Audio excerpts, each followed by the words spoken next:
So hey guys, welcome back to the channel. This is a story about what if Naruto has a dragon bloodline alive Kushina. Part 2. If you guys enjoy this, what if? And if you want to part 3. Comment down below. And let me know before I start, please do support for more awesome content. And leave a like and don't forget to subscribe to my channel. And also share this video with your friends. And check out the description. And check out my playlist. So let's start the video. Chapter 10. Celebration and Bridge of Hope. Time skip. Days have passed since Gato's reign ended and the people of the wave gained their freedom back. During those days the people threw a huge celebration and honor the Konoha ninja and dragon nins before Naruto sent a message to the Rikage his mother for taking a break, but the one that got most attention was Naruto and his team along with Sakura, since they technically defeated all the mercenary and spider ninjas along with killing Gato. Because of this, many kids started to aspire to become like Naruto, a hero, and Inari was his #1 fan, while also at the same time gaining his own fan club, much to the dismay of the blonde hero.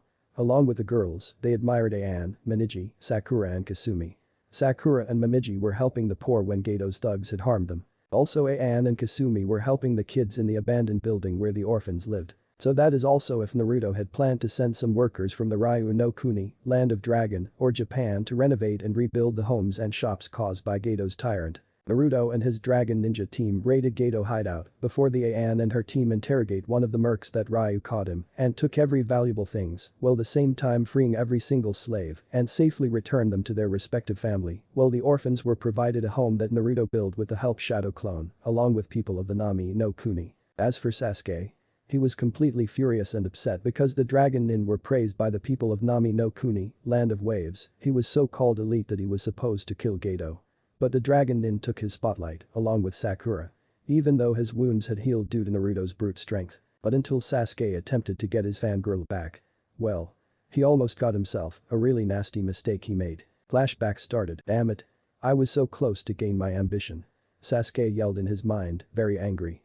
After he recovered from the injuries that Naruto gave him causes him humiliation. As until when he was unable to copy the Dragon Nin's ninja magic arts, along with Sakura's Taijutsu. Even those guns that they've confiscated. Those dragon freaks ruined everything for my ambition. I am the most powerful. Elite. And I will not fall behind for my revenge. Since he tried to do the same, then he was in the forest area to use it, but it turns out that it fails. As he tries it again, but it never happens. Until. Turns out that Sakura was changed. Even those dragon nins were strong and had numerous kills before him, but he got girlfriends too. Sakura is finally changed, maybe I can get her to be my bitch since she likes me and all. Sasuke thought. Until Sasuke found Sakura that she was training with her deadly taijutsu, but her speed and stamina were completely graceful. As the Rosette stopped and turned her attention to see him in her presence. Hey, Sasuke, is there something you want to see? Sakura asked, because Sasuke frowned about his name no longer being added to the kun suffix. Yes, Sakura, there is. Sasuke replied, causing Sakura to be suspicious, and he asked. What do you say after this mission, we go on a date? Sakura was silent for sure, since she got her own relationship. And she responded. Sorry, Sasuke, I am not looking for a relationship right now. I decline your request. Sasuke flinched when his teammate and fangirl rejected him. Listen, bit, until he was about to say and. Wham. Big mistake, that raven arrogant brat got suckered punched by Sakura. That punch flew Sasuke backwards towards the tree that created an impact that created a dent, then slumped him down, as Sakura stared at him. I will not waste my time with that attitude of yours, Uchiha. And I don't even want to date you. As for your information. I'm already taken. Sasuke slowly stood up until he was prepared to attack her and Sakura said. If you attempt to kill me, don't. If you kill a fellow Konoha shinobi, you will cause treason if you dare. And even the civilian council won't help you, if you do. And don't forget I am still under the protection of the Shinobi Council. Which made Sasuke stop what he was doing. Sakura was right about when the Haruno clan was under protection of the Shinobi Council. And also if he'll kill her. He will have him suspended from his career and also take away his ambition if he does such a thing. But one mistake and he will be sent to prison for treason. If you don't cooperate as a teammate. Then I won't trust you. Sakura said, as she turned and walked away from him. Causes Sasuke clenches his fist and makes his blood boil of how she defy him in the first place. So the brooding Uchiha had become a weak, cowardly and idiot brat. Without knowing, An was watching the commotion about how the Uchiha had gone mad for how after the massacre. Better than Itachi for the mess he had made Sasuke a psychopath, a power-hungry and arrogant brat. Flashback ended. Now Sasuke keeps brooding anytime. Since he will remain and also trained alone within the forest without help for becoming stronger. But it turns out that he completely tried to use the same thing that he copied most of the dragon nins and also Sakura's attacks. Since they knew the Uchiha clan are nothing but thieves who steal other people's hard-earned techniques with those eyes. But it turns out that he had tried everything. And even Naruto's height Mitsurugi if he had a sword like the Ryukin. Until that moment, now that village of Nami no Kuni celebrates the team of dragon nin heroic deeds. So since then Sakura did all the work for saving the mercs. Team 8 were completely enjoying their time to celebrate. Kurenai was taking a small drink, Kiba was eating meat along with Akamaru, Shino, and so on. Shino. Can't tell about him too, and Hinata as well was enjoying her time too, so the people of Nami were okay, but Team 7, minus Sakura wasn't. Since I did draw his painting for the celebration, and Sasuke still brooding that he was training in the forest, alone. After all, Kakashi was completely pissed off if he was forced and ordered by those stupid civilian councils who made a mess. Until when Kakashi went to Naruto and his team. As he approached him while enjoying their time with Momiji and Kasumi, along with Ryu and Tsuki. Since it's their date after all, well double of course, since after he finished An and Sakura's date. So it's their turn after all. Naruto. Kakashi was about to say to Naruto until the blonde dragon nin turned to the copycat. Yes? Naruto asked, along with Kasumi and Momiji. Can I talk to you, alone? Kakashi said to him. Which made Naruto turn to the girls, with a nod from both of them. I'll be back. Naruto replied, as he turned to Kakashi. Lead the way. Kakashi went somewhere, with Naruto following, as did Tsuki seeing how the copycat was up to. Until she said to Ryu while staring at the two of them walking away. I better eavesdrop on the conversation while you keep an eye on the said person if he will make his move. Sure. Ryu replied. As Tsuki took off. At the shore, as they arrived for the private chat. As until Kakashi sensing if they're followed along with Naruto for he did sensing chakra signatures if someone was followed. Naruto began to speak with questions. Is there something you want to ask, copycat? I want to know why you wanted to talk about this conversation. Even you were curious about how we used our ninjutsu in the first place. But last, if you want me to train your uchiha. Forget it. I don't want to train that arrogant brat. Kakashi was calm when Naruto asked and stated his thoughts. Well, to answer your third question, I was forced to train the Uchiha in the first place, but there are only a few things that I can do to slow him down, since I won't train him until the end of the day. It was the civilian council's fault for doing so. Let me guess. Because of how pathetic Uchiha wants more power and becomes stronger without a reason, and spoiled brat, for he wants everything he wants, so that he wants to take a higher mission during the retribution by the Hayabusa village to interfere with the clan affairs. Since they want their so-called prince of the Uchiha to bring its glory, because of Itachi. Naruto guessed, which made Kakashi nod. The copycat spoke again. That's right, as for your first and second questions is because I would like you to answer some questions for me as well, since you have something that shouldn't even be on you. And what would that be? Naruto asked. Decorations kunai. Kakashi answered. Why? The blonde dragon ninja raised his right eyebrow. Because it belongs to my late sensei. Kakashi said. This caught Naruto's interest, which he had guessed. And also let me guess. You used to be my 2-cent student, right? That causes Kakashi's eyes to widen as he was Minato's student. And also the last student of Mianto Namikaze, the Yondaime Hokage. Kakashi was in disbelief and shocked that he knew about his father, and also he did not know he was part of the ANBU as well. Yes. I wouldn't be able to see you in person for long when I was. You were also part of my bodyguards along with Karasu, Nico, Tora, and Hibi. Naruto finished, which made Kakashi shocked again. He did remember when how young and innocent as he was about to say, until Naruto raised his hand. If you want to apologize, about if you ain't there for me. I forgive you. So that would mean.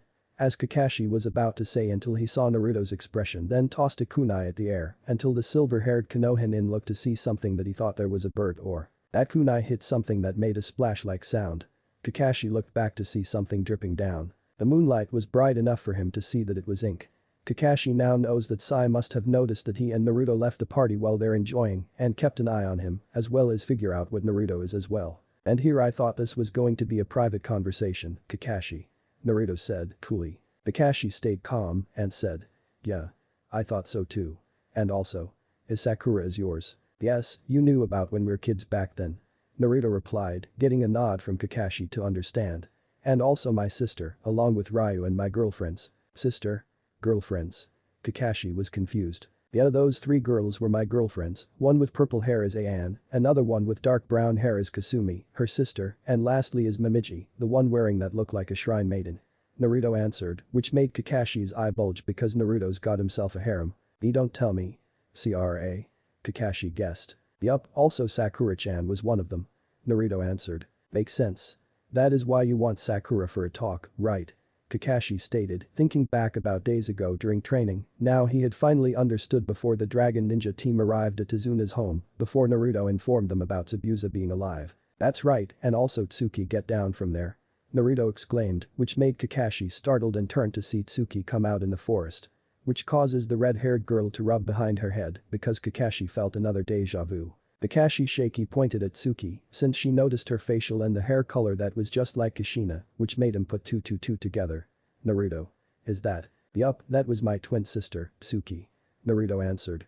Which causes Kakashi to see a splitting image of Kushina. Oh yeah, now I couldn't not know about seeing another Kushina around. Kakashi thought, terrifying. As Naruto looked at his sister. Since he did meet his sensei's wife, also he views her as a sister when she got heartbroken and took her daughter due to the fact that Sandaime Hokage made a lie for her son so Cole died that day. So, Tsuki, don't just stand there, come on. Naruto called in. Ahaha. Sheepish for her brother's call. Sorry, bro. Didn't know you're able to sense me. Naruto sighed about how Tsuki followed and eavesdropped. So how long have you heard? Long enough. Tsuki replied. As she gazed at Kakashi. You must be the one that Nyasen was talking about. Yes, Tsuki, this is Kakashi, he is supposed to be my ANBU bodyguard as Inu. Naruto introduces his sister to Kakashi. Kakashi, this is my twin sister, Tsuki. Nice to meet you. Kakashi was polite with an eye smile and raised his hand to greet the shaking hands. Me too. Tsuki replied and returned to shake their hands. Since then there will be a long break in hand. Time skipped. 2 weeks later, Nami no Kuni has been recovering pretty nicely. Since Naruto and his best friend or brother helped out Tazuna, along with his workers to finish the bridge, along with the Kunoichis, were helping the poor souls. The Dragon Team, Akuma and Tenchi, Konoha Team 7 and 8, Zabuza, Shinji and Haku were on the bridge being thanked and saying farewell from Tazuna and the villagers from what they did. The bandit, thugs, spider nins, etc. that Team Akuma had killed, beaten and captured, were treated from their brutally beaten injuries, then was taken by the specific law officers that had each thug be identified as a criminal, back to the village or nation that they were wanted. Nami no Kuni received a nice bit of reward from these people, since some had a bit to a nice reward on their heads. Also Kakashi did spend time talking to Naruto to catch up on all those times, since Naruto was a kid back then. If he wants to teach his sensei's son to be the best shinobi as his own apprentice. But not Sasuke, but only Sakura who has a better kunoichi as well. And also get to know his sister and his girlfriends too. Later, once the thugs have been taken care of, Naruto and Ryu help out Tazuna in completing the bridge that was fought for. During that time, they had their wounds completely healed and also break time was over. During these few weeks, Sasuke was just boiling in anger as he was beaten by Haku so easily, since it only proved that Sasuke was still weaker than his brother. The only thing that calmed him down was the fact that he awakened his Sharingan. Before they tried to copy the Dragon Ninja's moves and powerful techniques, but it completely failed at the time. Also he couldn't kill a spider ninja, he was completely pathetic. So with Tazuna it is okay for Naruto to have those guns that Geto had gotten their hands on. So Naruto accepted and also made a trade agreement between the Hayabusa and Nami. With the water daimyo did incline the offer the trade routes. Zabuza, Shinji and Haku, after discussing the matter with Naruto, as a squad leader of the Dragon Ninja team, they agreed to join Hayabusa. For Haku and Shinji, who had recovered halfway through from the battle, it meant a great new start for him since Shinji and Zabuza can live in peace, while no longer having been chased by the Kiri ANBU. Zabuza had second thoughts about it, since he didn't know how he would be treated in Hayabusa, along with some other matters, but it was still a better deal. So since with their skills in Suiton and assassination techniques. Also with Naruto spending time with Kasumi and Momiji for a 3-day date before they're still on break and then another 3 days for Ayan and Sakura and also Ryu and Tsuki. Also taking training each day with each girl, 1 day for Ayan, Sakura, Kasumi and Momiji to improve their skills. But those skills they had improved, becoming stronger. Also when Sakura will be heading back to Konoha until she will be during her hospital work as a medical nin with her aunt because Naruto smiled for what he knew the person was. So Naruto and his girlfriends, along with his sister and Ryu, will see Sakura again for upcoming Chunin exams. Now they're prepared to leave, with Team 7 and 8 of Konoha we're going home to their village, while the team of Dragon Ninja taking the dragon summoning, makes Sasuke jealous because someone had a summoning contract that is rare. Also Team 8 were astonishing for seeing a rare summoning contract with a dragon that belonged to the Dragon Ninja only. Team 7 and 8 were on their way back to Konoha, while the Dragon Nin were heading back to the Hayabusa village. They had just left Wave Country a few hours ago by the Great Force Bridge. And everyone was happy to be heading home. So Tazuna suggested calling the Great Dragon Naruto Bridge, named after the hero that changed his grandson, and also his team. That saves the Nami no Kuni. Inari agrees along with the villagers of Nami. Since the young boy thanked Naruto for everything. Also Naruto told him to be strong and brave, and no matter how they can. So. The bridge of hope will shine on karma. But. There is something that I never expected. At the Mashin no Kuni Yamagakure, our brethren were killed by the dragon ninjas and Nami no Kuni, Genshin-sama. A spider nin reported. Even Gato was executed as well. I see. A tall middle-aged man with a medium build. He has an eye patch covering his injured right eye. His outfit is a traditional guy. If he goes into battle or anything, he will wear his armor and wield weapons. And. Just like Shrells established his human alias as Orokusaki whenever he wore armor for battle in 2003. He is none other than Genshin, the Lord of the Black Spider Clan, and also the Supreme Ninja Overlord, Super Ninja, and Lord of the Dark Ninja. Since he is most skillful as Joe within the class S threat shinobi. Since then Hayabusa and the Black Spider Clan have been eternal enemies for generations. Also, there's news about the upcoming Chunin exams held in Konoha. I heard that the condition of the village is poor. Since we heard the news about the true heir of the Hayabusa clan and also the son of the Ryukage, Genshin furrowed about that information. Since he heard about when Konoha had interfered with the clan affairs for how Konoha had abused Kushina's son. After all, it turns out to be that since the retribution of Konoha had given the greatest punishment since then. Since Konoha had lost their glory for disregarding Yondaime Hokage's wish. Now everything is wasted over all those years. Send our new squad to Konoha for attempted Chunin exams. We will show the power of the Black Spider. Genshin declared. Ha! A black spider nin replied, then disappeared with dark substance. Chapter 11. Upcoming Chunin exams in Konoha for the former homecoming. At Konohagakure no Sado, it was completely depressed from the condition of the village. Many signs and buildings were completely ruined and damaged without money to buy supplies to fix it and rebuild it. But around the village to see how these people are living, how the kids, 3 years or less, and their family were surviving. Seeing that so many people were homeless and are just scrapping whatever they can find to live on. It was completely wasted after the so-called Kyuubi brat left the village, so many of the cheered he's gone with some people taking him. Turns out, the people responsible killed the shinobi, and the civilian is the dragon nin from the Hayabusa village. Any Jonin or Chunin don't stand a chance. But now. Everything is completely downfall. As the announcement turns out, Naruto was the son of their Yondaime, but 50% didn't believe in shinobi or civilians, and 50% did believe with disbelief. Until something is expected. The kids started to tell them it's true, as they replied that many of their loved ones died, and also blamed him for everything. That's why none of them refused to play and made friends with Naruto. It started to make sense. Before the Fire Daimyo's speech had an even greater effect on the younger generation, those who had been told to hate Naruto, but were given no reason. Now they knew, and their trust in their parents, grandparents, and anyone old enough to know Naruto was a Jinchuriki had been shattered. Many of Konoha's youth had turned away from their parents after that by disowned them. A rift had opened between the older and younger generations. The problem with the older generation was that none of the children and teens who had been taught to hate Naruto had any real reason to hate him. Now that Naruto was not only the son of Minato, but also the hero who held back the Kyuubi, they were no longer listening to the words of their parents and elders. They poisoned the younger generation's mind for everything. That made them completely disbelief of the reply that their kids are starting to leave and never be their parents anymore. That shocks them because they're about to leave and become estranged. The parents tried to protest until they kept ignoring, until the samurai blocked them for abusing Naruto from the start. Many people of Konoha witnessed the parents berated by the samurais of the Fire Daimyo in front of everyone, brutal. But. Everything is completely messed up. 3 years later that before the incident came in, involved with the younger generation.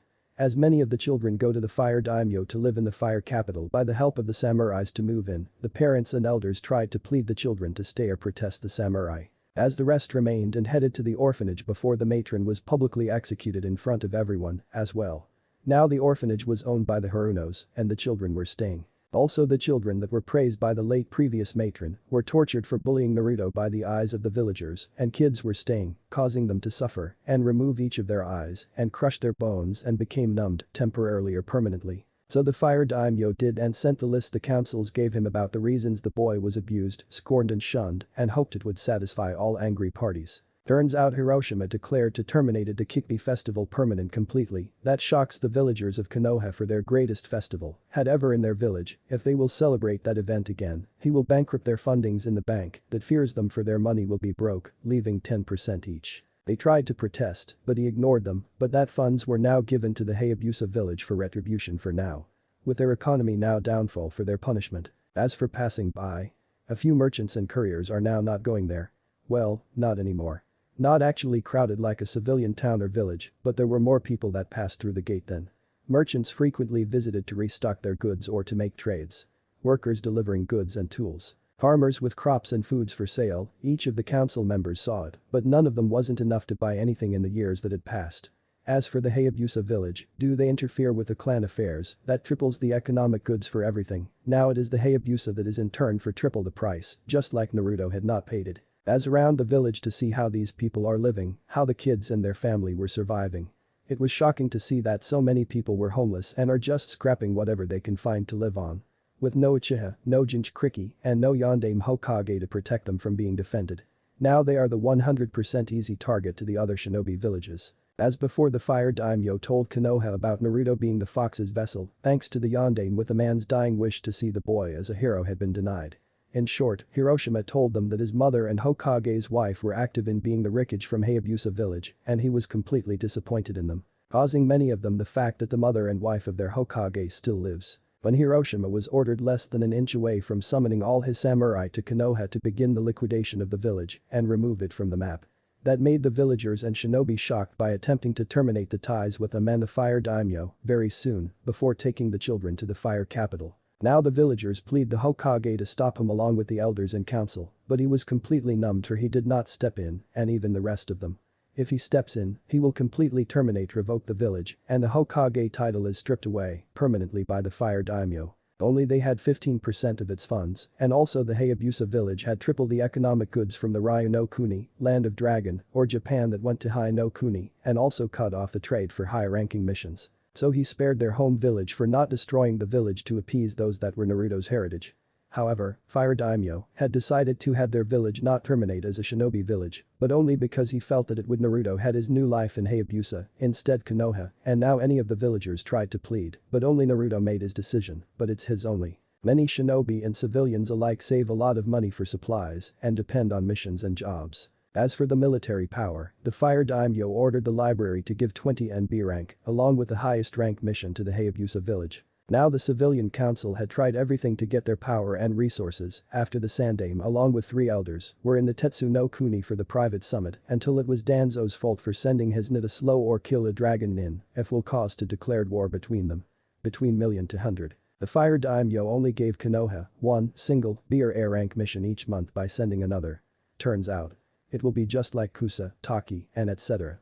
The council, minus Haruno and Higurashi, were upset that a single high-rank mission is not enough. Lastly, Konoha is all alone and has no one backing them up anymore against any of the hidden village like Iwa and or Kumo. Now Konoha has 0 allies to form. You know why, Kumo? During that incident about the Hyuga clan. Turns out when Hinata's father Hiashi killed the ambassador to attempt to kidnap Hinata when she was young. Kumo demanded his head until his twin brother Hisashi took over his place to protect the main family as a branch family. After all those years passed in the incident. But nothing has changed after all. And Iwa. They still hate Konoha because of Minato, who slaughtered hundreds of Iwa 9 during the Third War. They still had grudges for everything. But now. On the Hokage tower, Hiruzen was sitting on his chair on his desk with his expression was poorly after all those years for betrayal, lied, and everything to Kushina for her life was broken because of himself. But things won't be the same after 3 years passed in the summit and before Naruto was taken by Joe and his Riknin, Dragon Ninja, and raised with his normal life. He didn't know he would interfere with the clan affairs after Naruto was taken by Joe, his wife and son, and his ninjas. It was a complete loss of everything that Hiruzen made the biggest mistake. As the so-called god of shinobi took a glance at the unfinished or non-rebuilt village with old and tattered rooftops that it hadn't repaired at the time, even the trees were rotted after the retribution. With Kushina giving him a suggestion to keep the council at bay after the summit, things should be getting better for them, not worse. Without the workers remodeling their homes being paid by the village, they would have to pay the people out of their own pockets for their labor. The ones who had their bank accounts were transferred to Hayabusa, it would be unable to do even that much. Even without asking each other, all came to the same conclusion. He failed his predecessors, and Minato, as his successor for everything he made, even the younger generations ignored his words and disregarded his respects. He was ashamed of himself for the sake of his village. The adults poisoned the young with words to grudge another. They need to keep their mouths shut. Soon, Konoha will not survive the full-scale assault invasion against any shinobi villages. And also this village was severely weakened. He failed his senseis, Hashirama and Tobirama, he failed Minato, and even he failed Naruto for everything that the young Jinchuriki betrayed his trust. He lied to him for not telling his heritage and his mother for being alive. It was stupidity to lie to him, just like he lied to Kushina. After all those years wasted, Konoha lost the last living Namikaze with his bloodline and even the strongest in the village and its hope. Then just until he hadn't contacted one of his students, Jiraiya, that he hadn't come by to Konoha after his spy network was still running. Until one of them came in and informed him that he had arrived Konoha afterwards, as he ordered him to retrieve him to his office, until minutes later, it turns out Jiraiya arrived after all. But it was expecting less. He was angry with him. Very angry for his stupidity. For calling his old sensei a lying hypocrite and that he was so close to breaking all ties with the village for being a spineless coward. If he finds and tells Tsunade about this mess, she'll snap him like a toothpick. Until Jiraiya got his sensei off guard before. He gave him a sucker punch in the eye and left the office without a word. Until the ANBU were stationed to not step in because it would be worse, so he deserved it. Then after that, Jiraiya left the village again, until the council went into an uproar trying to get him to train the precious Uchiha. Turns out he already had an apprentices, 2 of them, or make it 3, 2 of them it was the Hokage's and or Rikage's children and the other is classified, and they're wondering who's the third. Causing Mabuyuki to secretly smirk at the meeting without suspicion. That made the civilian council and the elders more upset, for it was unfair for a Sannin did select the children of Minato and Kushina, instead of the Uchiha. Now they don't have the strongest they devoted their ranks and suspended. As the teens that ones of the younger generation were reminded within 5% or less, many of their parents tried to comfort any of them from the lashing from punishment because their child bullies, Naruto was bullied and tortured by burned, clubbed, electrified, almost drowning and had his limbs stretched painfully with the ox and even gave them burns with hot oil on their half of faces and limbs in front of the villagers. Now they are forbidden to enter shinobi ranks. But lastly, execution along with beheaded. Grown up due to the abuse of Naruto by hatred, with any of them never let go. They were depressed, grief and saddened by how they witnessed it. Now. More loved ones dying increases. If they were spared, any of them sterile at the time when they gave birth within 5% with new sibs after the firstborn children left, so they don't care. And even cut each of their limbs, arm or leg. And even executed half of their children too, they're almost 13. They shouldn't disregard the Yondame's wish in the first place, so their children will have a normal life and a better future. Turns out the fire daimyo ordered his samurai to liquefy everything. Even the civilian council -1 or 2 tried to plead and protested, those 2 were spared, including Hiruno and Higurashi. Those 2 were under protection by the shinobi side. Also, all the veteran retired former shinobis during missions were jonins, chunins and genins about early teens or 20s, when their conditions were crippled or limbless. According to many of them, each of them learned one-hand seals using ninjutsu for years just like Haku does. So they put their strength into 45% for the chance to resign, while 55% didn't. Hiruzen spoke in. After 3 years. 3 years our downfall and retribution of Konoha has replenished. Why would I go wrong? Until the door knock, Sandame called after broke his thoughts. Come in. As the door opens, it is revealed to be Team 7 and 8 returning to Nami. Sandame was glad they're safe and sound. Minus the Uchiha that he looks pissed at and humiliated. The mission was successful in Hokage-sama. Kakashi declared. Hiruzen nodded. As Kakashi and Kurenai report the mission which turned from a C rank to an A rank mission, while he remained calm to keep his hatred to the Sandame when their client lied. Until they encountered Zabuza Momoichi of the 7 Swordsmen of Mist. But there's more, there was a dragon in that surprises Hiruzen about a dragon in came appeared to Nami to kill Geto, due of the water daimyo contact Hayabusa village to assassinated the tyrant, it was the client hired them, instead Konoha for the bodyguard duties, causes Sasuke growl, for he should have been himself. Of course, Sakura was the only person who trained seriously. I see. You may go, including Kakashi. Sandame said, with Team 7 and 8 left, leaving Kakashi present. But them, gone. Until a loud boom that came from outside, hearing. I don't want to go with a theme like you, asshole. And even I don't even teach my skills to you. I realized it was Sakura. Kakashi chuckled nervously. It seems Sakura did it again. He is amusing. What just happened? It seems Sasuke tried to demand to learn or forced to date her for everything, while we're heading back to Konoha. Turns out when one of the dragon ninjas taught her to, then his sentence cut him off, a girly-like scream came in around the Hokage's tower, getting many villagers could hear, that made Kakashi's spine shiver for he knew one thing. Damn, Sakura. You shouldn't overdo it to Sasuke. He muttered. Meaning? Hiruzen asked. Picking Sasuke's family jewels. Kakashi answered, which made Sandame and the male ANBU in hiding, winced about Kakashi's statement. As Hiruzen cleared his throat and changed the subject. Alright, guess we better skip that, agreed. Hi. Kakashi replied. Hiruzen once asked one person how his life was going. How's he's doing fine and also had Sakura and girls with him, including his sister and a friend. Kakashi stated. Girls?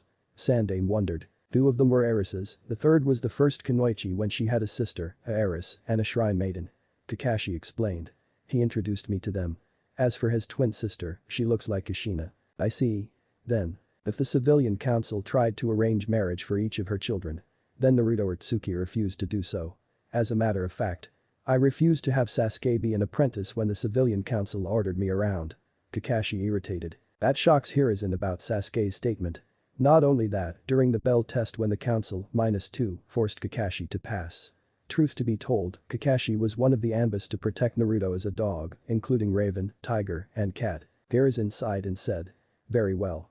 If you insist. Can you tell me everything? Hi. Kakashi replied with a mature expression. But Sakura, Hiruzen grumbled upset about the Uchiha's attempt while gripping her strap of her bag. As the villagers passed her aimlessly. Sakura ignored the poor villagers for money and food. Sakura is glad to see her childhood friend and now boyfriend again for so many years. Before replaced with a dreamy expression about if she was old enough and had mated with each other. As she entered her home and called. To-san, Ka-san, I'm home from a mission. We're in the living room, honey. Her mother responded before, as Sakura went to the living to her parents. Her mother had the same eyes as her and her face, she was fair-skinned, like Sakura, she had shoulder-length, blonde hair with a single bang which fell down into her face. She had green eyes like Sakura and wore a white kipao dress with 3 red circular designs at the bottom of the front of her dress, as well as the back. Underneath the dress she wore pink 3/4 length pants with brown sandals. And her father said that she got his hair color, he had dull pink hair that was fashioned in a cherry blossom, and he had darker skin tone than Sakura. He had sideburns that flowed into his angular mustache and some stubble on his chin. He wore a dark loose-fitting kimono shirt which has a green inner lining and sleeves which extended beyond the kimono shirt. This was held closed by a simple obi which he wears along with burgundy-colored 3/4 length pants and a pair of simple slippers. To top the outfit off he wore a simple silver necklace with a pink cherry blossom design on it, with a single petal being deep red in color. His eyes were blue unlike Sakura who had green eyes. As Sakura was about to say, she was surprised to see that someone had arrived home in the living room. It was Jiraiya. Jiraiya-sensei. She exclaimed, surprised seeing her secret sensei, since it's temporary if she needs to learn medical ninjutsu to improve if she needs tsunade of course. Yo, kiddo. Jiraiya waved at his third student. I heard that you accomplished your mission with your team. Minus the Uchiha and Sai. Sakura said, which made the adults frown with no understanding about Sasuke and Danzo's drone. They don't like the Uchiha during the retribution. Since Jiraiya was informed that it was the Uchiha that unleashed the Kyuubi 13 years ago, it was then when Itachi did make a mess after all. I see. And were you able to meet? Jiraiya was about to guess who that was. Hi. I managed to see him again. Sakura yelled excitedly, which caused Mibuyuki to cheer, and Kizashi and Jiraiya laughed while guessing what it meant. As Mibuyuki hugged Sakura. I'm so happy to see Naruto-kun here. I know, Ka-san. Sakura replied. Kizashi stood and informed before he left to go somewhere. I'll inform her and Chan about this. Sure, To-san. Sakura replied. Can you say hi Oba-san to me? I was tired from the long trip and training. Alright. And after that I will pick Sakuraba up. Kizashi replied. Aye, To-san. The Rosette called. See you and her and Chan and Sakuraba-chan at dinner. Mibuyuki added. I will. At the Naruto headquarters, 3 years passed unlike Hiruzen. Since the military population started to fade completely. The fire daimyo cut 70% of its funds which were now wasted. They were losing economic resources. Without them, Konoha will lose its power. Since Danzo was completely upset and furious about the mistake he made, he planned to send his drones to slow Kushina and her ninjas. He should have not taken action. When his sensei, Tobirama had selected Hiruzen for being the Sandame. And even Minato was the Yondaime, instead of Orochimaru. He failed to kidnap Naruto for being its village's so-called weapon when his heritage is revealed by Hiruzen as being his predecessor's son. Since he failed, everything in Danzo's plot was foiled and wasted. The old Warhawk had tried to increase Konoha's power since the council, -2, had completely lost it when its funds were liquefied. Even the scrolls and missions were given to the Hayabusa village. That angers Danzo for he had been underestimated by the Dragon Nin since they're completely skilled to be the true ninja. He knew the Hayabusa village did not have a ninja academy like any shinobi village. So it was better that when his Naruto operatives were reduced, Kushina had killed them swiftly. He had lost his business acquaintance, the matron of the orphanage was publicly executed by the eyes of the villagers, by the orders of the fire daimyo. And it's now owned by the Haruno family. They're under protection of the Shinobi Council. So he can't even touch the orphans, they disowned their parents. He had lost his chance to send his squad of Na to abduct them. Turns out that many of the children here move into the fire capital that they're escorted by his samurais. Now if he sends them, then any of them will inform the daimyo. Now he had lost everything, things turned out that it completely backfired his plans. Until Sai appeared in his presence. "What's the report, Sai?" Danzo questioned. "I was compromised at the very moment when I was about to report this, Danzo-sama." Sai reported, which made Danzo's eyebrow raise. "Meaning?" "The revelation of the heir of the Hayabusa clan." Sai answered. That made him the Warhawk's eye widened about his no-operative compromise. "Who?" Sai was about to answer, then he said. "His name is Naruto Uzumaki, the Kyuubi's Jinchuriki." That made Danzo's eyes widen for the name of the heir of the Hayabusa. At the Hayabusa, after traveling back to the Hayabusa village via dragon summon. As Naruto did secretly sent a message to Sakura with a special dragon that allows to infiltrate the Konoha's detection barrier that surrounds the walls, underground and the skies. The Konoha's Kekai Han, barrier team, are in charge of maintaining the detection barrier surrounding Konoha, detecting intruders, and intercepting them. They're so glad to be home, safe and sound. Tsuki felt relief with a smile on her face, which made Ryu amusing. They had been moving almost non-stop since they left Nami no Kuni, Wave Country, after taking the Dragon Summons ride, with Naruto didn't want to take the chance of Konoha sending anyone after them for himself if Kakashi will broke his thrust, and Naruto wanted to hurry and get home so he could begin training in his clan's sealing techniques. But Naruto scowled about he knew the Chunin held in Konoha in this year, making Ayan, Kasumi and Momiji adopted looks of understanding for a split second before they were replaced with scowls at the thought of Konoha and concerned looks towards their blonde boyfriend. And also Ryu and Tsuki did have the same boat, they won't forgive Konoha of how they had treated, shunned and abused Naruto like trash. Tsuki was completely upset if she bashed any of the shinobi, for they wouldn't forget what they had done to her brother. And Ryu as well about how suffered his best friend and future in-law as well. "Oh. I had most forgotten Zabuza and the Co. During the break time and Nami, they told them about the same way of how Naruto was treated badly, just like Haku and Shinji. Even Zabuza knew about his status as a Jinchuriki, just like Yagura, the Yonde Mizukage when the Chijiri no Sado, Bloody Mist Village, the nickname of the Kurigakure, Hidden Mist. Since then that when Yagura ordered to execute and genocide any Kekai Genkai users were like plague, and also the man himself changed the graduation ceremony by killing all the students for survival of the fittest. Now just like Ayan, that his mother was raped by Ryu, his traitorous biological father. So better than Naruto for everything that he had done to make her happy. Since they need a break and each of them will be taking training seriously. Like improved their Tai, Nin, Gen, and Ninpu. So they're well prepared for the upcoming Chunin exams in Konoha. So Naruto knew he would need to wear a mask to conceal without any of the villagers recognizing him. Also Naruto had messaged his mother about Zabuza, along with Shinji and Haku were attempting to join the Konoha ranks.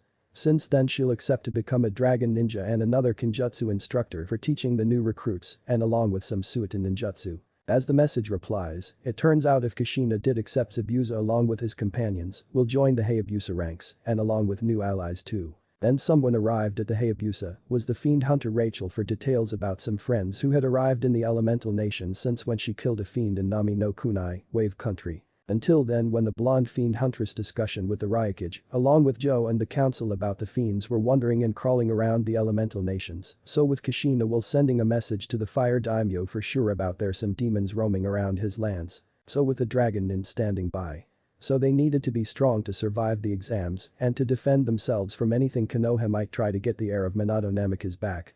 I hope they do. Now. Onto the Ryukage's tower within a few minutes afterward and wasted no time getting to the Ryukage's office to give their report. Kushina was sitting behind her desk, seeing her ninjas had arrived successfully before they arrived. She was glad to see her children and son-in-law and 3 daughters-in-law. Along with Zabuza, Shinji and Haku. But the dragon ANBU were flanking them if any of them would attack, so it's their death wish. Now the Ryukage in the mission room with a few and assisting him with mission reports and assigning missions. Hey Ka-san, mission to assassinate Gato completed, though there were some complications. Naruto informed when he and his team were in front of the Ryukage. I see. I will get the messenger hawk to the water daimyo for your success. Kushina replied. Getting a nod from the team as the red-haired Kage gazed at Zabuza. I will deal with you after the team's briefing. Getting a nod from Zabuza for understanding. As Kushina turned she gazed at her son and said. Report. It went well. since we figured out who Gato's true target was," Naruto stated. "Who?" Kushina asked. Naruto answered with a continuation. "Tazuna, the bridge builder. Since he was the target from the start after we interrogated one of Gato's Yakuza, AN's team had caught him until those black spider ninja came in and rescued him, so we're able to kill Gato in the very spot. Well, for one, before we now realized the connection between Gato and the bridge builder. So we were finding him until we saved the bridge builder's daughter and also escorted us to her home to do our own mission while her father was away. Before he got him, the client himself lied about the mission's importance. The requested protection from thugs and bandits was false, the client had ninja out to kill him," he said, catching the attention of many in the room. This alone made the mission B rank, but it became an A rank when encountered Zabuza Mamachi, the demon of the mist and an accomplice of his. This made many in the room go wide-eyed. Zabuza and the other 7 swordsmen were respected and feared in Hayabusa, Mugen Tenshin for their mastery of, along with Kumo. As An stepped in and gave him a light smack back of his head and said. But this Baka engaged Zabuza solo without backup. Which made Naruto rub his head sheepish about that part. "It's true. We're there," Ryu added. "And also Nai-san went overboard." Suki added, "That causes Kushina to giggle about how her son was completely reckless. Also, it turns out the client requested help from another village as well. On our way to where the client was, we came across another genin team guarding him while they engaged Zabuza," Ryu said. "What village were they from?" Kushina asked if she had guessed the Konoha before she was ready to explode, hoping it wasn't who she thought it was. Like Naruto though, his hopes were for naught. Until An comforted him. As Naruto sighed and answered. They were from Konohagakure no Sato. But the slight growl in his throat from the blonde. This made everyone in the room, even a few and about to leave for a mission, go rigid. If Konoha found out that the only son of Minato Namikaze had already become a dragon ninja, it could be a potential war between the two villages. "Sachi?" Kushina whispered how she felt pity for her son and how miserable was. After all, Hiruzen lied to her and kept him for himself in Konoha. As the girls hugged him to comfort him, Suki felt pity for her brother's pain and suffering. Yes, they were from Konoha, not only that, but the sensei for the team was none other than the prized student of the 4th Hokage, the copy ninja, Kakashi Haddock. And also Kurenai Yuhi, the Jinjutsu mistress. Ryu said before stepped in and joined their report, this only increased everyone's worry of war. If anyone would recognize Naruto, it would be the last surviving student of his father, and Kushina was shocked because she heard her old student had become a sensei. And it seemed that his team is not that skilled, which is surprising considering the composition of the team. Many raised eyebrows at this, if Kakashi and Kurenai was training a team, they should be the best that Konoha had to offer. Who is on their team, Ryu? Kushina asked, like everyone else, she thought that a team trained by Kakashi should be just as strong as Ryu's team. And also Kurenai about being a tracker, so she will train the new tracker team. As Naruto stepped in and continued what Ryu had said to Kushina. It is composed of Sasuke Uchiha, the sole surviving member of the Uchiha massacre, and rightful heir of the Uchiha clan, Sai, who was a part of Danzo's pets. Naruto informed, which made Kushina boil for that man's name. Which the blonde replaces his expression into a happy part. And also. Sakura Haruno. That causes Kushina to be shocked and surprised about Sakura being in Kakashi's team. Mabukichan's daughter was part of the team, getting a nod from her son. Really? Are you serious? Yes, Ka-chan. I'm serious. Naruto replied, as he spoke again. Anyway, that will wait until we'll head home about this. Causes Kushin nod for understanding. As Naruto continues. Except Sakura-chan did use deception to keep her skills hidden without her teammates knowing. She wasn't a 100% a fangirl of the Uchiha, and while the Uchiha may have skill, he is arrogant and has been spoiled by the village. He believes he deserves to have everything handed to him without question. This led to a few situations between the teams when he tried to force any of us to train him, along with those arsenals we had, so we refused to give it to him, and where he tried to attack me, or my sister, or any of my girlfriends and Ryu. Both situations were dealt with and avoided before they could happen. As for the mission itself, everything went smoothly for the most part. Naruto said, after he finished. Ryu stepped forward to give a report. Raikage-sama. Ryu had started to be informed about when Gato had bought legal firearms that he brought in the black market, as he, Naruto and An confiscated those weapons, if Tazuna didn't mind if they needed to defend themselves. So Kushina understands for sure. Also when Naruto told him about when the Uchiha attempted to get one of them as well, he also failed to copy their ninpos and Sakura's new Taijutsu. As until when Tsuki told her mother, before she stepped in about that pathetic Uchiha that tried to spy on their training. But right until Sai had failed to spy on them, when before Naruto had confronted him for being one of Danzo's drones, Warhawk will attempt to send his Na operatives to get his dirty hands on Naruto for being Minato's son, and as well as Kushina. Also went Team 8, Kurenai's team, about when they're the best after all. Since they had a Inuzuka, a Hyuga and an Aburum. Those three were completely balanced and well trained with great teamwork. As until when Sakura did cooperate with Team 8 since they're very fine after all. So the report is done, as Kushina spoke. Alright Team Akuma and Tenshi, you're dismissed. Zabuza Momoichi, I need a word with you and your companions. And Ryu-chan. Please take Rachel-san on a tour around the village. She said. Team Akuma and Tenshi nodded and left, with Kushina starting to talk to Zabuza, and the company will be going to select their occupations, with Team Akuma and Tenshi will be training for anything. Since they'll be ready for the exams for another 3 months, and in that time for Kushina plan on training them as much as the Hayabusa will. Had Ryu trained more, along with Kasumi and Ayan, any of them can, and they will only complete the minimum number of missions required to participate. So they'll better get started on their training. Oh, and also Naruto and Tsuki will improve their dragon's transformation if Jiraiya will arrive at the Hayabusa about a month before then. The next day, now that Naruto, Ryu, Tsuki, Ayan, Kasumi and Momiji were refreshed and determined. They had just finished detailing the training schedule they had designed specifically for anything. Yesterday, Ryu took Rachel on a tour around the village and they even encountered Momiji's older sister, Kuriha. Turns out that since they would seems that a bit of awkward and their self-proclaimed rivals if Ryu told any of them about the Kra, as Rachel is first person and outside of the village that she did not know the tradition, since Rachel will be staying at the hotel for spending time at the Hayabusa, while Naruto had dated Kasumi and Momiji since they're having time after all. Tsuki will be on a shopping trip with Ayan. Since they're returning until they know it. Team Akuma and Tenshi were preparing for training until a few months ahead. As until Kushina, Joe and Shiden arrived at the training grounds. But until Naruto received mail from Sakura, Mibuki and Haruna. Since Kushina read her best friend's message while Naruto read Sakura's message. Since they're glad to have received mail from their friends and Naruto's lover. Also, which is surprising for them, they got a brother-nephew, about the same age as Sanji, one of the new recruits of the Dragon Ninja. Now they reply and see for themselves until the Chunin exams in Konoha will come up. Alright, to start off our training each of you will be doing something different by pair. Ryu, you and your father will be working on along with Kasumi, while Momiji and Ayan, you two will be training with Shiden to gain some more skills with Taijutsu, and, along with improved ninpu you all had learned in the past. Naruto and Tsuki, you two will be training with me to improve your dragon transformation skills. Kushina said. Everyone nodded when they heard what they would be training for today. Let's get started. She said they all went to their own section of the training ground and began their training. At noon, when their daily training is over, then the Akuma and Tenshi team take separate ways for heading home and or any of them will take some errands. But before that, any of them need some short training workout until then. With Naruto, within his training dojo, he had sharpened his Kaiketsu Shoge knife, as he done sharpened it and stared at the reflection on his slit eyes, then swift his blade that stabbed at the board, besides him, that appeared to be a symbol of Konoha, he had drawn it, as memento for the symbol of his less grudged, that really pissed him off of how he was completely grudged Konoha. So now that Konoha was no longer his home, but a shell of his home. The blonde dragon did experience pain, abuse and survived from starvation. So that he won't forgive Konoha of what he had done by ignoring his father's dying wish. But now, he will make them suffer for everything he has done. And even gain his mental condition.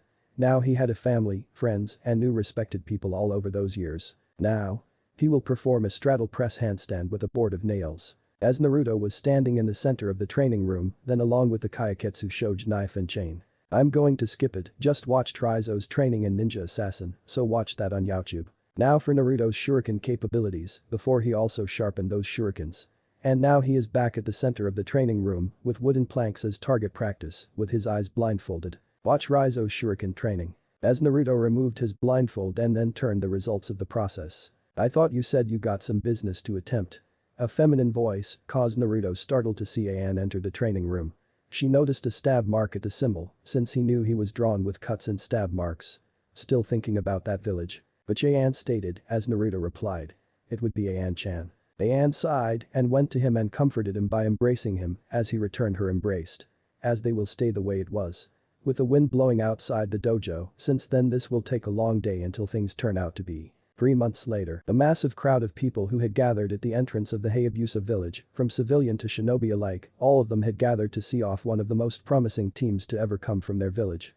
Before them stood Team Akuma and Tenshi, each looking towards the crowd with determination burning in their eyes. A determination to prove themselves and to make their village proud of them. They would become Chunins in alternate rank and become greater ninja if Naruto and Ryu became master ninja like Joe, if they became soon after, and they would bring glory to their village. Now since Naruto summoned Senryu and Kaiser, and now Naruto's team and Aian's team will be riding like always during Nami no Kuni. At the head of the crowd stood the Ryukage, with Joe and Shiden.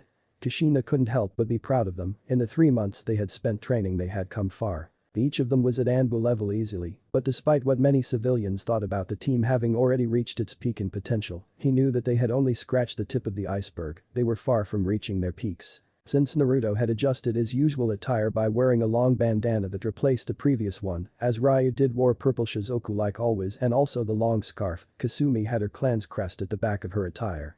And also Momiji and Tsuki had their usual attire. Also they will have brought cloaks to conceal themselves. As Joe walked away from the crowd and towards his son and his students, it was time that they left for the Chunin exams. Turning to the crowd that had gathered he spoke. Well, it might be a bit rash afterwards, but I promise you that my team will all become. This got a roar of cheers and praise from the crowd. Team Akuma and Tenchi seemed to stand just a little bit straighter with the obvious faith and trust their village had in them. Take care of them, Ryu, and I expect to see all 6 of you in the finals of the Chunin exams. Kushina said, as Team Akuma and Tenchi nodded in acknowledgement. Shiden stepped forward and bent down to look Naruto and Aian in the eyes. Be careful Naruto, Konoha already knows about you, or it not, is that you're the Kyuubi, when you awoke the blood of the dragon, and that alone will make them come after you, if any of them not.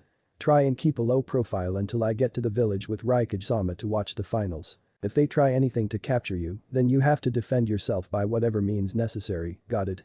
Shiden said, then she turned her gaze to Aian and Kasumi. Protect him and keep on him at all costs. The 3 nodded in agreement, they knew that if Konoha caught wind of their village, they wouldn't hesitate to try and capture them. Since Kyuubi was the guardian spirit and also the one who helped the dragon ninja ancestor that defeated the dark dragon, decades passed. Alright team, let's move. Joe exclaimed as he turned, hopped in Kaiser, and the twin dragons started to fly into the skies away from the village. Team Akuma and Tenchi took one last look at their village. The crowd that had gathered watched with pride as the 6 dragon ninjas made their way to the next step of their lives, the evening sun casting a soft glow around the 6. Good luck, my children. Kushina whispered to wish them luck. Chapter 12. Arrival of the Fallen Leaf and First Stage in Forest Snake. At the borders of Water Fire, the team of Dragon Ninja and Joe, as like a Jonin sensei will be accompanying them. It will take days until the exams await. Joe wore his best choice of his ninja attire, a white shinobi shizoku with some armor, and also when he had passed his trusted Shinken no Riken, divine dragon sword, to his son Ryu. So he wielded his plain katana, his cloth handle is white with a white. So, since they will stop by at Nami, then they'll be going to Konoha, by foot. As they reached the bridge, it turns out that Naruto, Tsuki, Ryu and Joe, and the girl smiled at the name of the bridge, is Great Dragon Naruto Bridge. They're proud to see the name of the bridge after their hero and his team. After Gato's reign has ended. Wow, Naruto-kun. Been 3 months since the people of Nami named the bridge after you and also added dragon besides your name. Comment. Yup, that will be our turf for now, Aian-chan. Naruto replied, smiled. What an honor. Kasumi said. If I recall from what you told Ryu, you fought Zabuza Mamachi of Kiri. Joe said. Yup, since I was careless and reckless about how I want to overboard to overwhelm my power. Naruto replied, sheepish. Congratulations. Kurumi said to Naruto, within his mind. Thanks Nichin. Naruto replied. Looks like our reputation in the ninja world has yet to come, now that we come so far to any of the hidden villages will know about our power. Ryu said. Alright, let's keep moving. Naruto said as they crossed the bridge leading into they walked through the town. Naruto and his team were amazed to see that it no longer looked poverty-stricken as it used to be, but like a regular town. If Sakura were with them, sooner or later she would have become a dragon ninja too. Wow, the place looks incredible. Momiji admitted. I know, it's like I hardly recognize it. Naruto said, until he looked ahead, spotting a familiar woman who provided for him while he was on his mission. Tsunami-san. He called and the others recognized her as well, minus Joe for the first time to meet, looked ahead and saw Naruto and his team. Naruto-san, Minna, everyone. As Naruto walked over, asked. How's it going? Naruto, Minna, it is you. Tsunami smiled. It's so good to see you again. Kasumi said. Yeah, it's been months. Momiji added. Same here. Aian added. So am I. Ryu added. Ditto, you're looking great. Tsuki finished. Same to you all. Tsunami said until she looked ahead seeing Joe with him. And who is he? That's my father, Joe Hayabusa. Ryu answered, which made Tsunami shocked and surprised to meet Ryu's father in person. Nice to meet you, Tsunami-san. Joe greeted with a bow, which caused Tsunami to be a little bit embarrassing. Same here. She replied. Then Ryu spoke again. So, anyway, we'll explain elsewhere, are you busy? Actually, Ryu-san. I just finished grabbing some supplies for dinner tonight, though if there's going to be some extra guests I may need a lot more. Tsunami replied. Please let us take care of that. Kasumi said. Yes, after all cooking is our strong point. Ayan added. So after the Kunoichis helped the Tsunami get more supplies they returned to Tazuna's place. I'm home. Tsunami called. Hasan. Inari said coming downstairs. I was getting worried. He paused and spotted Naruto and his team entering. Naruto Niasen. Mina. He ran over. Hey Inari. Naruto said bending down and the boys hugged. It's great to see you again. Inari said, shedding tears of happiness. Hey, what's going on? Tazuna walked over until he was surprised to see the team of Dragon Ninja and also one familiar Joe. Hey Naruto, Mina, it's been a while. Hey Tazuna-san, how's it going? Naruto asked. Things have been going great. How about you guys? Tazuna replied and asked. Same here. Ayan answered. Except for Sakura, she was still in Konoha. I see. Are you guys on another mission? The old man asked. No, we just stopped in to see how things were and even we needed a break for the Chunin exams coming up and judging from how the town looks, I'd say things are off to a good start. Naruto answered. They sure have, since the bridge was completed our country's been doing much better. Tazuna stated. So have us, why don't we tell you what's been happening? Naruto said as they entered their home. Time skip next day. Now that after their dinner, they spend a night until they're left by dawn with proper goodbyes and then Ryu or Naruto introduce Joe to Tazuna and Inari. The old bridge builder was shocked to see and meet the rumored Shiraiyu, White Dragon, in person. Tazu knew the Hayabusa village from Kurenai and Kakashi. After all, just as promised, they're teaching villagers of Nami, but only a male for learning how to use a gun and also making ammo and gunpowder. Even learned to take the safety switch so as to be sure not to mess with it. Nami no Kuni will have firearms in the elemental nations, as a first. So everyone will get used to it, as for now they'll need it for bandit attacks, even though they brought police or sheriff issues. And think Walking Dead 2010. Search at IMFDB about those guns. They gave them M9s, 9mm, Colt official police revolvers 38 special, Mossberg 500s, 12 gauge, Remington 700 BDL 308 Winchester, MP5 SMG, 9mm, M14 rifle, 7.62x 51mm NATO, and MK2 Safari Browning automatic rifle 3006. About that only those weapons were like the town's sheriff's station if they needed them to defend themselves for everything that happened. So many of them contacted Japan for those arsenals. But now, they're off to Konoha, within miles of the Fire Country borders, as they'll be setting camp and placing a few traps around the camp. As Naruto stood. I will be going hunting for some food. Well done, Naruto. Joe replied. But be careful, you knew the Konoha ANBU might be near. Naruto nodded his head in understanding. If Kakashi or if Danzo's drown had mentioned him in his report, the Warhawk would probably order anyone who spotted him to capture him alive and had him under his thumb. He jumped into the forest and began to hunt for something they could all eat, preferably a boar or a few rabbits. He was about to continue moving in search of something when he noticed a boar in the distance. Perfect. He thought as he approached the boar as quietly as possible. Drawing his Ryuken, then closing his eyes. I'm gonna need you for the hunt. That's fine, Naruto-kun. The voice of a female within the blade, since Naruto had revealed that the Ryuken can communicate with the wielder, since the dragon sword, Ryuken, is a sentient sword. So he can talk to his blade. After all, you may be allowed to use me for hunting. Just like I was hunt for food. Thank you, Ryuken-san. Naruto replied as he opened his eyes and then he channeled some of his wind chakra into it and launched a blade of wind at his prey. The boar didn't know what happened, 1 second it was eating grass, the next it was dead with a huge gash on its side. Naruto sealed the dead boar into a storage scroll to make it easier to get it back to the camp. He was about to start making his way back to his team when he felt multiple chakra signatures approaching. Crap, that's not my team, and with the way they're being masked, they have to be ANBU. Or rather, Danzo's read ANBU. His guess was proven correct because the next thing he knew he was surrounded by a squad of 6 ANBU. 3 of them wore black cloaks while one had on a white cloak. The ones in the black cloaks had blank masks that had the kanji 9, na on it. Naruto frowned about those stupid drones since he sensed their signatures. So, I was right. It would seem that the Psy kid did tell that old hawk about me. Ever since back when he was still kid in training and or hanging out with her friends and sister after her mother got back on the summit, he wants some answers about the actions of his former grandfather figure, about lying to him for his mother, thought that she died during he was born or died in childbirth. Even he lied to him for all those years for suffering. He couldn't help him for what those villagers did to him, he did give him an apartment to live in, alone. Treating him like an outcast like An does. And he couldn't even bother to visit him. Every time Hiruzen came by and gave him an allowance after he was kicked out in the orphanage. After all, when he had done it. The Sandaime Hokage want him for being the last Namikaze alive and revived its clan to head him CRA. I have him remain loyal and join the shinobi ranks. The old Hokage wants his bloodline for Konoha, just like the most greedy council, minus the two and shinobi side. He was a number one coward for being a Hokage, and he trusted Hiruzen for comforting his loneliness, but now he broke his trust. He was supposed to be there for him. Even the ANBU were out of their duties, but some of them that hated him for he had a guardian spirit sealed within him. But the villagers of Konoha mistaken hhis newfound sister, Kurumi the Kyuubi, a demon, but a spirit. For now. He won't be the same Naruto from Konoha ever again. Naruto, Hiruzen know he is long gone. But he viewed the Sandaime Hokage as a grandfather, was nothing but a shell of the surrogate grandfather that never acts for anything, but only for the sake of the village. But Konoha was first he cared most, but Naruto, as a second, never even bothered. As for Danzo, his mother told him about that old warhawk and that he wants him under his thumb with his iron fist as a weapon of the Konoha for winning the war. He just wanted to become Hokage since Tobirama, the brother of Hashirama, the Shodaime Hokage, was a Nidaime.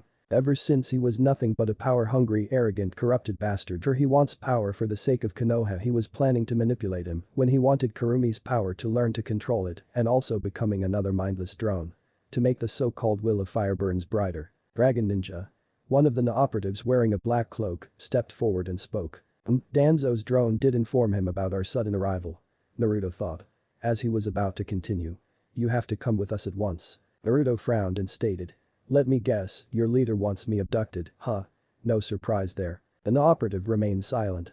Due to the fact that Danzo took away their emotions since any of the orphans trained to become one of Danzo's private army. After all, he wants him to recruit as his weapon for sure. Even the old Warhawks attempt to get him since when he had trusted and told Hiruzen once. To stay away from him at all costs when he had realized what he had meant. Now, if you don't mind I should be getting back to my team now. We have a long day ahead of us tomorrow. Naruto said as he tried to walk past the ANBU only to be blocked by another ANBU. Dragon Ninja, you will come with us back to Konoha. ANBU said in a more forceful tone. Naruto's eyes narrowed. I would have to, but the answer is no. Then we had no choice. Another operative, as the rest had drawn their weapons. Since it was a big mistake to fight against a Dragon Ninja. By force and also weakening him. HMPH. Never learns. Naruto said and twirls the blade a few times while his hair shadowed his eyes.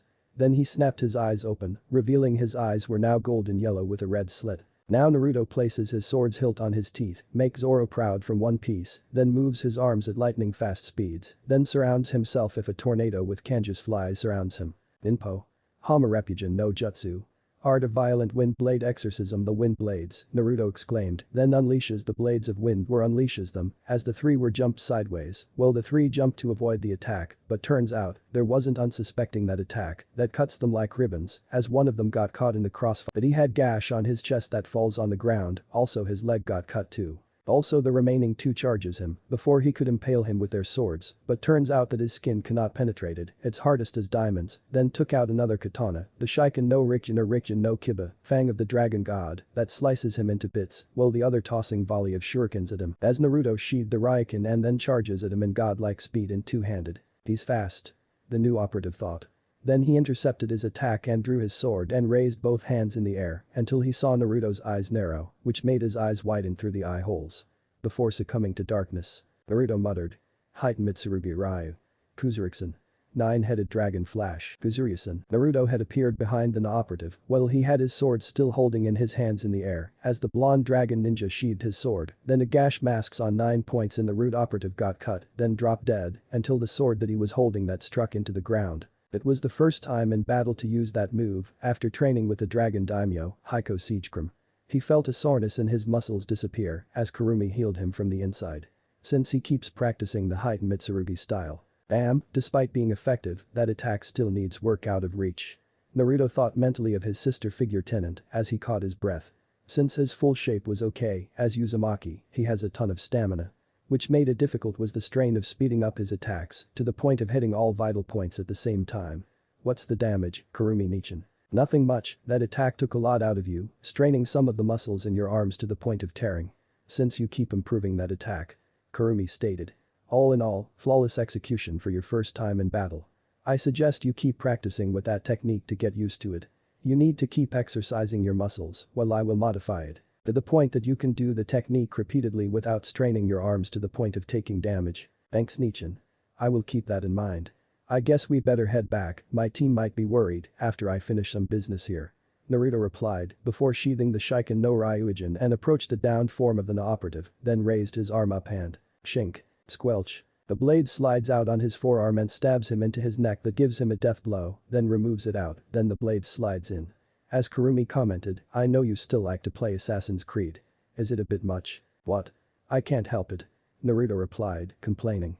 Though, I can't wait for the next one to come. Kurumi sighed and admitted that when Naruto was a fan of that game, he also wanted a hidden blade, since 2 hidden blades were useful after all. Then he went to the last root operative, crawled away from the fight, until he stomped his back, he noticed his severed cut leg got tightened that prevented blood loss. Very clever. Naruto stated as he flipped him over. Then stomp his chest and pointed his finger at him. If your Danzo-sama will attempt to abduct me by sending you and your fellow drones to catch me, red-handed. I will have you and your lads will give him a body bag. Which made the root operative flinch when he knew about their master.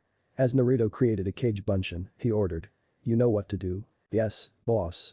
The clone replied. Good. I will head back to the camp. Naruto replied as he shunshin away as the clone of Naruto gazed at the last ANBU. I will give you a taste of my own medicine.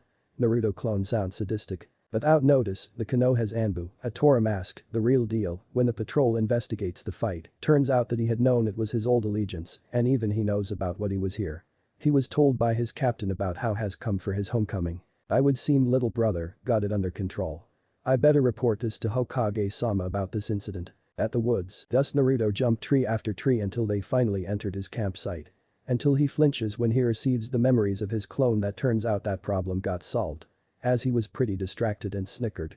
Guess I will give an old hawk a present. Anne, who had been sitting with her sister, Momiji, Ryu, Tsuki and Joe waiting for Naruto to return with dinner, was about to suggest they go check on him, since he was taking a long time when the blonde suddenly crashed and landed right in front of her. Damn, I was kinda distracted while I wasn't able to land. Naruto mumbled as he got up and dusted himself off. Naruto, what happened? Where were you? Joe asked, with how close they were to the border, he could take a good guess as to what happened. I had an encounter with some Konoha ANBU, or rather, Danzo's drones. Naruto replied, putting his team on alert, and Joe was frowned. Are you sure, Naruto? Joe seriously, which made Naruto respond with a nod that resulted from his team's uproar. And to leave that old one-eyed coot still had his stupid drones around. Tsuki is irritating, with Team Tenchi and Naruto's GFs, nodding about the Warhawk and the Elder of the Council. Yes, except turns out his numbers were almost in. Ryu stated. Turns out Kushina-sama did a number on them when he made a mistake. That arrogant old fool won't let me lay a finger on my. Anne frowned. I agreed, Nichin. I won't let it happen. Kasumi said. That's right, Danzo still wants his weapon back to that hellhole for all of what we know. Seems Sakura-chan sent me a message about when he tried to kidnap more orphans to become his own personal drones. So I killed them and gave him a gift for sure. If Konoha was willing to send 4 of their best friends after Naruto to bring him back to their village, they needed to be extra careful and keep their eyes open for anything at all that was out of place when they reached the village. Okay, we'll deal with this later, for now let's eat and get some sleep. I'll take the first watch, Naruto and Anne second, Momiji and Kasumi third, and Ryu and Tsuki will take the last watch.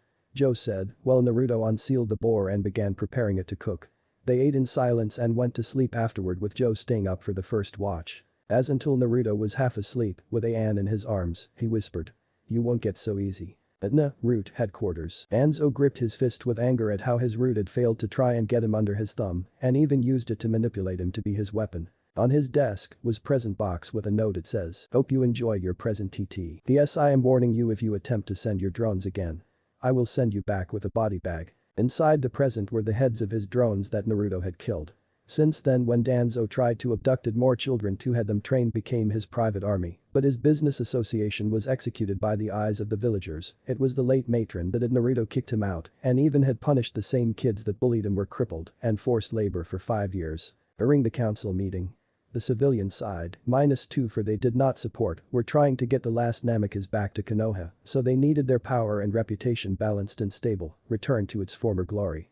Turns out that when their precious Uchiha, that somehow had been humiliated by dragon ninjas. They tried to cover it up with a false report, but it turns out the Nami no Kuni got allied with the Hayabusa village for now.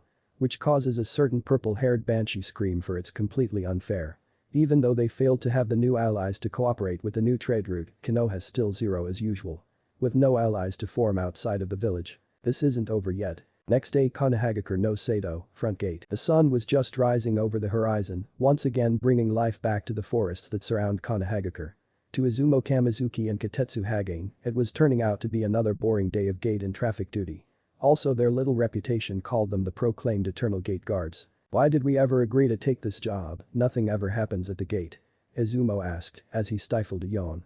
He stated that being in the gate guards was boring.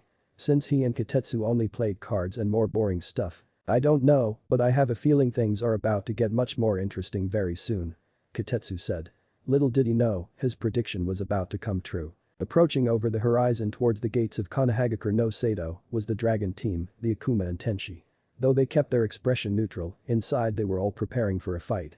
They knew Konoha would do anything to get the last Uzumaki Namikaze back, along with his sister, but they weren't going down without a fight. The dragon team had almost reached Konoha before they continue, as they're there wearing cloaks with hoods to conceal their appearance and wore dragon mask to conceal their faces. Naruto is dragon with crimson marks, along with Ryu as dark blue and Tsuki is red, Ayan is tanuki with purple markings, Momiji is cat with brown marks, and Kasumi is ferret with blue marks. And Joe will remain himself, since no need to wear a cloak to hide his appearance, so that any of the shinobi knew their reputation. Do you all sense it? Joe asked in a low tone while he kept her eyes on the road ahead. Yeah, we've been under surveillance for the last hour or so. Do you think they'll make a move to grab Naruto-kun? Ayan said while wearing her mask while she tightened her hold on said boy's hand while Kasumi held his and Momiji behind him. And me too. Tsuki added. I don't want my brother. Differently is Kushina's daughter with a verbal tick. Joe thought. I doubt it, they've known of our presence long before we entered Fire Country, and if they wanted to make another attempt at me, they would have done it as soon as we crossed the border and made it appear as though someone else did it.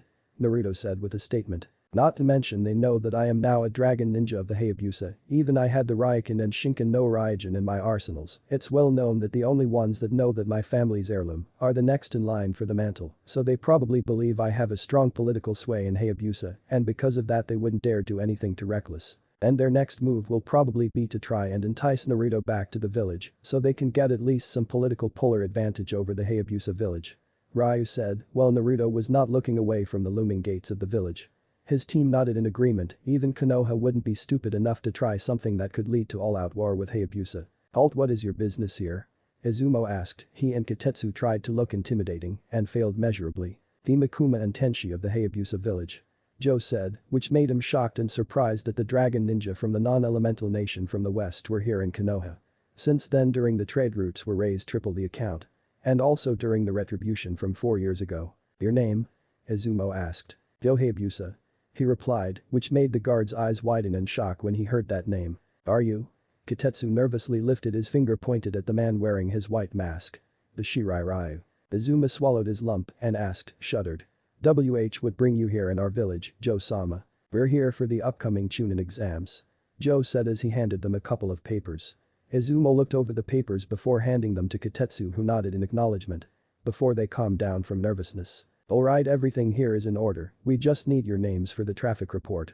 Katetsu said as he took out a pencil and a file. Team Dragon, minus Joe all stiffened slightly, they knew this could lead to an all-out fight if things got out of hand, and they had to be ready. Except we already know you're Joe-sama. But. Where is the other sensei? I am their sensei, and also I am a representative of the Hayabusa village. Since I will train them at the same time, while I had my son, the leader of Akuma will train any of their teammates, and the leader of the Tenshi will do the same. Joe answered with an explanation, while he narrowed his eyes on them. Tsuki, Kinoichi of Dragon Team, Akuma. Tsuki said, before she slowly reached for the shuriken holster. Since she cannot reveal her full name about being Naruto's sister. I am his son, Ryu Hayabusa, shinobi of Dragon Team, Akuma. Ryu said he stretched his arms so his hands were near his Shinken no Riken, divine dragon sword. Which made Izumo feel nervous to see the white dragon's son, while Katetsu tried not to be nervous and lay eyes on the most powerful and deadliest S-rank shinobi. Momiji Higurashi, Kinoichi of Dragon Team, Tenshi. Momiji, before he grabs her Tenrik Naginata, Heaven Dragon Naginata. But which made the gate guards shocked and surprised because someone had the same name as a certain green spandex in his team. Excuse me, are you related to someone named Higurashi? Katetsu asked about the relationship. Which made Momiji frown. It's complicated. So let's drop the subject. she replied, which made Kotetsu not understand and told him to continue. Kasumi Tenshin, Kunoichi of Dragon Team, Tenshi. Kasumi said as slowly reached her wakizashi before lending Naruto's right side. Ayan Tenshin, her sister, Kunoichi of Dragon Team Tenshi, team leader. Ayan said she leaned into Naruto's left side a little more so she could reach for her own incendiary shuriken in secret. Naruto hesitated slightly but put on a neutral face and spoke without his full name. Naruto, Shinobi of Dragon Team, Akuma, team leader. Which made Kotetsu and Izumo freeze, for they had names before from where. So they decide to drop the subject. Okay, with their name written and you all may go in. Izumo said, as they went through without saying another word. As Izumo and Kotetsu take a look at the name of the last person in it. Naruto. The two gate guards looked at the name, carefully if they remember correctly, but they looked at each other. It was been 8 years since their little friend. Could that be? At the streets of Konoha. Yup, just as Ayan had guessed, during the mission of Nami no Kuni, Wave Country, when the question Kakashi or any shinobi, with those who had a big mouth, was in Yazuka, was right after all. The streets, shops, and residents were now weakened until its date, with the shops, were all completely closed and out of business. But now many of the business areas were in ruins. Even few of them like markets and stores were okay, leaving only bookstores. But only when the shop owners had raised the price if they wanted to rebuild their homes and jobs about how the new customers would arrive. But with no children came out to play, along with no workers or deliveries and passing by villagers. Even several people were laying the shade, any shop's shade in former resident homes. They're poor and hungry. So the team of Dragon Ninja decided to ignore seeing it and also before the eyes of the poor villagers saw them, then approached them pleading for money and food. They're used to being arrogant and they're used to being the people who formed a mob that mistreats Naruto from the very beginning. Time after time, since the Fire Daimyo had cancelled the Kyuubi festival permanently. But since then his samurai has liquefied everything. Including their children too, they're used to being parents that dishonored their family. Even though they had poisoned their children's minds for the truth they told. The children started to drift apart and started calling him first and last names rather than their parents' names like father and mother with their strained relationship. Because the children blamed them for how they shouldn't have followed their later Yondaime Hokage's dying wish and even they didn't believe for Naruto was the Hokage's son and also the Godame Ryukage and even the wife of Minato Namikaze. Even they tried to redeem themselves from the mistakes they had made and even their children that drift away. After all then the children had moved into the fire capital and also lived in the orphanage. Even their once parents before they tried to plead for everything for what they should have done. Even when the retribution of Konoha was declared by the Hayabusa Kushina herself. Even though they tried to confess the Hokage or their daimyo for thinking that it was the so-called Kyuubi brat did, but they thought they put some kind of spell that controls him. But it wasn't that they didn't corrupt their daimyo. They tried everything to snap him out, but now the numbers were reduced to half by public execution. For now, they're forbidden to see their children. The Fire Daimyo was angry, very angry, but they did snap him out by unleashing his rage. For those pathetic words that were tried from the villagers they're the one who should have woken up from their eyes. Even they could, but the daimyo had no choice but to cut their accounts of the bank and also had them confiscated. Even now the bank had 10 or 18% of the amount of currency. Turns out that they should not making the Fire Daimyo angry was a huge mistake. Now that they have become very poor, they even lose their jobs. Now they're completely forced labored for years and even stayed in prison for a long time. But they felt despaired, for they had no hope to fix everything with subdued. Even losing more loved ones that have nothing left to live without their children. And as for the shinobi side that also lost their career almost or demoted into chunins and genins once more. They had the same thing as the civilians. Even though they had lost everything with humiliation. They kept taking C ranks with one only B or A rank mission, but only the Fire Daimyo gave them one, only, along with D ranks, along with the Tora mission for fresh out genins. Even the civilian council had tried extremely hard to regain their money, economy and power for everything. But the other two of their members refused to cooperate with them, ever since they're completely under protection of the shinobi side of the council. Though, they can't get their money and children returned to their parents. Now Konoha won't hold much longer. It was about to collapse for a moment. Until the poor villagers plead for hopes like, please, give us food, we're hungry. Or did you have money, please? Or etc. The teams were ignored since then when many foreigner shinobis berated them since they saw bruises and cuts and even heavy concussion. Joe first spoke. We'll find a hotel, well you all need to take a sightseeing and. I know, Joe Ajusan. I know. Naruto replied. As he stepped forward and then went alone for sure, the rest sighed of how long it had been until they saw him with a poor villager before he approached him, but he pushed him and said leave me alone. But the poor soul tried to plead. I'll go with him. Ayan said, they looked at her teammates, since they don't deny it. Oh. Joe replied, with that Ayan began following Naruto where he wanted to go. But the blonde dragon in wandering around the village, since it's been years he has been. Now he was on his way to his old apartment complex in the slums. Now when he was arrived at building, standing in the rooftops, turns out that his old apartment was completely ruined, since then that the landlord had lost his job, and then everything is abandoned, but leaving the owner, but the truth is that he had his money bankrupt for all those years for his business was ruined. After all that he sensed that he was still around, waiting for someone to rent his complex. But now all the apartments were completely empty and the former residents were left to move in. Now the landlord was completely shocked and depressed because his business was ruined. Is this where you used to live? Naruto heard Ayan's voice, then he turned to see her, with a patch of popsicle. Yeah, Ayan-chan. Naruto calmed, then she broke 2 of the treats before she went to the store to buy some ice cream and took the half as when they removed their mask without anyone looking at their faces, then they took a bite on that cold treat. They stared at his old apartment while they kept eating. This place is nothing but a prison that Hiruzen kept me captive like I was a prisoner. I won't forgive what he has done to me. Since then I no longer bear that curse anymore for my suffering and pain. And this time, Naruto said, clenches the stick until he finishes it and declares, I will make everyone in this village commit the crimes. Now they did pay the price. Ayan looked at her lover for how much pain for his loneliness. Even the most for he had a worse childhood like herself does when the people of Mugen Tenshin did abused and shunned her, after all for what her so-called father, Raidu did rape her mother, also considered that she, Kasumi and Hade, were sisters cousins. Ayan-chan you better head to the hotel, I'll see you there. Naruto said to her. No, I'm coming with you. Ayan denies it. But. Naruto protested before turning to her face. As Ayan touches his cheek with her hand. And said with comfort words. I know. Like I was about to hate Kasumi for being praised by her village like a princess. But I won't let you be alone. Naruto sighed and replied. Alright, Ayan-chan. I understand. But I will better give that old team a payback. And I am gonna save my little friend who I had left for years.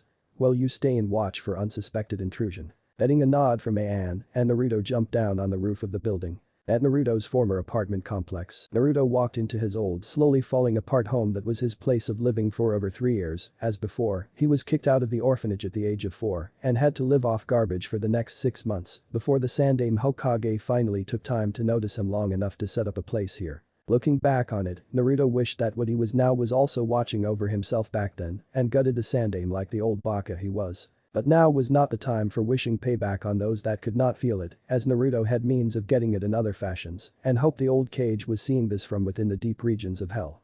Walking into the building, Naruto made his way to the apartment landlord, who was an old arrogant baka, and on several occasions beat him with a cane for no apparent, at the time, reason. Stopping at the wooden door, Naruto knocked several times before he took off his mask and waited for the door to open before he saw the bitter old man that hurt him while living here. The old man looked the same as he did back then and seemed to be frozen in time in terms of showing age. Even since Fire Daimyo completely punished that man for everything, even having him bankrupted leaving 5%, he was completely distressed about losing his business. At first, the old man's eyesight had prevented him from seeing Naruto clearly, but once he did, the old man instantly tried to shut the door and failed to consider just who it was that he was trying to keep out. But the dragon's roar, Naruto destroyed the door and sent the old man that was once his apartment landlord flying across the room. The old man tried to sputter out some words, whether they were that of apologies or further insults was unknown since Naruto didn't care, since it was time to get his pound of flesh from the bastard. Naruto stared at the old fool, then he used the same cane that beat him up, crushing his bones and ribs, very painful, and then he snapped them and used it to stab his right hand and his left eye. Causes the old landlord screams of agony in his old pathetic lungs, even though he knew that Naruto was the Hokage's son. Since he was innocent back then. He made the biggest mistake of his miserable life. And by Kami, he got it, and then some. Now Naruto left the landlord's room with a whimpering of shame and misery, soon he will die in blood loss with massive injuries, even though he had lost his business, and even he lost his life for everything. He tortured his pride, with despair. Then he went to his old home. Turns out it was a mess just like he remembered. So, when Naruto entered his apartment, it's been years since he used to live in this dump. But now it's the same as usual. As Naruto went his old former room, then he climb into the ceiling and then opens the plank that he keep his belonging, then he took something that he haven't got it revealed to be his Gama-chan. It's been a while since I had forgotten you, Gama-chan. Naruto said to his little green wallet, he was admitted and relieved that the old arrogant coot couldn't find his little froggy friend. Then he checks for money, then opens his wallet's mouth to see if it's there he remembered. So it's still here. You know, I may like toads like I used to, but dragons are better. So I won't throw you away." Then he closed the wallet and then before that, he stared at his old home with painful memories. Then he took a look at the same Konoha symbol decoration on the wall. Then take out a kunai and toss it at the dead center. "Your village won't be peaceful anymore, Sarutobi," he said with declared. "But now, the will of fire is dead." Outside of the old apartment complex, Naruto got out from his old home and since then he will break everything, the bathrooms, electricity, pipes, and everything. So now that the old landlord will be out of his business, forever. He was completely crippled and depressed now, without an insurance and without the help of the civilian council. Due to the votes, about 10 votes for each council member, but it's about 12 for the shinobi side and 8 for the civilian side. Since the civilian council were still upset about the other 2 members of the council were turning their backs at them. But only that when they tried to order around by getting their precious uchiha to become stronger and want for everything. Even they tried to get the children that the orphanage owned by the Harunos and the Higurashi got the weapons. "Are you done?" Ann was waiting for him in the streets at the front of the complex. Naruto replied. "Yeah, let's go. I got what I came for." So now they're left, with the ANBU feeling a disturbance at the apartment complex, which they entered the landlord's room. Turns out that he was completely brutally injured due to his old age, and even his room was completely messed up. Now turns out that this building is done for and out of business. Even now. His life was over. But Naruto and Ann. "So, you got what you came for?" Ann asked. "Yeah, it's been 8 years since I was taken by Joe Ojisan, Shizuru-Abasan, Ryu, and their ninja squad for saving me from the mob to the Hayabusa village. Well as for now that is my home now, so I did going to the shops to buy something, when those stupid owners never let me buy some, well I was happy to see Kasan and even my twin sister for my life." Naruto said. "Even Sarutobi lied to me about my mother died from childbirth or he won't tell me about heritage. Ever since he was formed to fend himself with garbage when Sarutobi gave him an apartment and allowance. Well. Right after when everything is worse, his horrible birthday. After all, when he lived in his now home, the Hayabusa village. Naruto had the happiest birthday ever. The karma for his life was joyfulness. He cried for joy of how he cried so much for having a good birthday. Even he couldn't make friends in Konoha, especially Sakura and her family. He didn't have a birthday since his life was ruined, it's all Sarutobi's fault. Well. All of his loneliness that pains him deeply. So.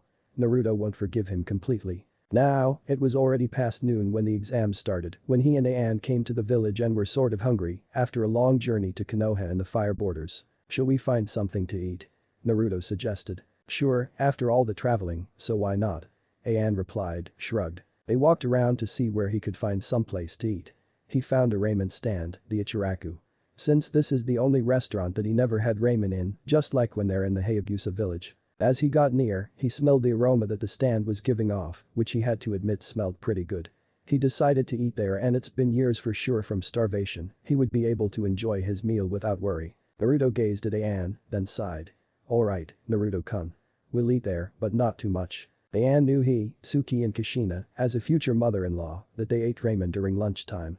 No matter how many bowls they ate, causing them to be unable to stop eating ramen more than anyone. When they went to Tokyo, Naruto had broken the record by about 10 bowls or more and the records were completely Godspeed, so no one could break his record. So, they went completely overboard. She couldn't blame them because when Uzumaki comes from Uzumaki, always loves ramen as a gift from the gods, lol. Once they got up to the stand Naruto flapped the banner and said to Ann, like a gentleman. "Ladies first. You're such a gentleman." Ann cooed, then she walked to the restaurant. And he lowered his hood down and Ann too, only leaving their mask, since Naruto had something in mind, while placing his both Raiken and Shiken Raijin. After all, since then ramen wasn't healthy because he wasn't able to gain height before, because of how that ramen is the only food he ate, besides the rest when he hasn't eaten something else, because the shops had overpriced them. Even though he wasn't allowed completely. Well, he did eat ramen for lunch after all. The young waitress came up to get his order when she noticed 2 people wearing cloaks, which made her kinda nervous. But she quickly put it aside since she took a look at her new customers. As she saw 2 of them take off their mask, see what they looked like, it turns out that one is a beautiful girl who had purple hair, it's rare just like a certain Rosette had pink hair. Since she is one of the customers. And the other is blonde, while wearing a mask, just like a certain silver-haired copycat. Naruto, after looking at the menu and thinking about it along with Ann, looked up to see their waitress. He had to admit that the waitress was an attractive young girl. He can see her long brunette hair that easily reached her back which was tied with a blue bandana. He can also tell that she has a nice figure, even with the chef outfit she was wearing. The brunette spoke nervously. "Hello, my name is Am. welcome to Ichiraku's ramen. What can I get you too? Because Anne frowned about this girl having the same name as her mother, she shrugged about that and dropped the subject. Hi. Yes. I would like a glass of water and some large bowl of pork ramen. Naruto ordered. And also miso ramen and cream soda. Anne added. Agreed and started getting his order. She called out to her father, Tucci, on the order, which he appeared in front of the stand, which Naruto can't see that allows the customers to see them make the order. As he waited, Tucci looked at his new customer and he noticed his blonde spiky hair was kinda reminiscent of the fourth, along with his slit eyes that looked like a dragon or a fox. As the old ramen owner spoke. So, never seen you two before. We're from the Hayabusa village. Naruto replied, which caused Tucci's eyes to widen, for he had heard of that village, since the Hayabusa village had a large reputation. Then the blonde mentally added.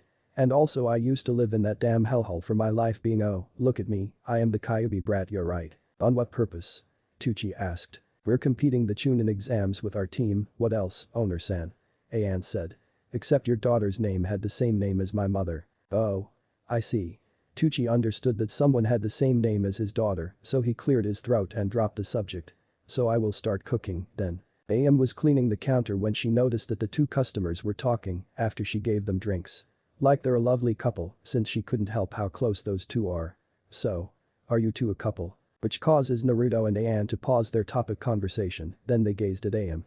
As Naruto spoke with an explanation. Yes, we are. I had known her since we were kids 8 years ago. I see. Ichiraku understands before asking. Care for your names. My name is Naruto and this is my girlfriend, Anne-chan. Naruto introduced, then he tilted his head at her, beside him. Guess this two weren't so bad, unlike those fuckers. Nice to meet you. Ichiraku was pleased to meet someone new from outside of Konohagakure. As she continues to clean the counter. Just as Tucci finished making the ramen, Naruto and Anne were having some conversation until heard the blonde dragon ninja mention Sakura. Questioned them about whether they knew Sakura, which made Naruto and Anne tensed for knowing about her, so Naruto replied that he and his team met her and her team of Konoha and Nami no Kuni, which made the brunette nod for understanding. They keep it a secret without being suspicious about when Naruto knew Sakura was his first childhood friend. When Tucci put 2 bowls on the counter, which he then said. Here, thanks for waiting, so eat up. Before the old ramen chef looked up at them. Naruto and Anne turned to see it served and take a pair of chopsticks in the wooden cylinder and enjoy his meal. As they split it, then Naruto and Anne clapped their hands with prayer and said in unison. Itadakimasu. When Tucci and Am were curious about Naruto was about to remove his mask, just like also the same silver-haired mask had that mask worn in his face. But until which made them shocked and surprised to see this. The noodles that Naruto was about to eat, but somehow that was going through his mask. You want to know why? Naruto and Ryu had fangirl problems, along with their best friend, Hade. Since then that their handsome faces causes them gone rampage, ever since they heard about Anne was moved into the Uzumaki compound, they're completely complained about how that so-called cursed child that lived in the home of the Ryukage and also so-called their precious Naruto-sama, but they tried to get them separately. Well, he and Ryu were targets whenever they arrived at the village to visit like Mugen Tenshin, and Hate was out on his own for a walk and exercise, well. You'll name it. In the reputation for the fangirls. Shiden was completely amusing for Naruto's or Ryu's fangirl problems. He told Ryu, and/or Naruto, about he shouldn't wear a mask in public in his village, or else the fangirls will chase them like a stampede, even though they're skilled kunoichi, they also learned to track them out, who could blame the boys. But the Mugen Tenshin leader, plus Anne, knew that they're under CRA law for sure, and also his wife, he did keep it a secret without her daughter knowing, so here Ryu will tell her and the other fellow kunoichi, Momiji. So now they ate it, he and Anne must admit that the ramen tasted better than the ones he ate when they're in Japan, or Land of Dragon, for a couple of dates for shopping and other stuff. As they continued eating while talking about topics and also a strategy for the upcoming exams, even sharing their foods, it was romantic for those two to be close. Waleam and Tucci did join their conversation. Since it's first time for someone to talk to, Tucci recently heard a humor and announcement about the true heir of the Hayabusa clan, the main branch of the family. And even the Hayabusa clan, the second branch. Soon after they had their lunch finished and paid the meal, then put on their masks and wore their hoods, they exited the ramen bar and Anne stuck around with Naruto as he and the purple-haired kunoichi walking through the village when they came across an alleyway until they heard a scream. Which causes them to go investigate to see what is a commotion until they saw Sakura along with 7 individuals. Some of them he couldn't recognize, including Sakura. He and Anne are glad to see her again. But there is a situation at hand. The other 2 were a boy in what seemed to be a cat suit wearing face makeup, he also had a large bundle on his back. The other was a girl with blonde hair and she had a giant fan on her back. They were both wearing sand shinobi headbands and assumed they were from Suna. The black-clad shinobi with an object wrapped in bandages cloth strapped on his back was holding a little boy wearing a helmet and blue scarf by the scruff of his neck. "Let Konohamaru go," Sakura demanded. "This brat bumped into me," the boy said. "Let the kid go," the girl said. "No way Tamari, not till I teach this brat some manners," Kankuro said. As he was about to punch a boy called Konohamaru until someone from behind grabbed his wrist and gripped it tightly. Kankuro looked to see a blonde-haired teenager with his hand around his wrist, looking at him with a dark cold glare. "Let the kid go," Naruto said in a threatening tone. The blonde Suna Kunoichi was shocked to see that someone came out of nowhere. So fast. When he appeared that fast. Tamari thought in shock, which before she hadn't even sensed him and couldn't track him until he appeared in front of her brother and terrified him. Rosette was shocked and excited to see her boyfriend again. "Why should I?" he asked, trembling under Naruto's gaze as he saw him slowly draw the Raikon. "Then I will have your arm cut. Considering you and your team are out to the Chunin exams with a severed arm." Naruto threatens, then he will make a quick slash to cut his arm. "Just do as my best friend says." Another male voice called in. Then with a blink of an eye, Ryu appeared next to him with his Shinken no Riken pressed to his neck, scaring him, he said to him in a mocking tone. "Because if you don't, you are going to lose your stupid little head before he will cut first, then second your head, make up boy." The sand shinobi let go of the boy, who ran as fast as he could. Terrified, he went over to his sister Tamari. "But you will have to deal with far worse than us, as I do know this boy here if you harm him was the Sandaime Hokage's grandson," Ayan said, rather bitterly and before appeared to retrieve the young boy. Which made Kankuro flinch and Tamari glared at her brother, for he did screw up, big time. "Now then, I believe there's one more here," Ryu said. "You're right bro, you know it's not nice to spy on people, so come on out," Naruto demanded. In a nearby tree, they saw a red-haired boy with a gourd on his back. But he had a kanji of "I love" written on his forehead, surrounded by sand. Both of the sand shinobi looked at the boy and were instantly scared out of their minds. "Jigara. How long have you?" "Kankuro, shut up or I'll kill you," he said in a harsh tone, making Kankuro nod. Gaara then looked at Naruto, Ryu and Ayan with slight interest in his cold eyes. "Those shinobi detected me," Gaara thought before asking. "You, what are your names?" "Naruto Uzumaki Namikaze of the Hayabusa village," Naruto responded, then slid back his sword, which made Kankuro's jaw drop and Tamari smirked. "No way, I was about to fight a Hayabusa. I heard they are ruthless like Gaara," Kankuro thought, frightened, before he noticed a red-hilt sword on his back. "Man, I made a big mistake, sensei warned us that those guys are the dragon ninja, then that means that the sword on his back is the Raikon, the legendary sword of the dragons." Figures, Kankuro would pick a fight, he would lose life, with the very group of deadliest shinobi in the non-elemental nations that Baki-sensei told us to avoid as much as possible. And also. Tamari thought, she mentally added. "But looks like he's quite a hot guy too. But mysterious if I was wondering what is behind his mask." "Ryu Hayabusa." Ryu greeted me. Tamari turns to Ryu's face. "And also this one too. I wonder if I can talk to him for sure." "I see. Naruto Namikaze and Ryu Hayabusa, I look forward to seeing you both in the exams," Gaara said. He then looked at Tamari and Kankuro. "Tamari, Kankuro, we're leaving now," he said, making them nod. He disappeared into the sand and his two siblings followed him. Naruto and Ryu turned around to see Sakura along with the three kids looking at them. The orange-haired girl, tied up with red elastics into two very large pigtails. She also has a perpetual blush and the other is short brown hair, dark eyes, a drip of snot dripping down his nose, and black circular glasses looking at him in bewilderment. "Naruto-kun, it's you." Sakura sounds excited to see him, then she turns to see Ryu and Ayan. "Also you Ayan, Ryu-san." Getting a nod from the two fellow dragon nins with a smile, with Naruto smiling to see Sakura again. "It's good to see you again," Naruto said. "Been a long time." Naruto just nodded at her. Then an expression had changed and turned to the tree where Gaara was here. "Okay, Ichiraku. You can come on out." Which the kids, include Sakura, frowned that she looked up to see Sasuke with his ever-present scowl on his face.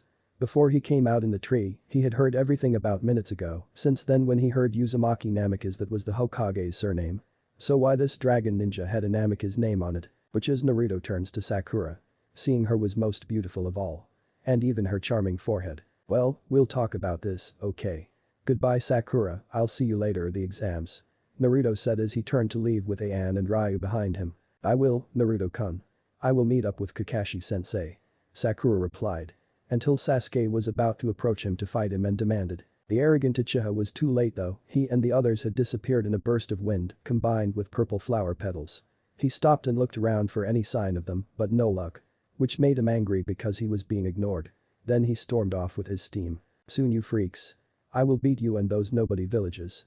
Sasuke thought. Sasuke heads off to meet up with Kakashi, leaving Sakura and the kids. Those kids were academy students. Well, I will be going now. Sakura claimed, then she turned to the kids. You better head home now, it's dangerous for kids if those foreign ninja teams from the different villages will attack you. Sure Sakura Nichin. But who are they? Konohamaru asked before he and his friends left. It's my soulmate, my guardian angel and his friends. Sakura replied. Well, gotta go. But you three head home first. With that, she disappeared with a burst of cherry blossoms and she learned Kasumi's flower shunshin.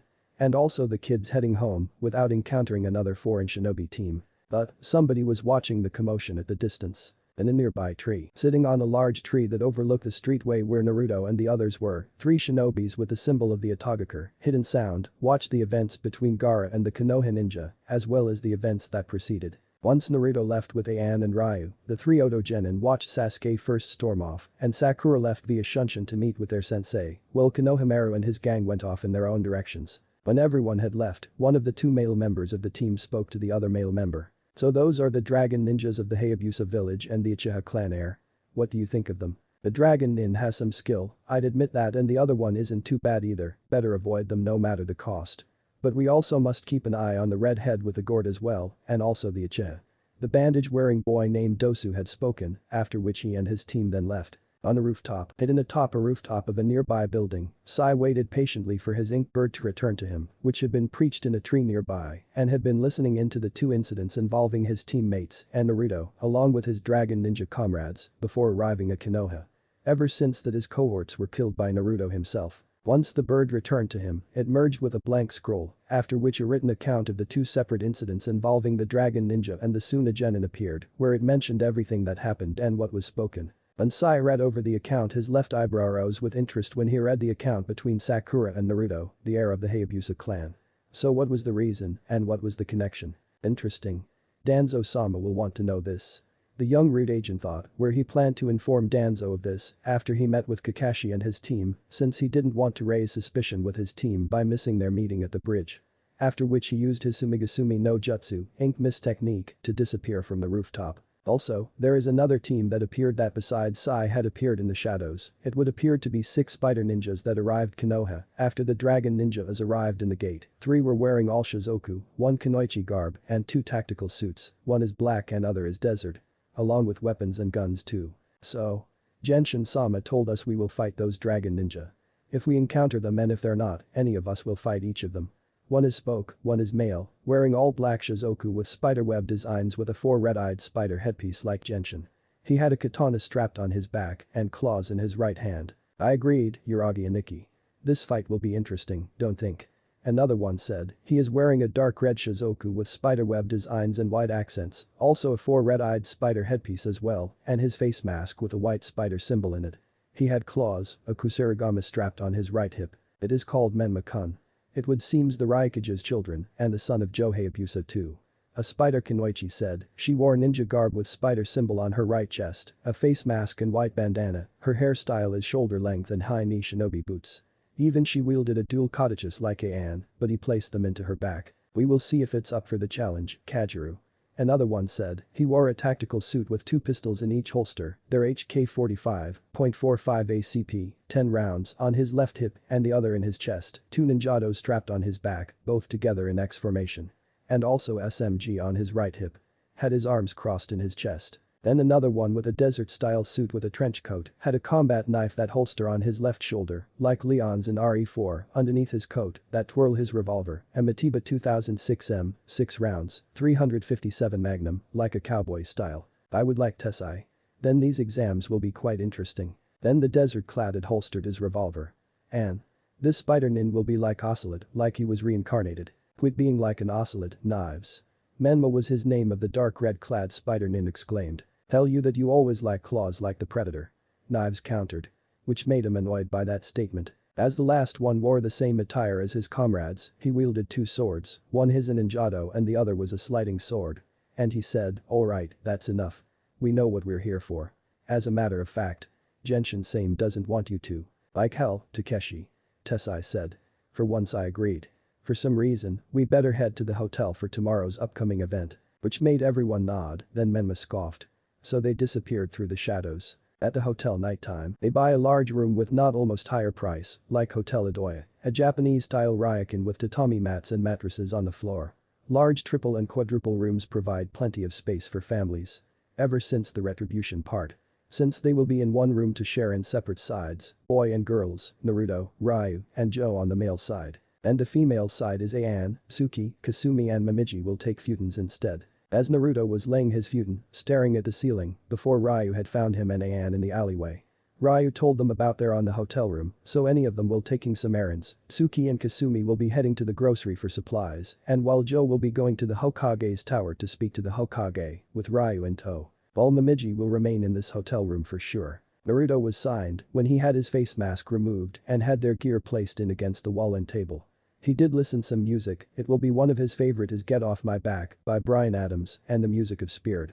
Stallion of Cimarron and also after that, next is Schwarzweiss Worlds Connected Beyond the Mist by Shimotsuki Haruka. He's still angry about being here in Konoha if he will genocide everyone or cripple this village. If Naruto will cripple Konoha until its date by breaking their bones and organs so they're unable to continue their career as a shinobi, and also if he will have to reduce their military power for sure. He did enjoy those music, technology is lifetime.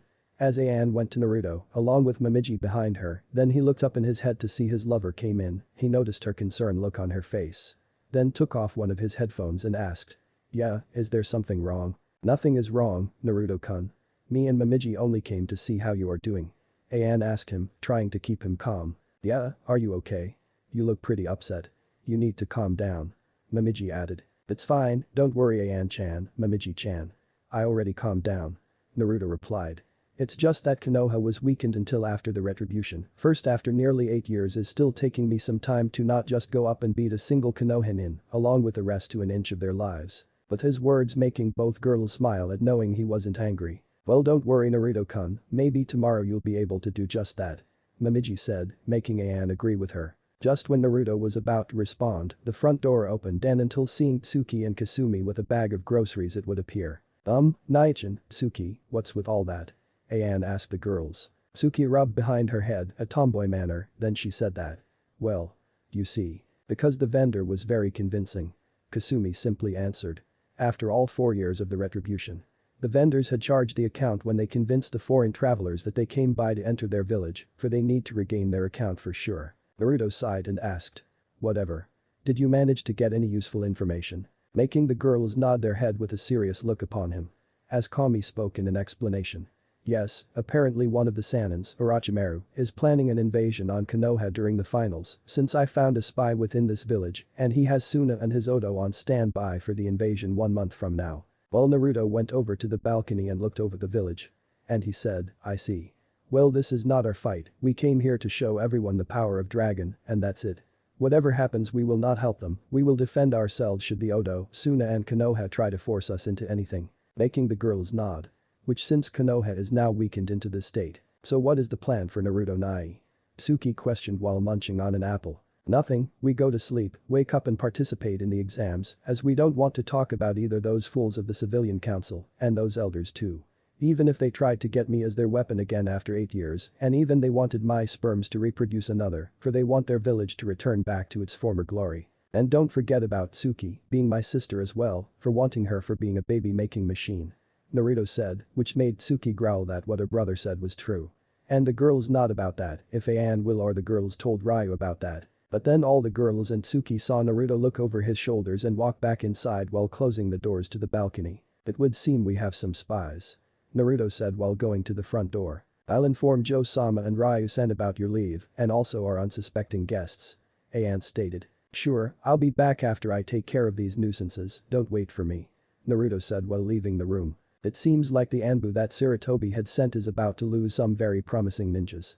Tsuki said while grabbing another apple. TCH, it's their fault for spying on us.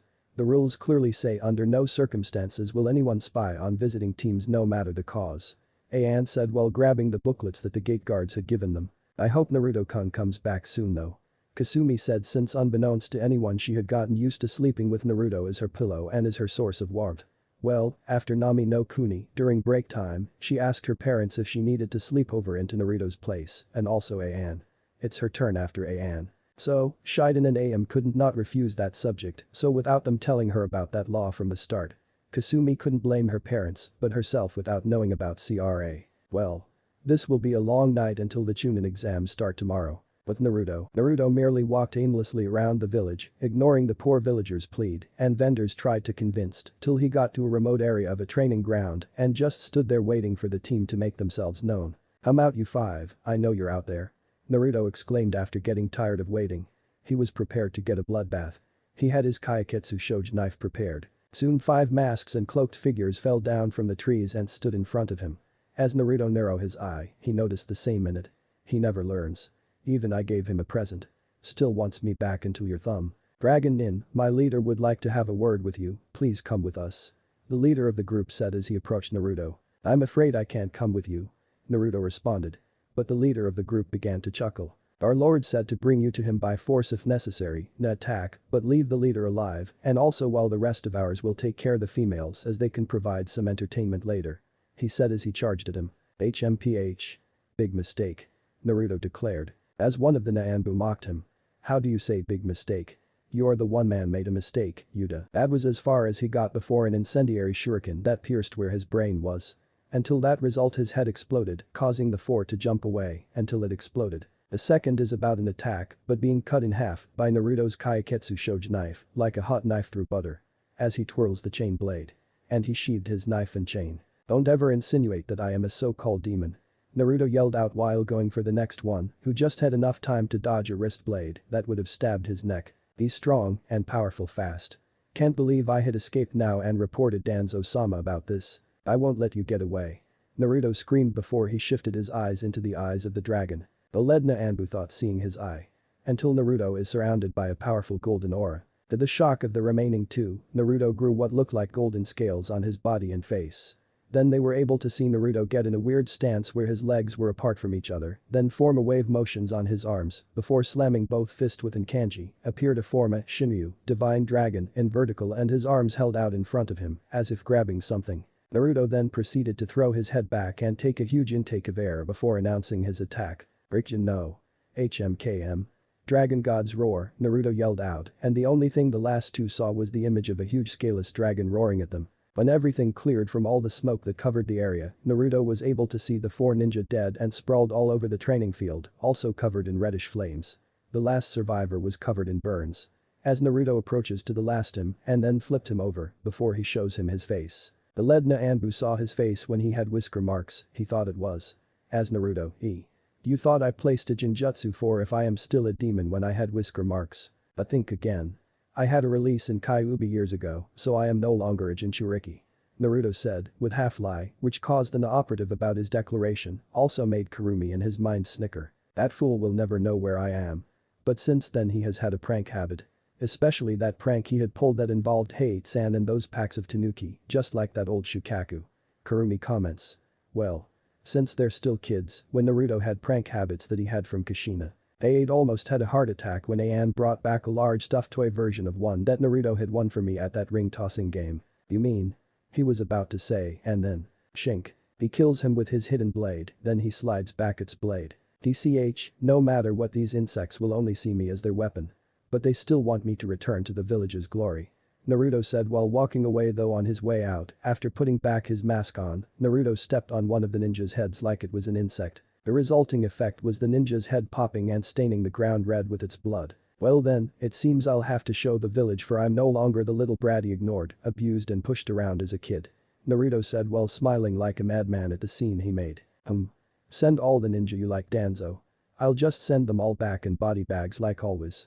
Naruto told the night sky while walking away. Naruto never noticed another masked man coming out of the very trees and looking in his direction. Better report this incident to Danzo-sama about this. He has become a threat. The man thought before leaving to inform Danzo about the incident. Naruto was about heading back to the hotel, then he stopped and called. Alright, you two. Come on out. There are 2 cloaked figures before Naruto, as one of them is Nico, cat, and the other is Tora, tiger. Which made the blonde shocked and surprised to see them again. Nico Nichan, Tora Niacin, Naruto-chan. It's been a while. Nico exclaimed as she went to him and gave him a hug, which the blonde returned her embrace as they released and then gave him a flick on her forehead, which made him yelp in pain. Hey. Nichan. Naruto moaned, rubbing his forehead. That worried me for 8 years. Nico, Yugao, scolded. Since then, she, Tora, Inu, Dog, and Karasu, Raven, are his only people close to him, even though they saw him as a person, not a demon in human skin. So, they heard about Naruto being taken by the group of the Dragon Ninja, that they were stopping by for supplies. Since war broke loose, when the Sandaime had interfered with the clan affairs, he made the biggest mistake for him, lying Kushina from the start. And me too. Tora added. I know, I'm sorry for worrying you guys. Naruto replied. Good, since we had some catch up to do. Me and Tora saw the massacre. Nico stated. I see. Come on, I'll take you guys to the hotel. My team was waiting there after cleaning the mess. Then they have wanted to meet you two ever since my childhood. Naruto said. Sure, I would love to. Nico replied. Same here. Tora added. With that, they disappeared via Shunshin to head to a hotel to meet Joe, his sister, and his girlfriends. Chapter 13. First Stage Part 1. Next morning. Now, as Naruto first awoke in the morning, as he sat up in his futon. He noticed Joe and Ryu were awake early for some early routine. Well, he noticed Ann and Tsuki awoke as well. Since he knew they would be taking a small patrol or making breakfast for upcoming exams. As he got up and went to the bathroom to take a hot shower, with his eyes closed and enjoying the refreshing hot water. Like he was meditating in the waterfall. As Naruto slowly opened his eyes, within his eyes were narrowed with determination. Now within minutes finished, then took a towel to wipe himself out and then wore a robe.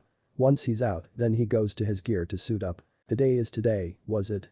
A feminine tone had asked, which made Naruto change his expression with a smile to turn to his Kasumi, that she was sat up and notice her cleavage, showing that she wore a sleeping robes as well. Yeah, Sumi-chan. Today is today. Naruto replied. Kasumi smiled at his declaration and asked. Well. Since then these exams will be a piece of cake. Yup, it is. Naruto replied. Kasumi smiled more as he noticed his shaft through his robes. Whoa. It's big. As Naruto spoke again. So, you're next. Without hesitation, Kasumi replied. Sure, we will be at the academy until then. Oh. I forgot, Nichan went to patrol if Danzo made his move again or Sarutobi will be sending his ANBU to tell you to talk him out. Knew it. Naruto thought that he had guessed. That's his An-chan for that.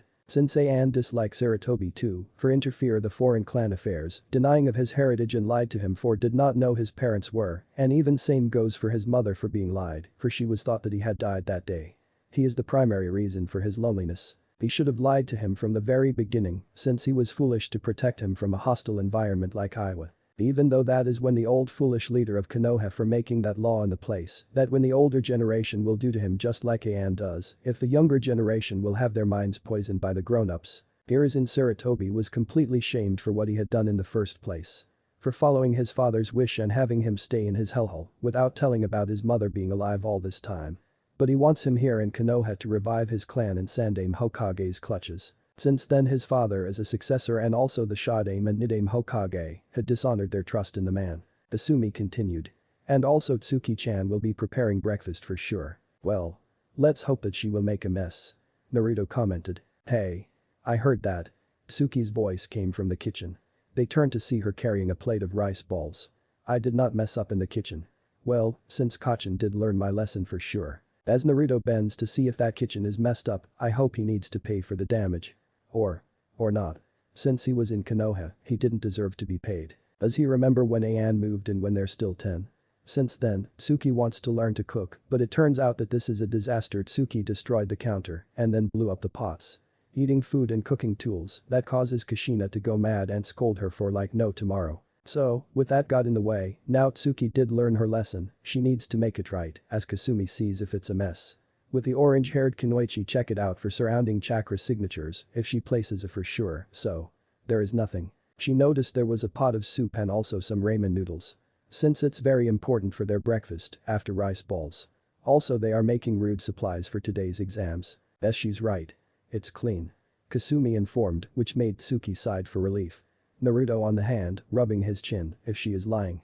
So with a nod for agreement. Well, whatever.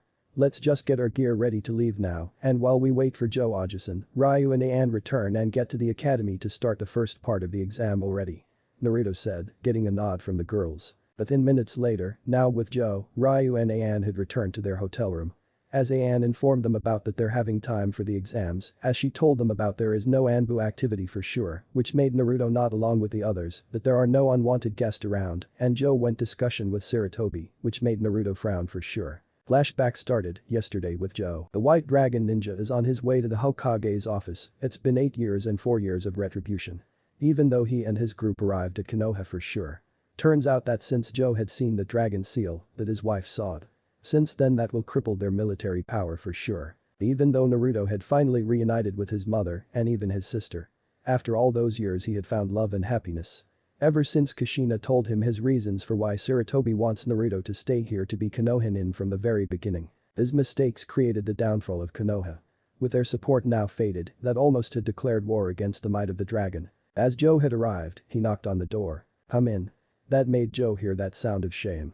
With response then he opened the door and went though, which he didn't expect to see the old foolish elders, Danzo, Hamura and Kaharu. With Hiruzen still sitting on his deck behind him. Which they weren't expecting to see Joe in their presence. "Yohabusa," Danzo said, for seeing him in this village. Hamura and Kaharu glared at the S-rank shinobi. "Elders of Konoha, what a surprise." Joe said. "That would mean the young Namikaze is here too." Kaharu stated. "That's none of your concern." Joe replied, which annoyed them. "Now excuse me, I had some appointments with the Hokage." As the super ninja, which causes the elders' blood boil, with Danzo remaining silent, that clenches his cane. "Joe. You're here." Hiruzen was surprised to see him for a while. "It has been a while, Hokage-sama." Joe said. "You may be dismissed." Hiruzen called. As Kaharu protested. "But Hokage-sama, we had some discussion about that disturbance. The apartment complex where the young Namikaze live. But he was completely crippled here." Of course, that is when Joe knew that is where he used to live, that is when Hiruzen made a mistake for sure. "I said I was dismissed." Hiruzen yelled. Which made the elders grumbled for they had been dismissed to leave this office. Then Hamura said, "We'll discuss this later." With that, they left the office, silently, without knowing Danzo was pretty irritated because he had planned to take Naruto in his hands. Now that they're gone, Joe stared at the door, with the cold eyes of his for seeing those elders were still alive for 8 years. As he turns to the Sandaime Hokage. So now Hiruzen began to speak to Joe. "It's been 8 years, Joe. I guess that your team has completed the exams." "Yes. I nominate Team Akuma and Tenchi that they are completely ready for the Chunin exams to participate." Joe declared. Hiruzen doesn't understand. "I see. And Joe?" "Yes. Where's Naruto-kun?" the old leader asked. Joe frowned for his asking for the young blonde dragon. "Is it demander question?" Hiruzen answered. "Yes, he does. But he doesn't want to talk to you and see you for this if you will send an ANBU to get him. He will cripple one of them if you dare, just like when that happens to your village."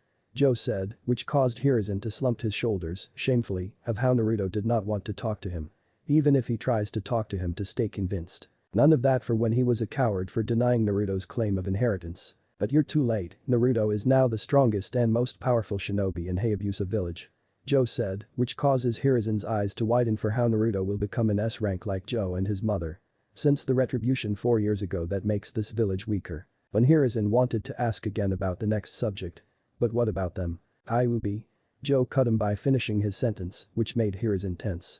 Naruto doesn't want to learn and use its chakra on purpose. Which made Hiruzen quickly stand up in his chair. He didn't learn to control it, so that means he had contacted the demon. Yes, but he refused to do so, since Kyuubi wasn't a demon, but a guardian spirit. Joe said. "The Kyuubi is a guardian spirit," Hiruzen exclaimed.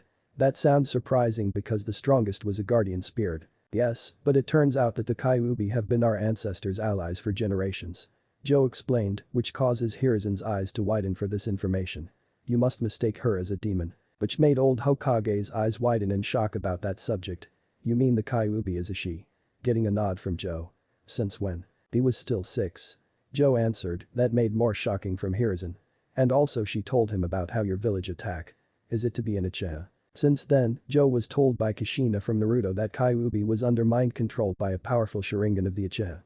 So he needs to know it was the Uchiha clan's fault or a rogue one too. Which made Hiruzen tense about new information.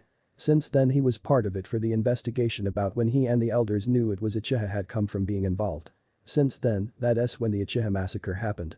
Since then Sasuke's older brother Itachi massacred them in an attempt for coup d'etat. After all, that is why Itachi killed them to prevent it for civil war by making him a S-rank missing nin.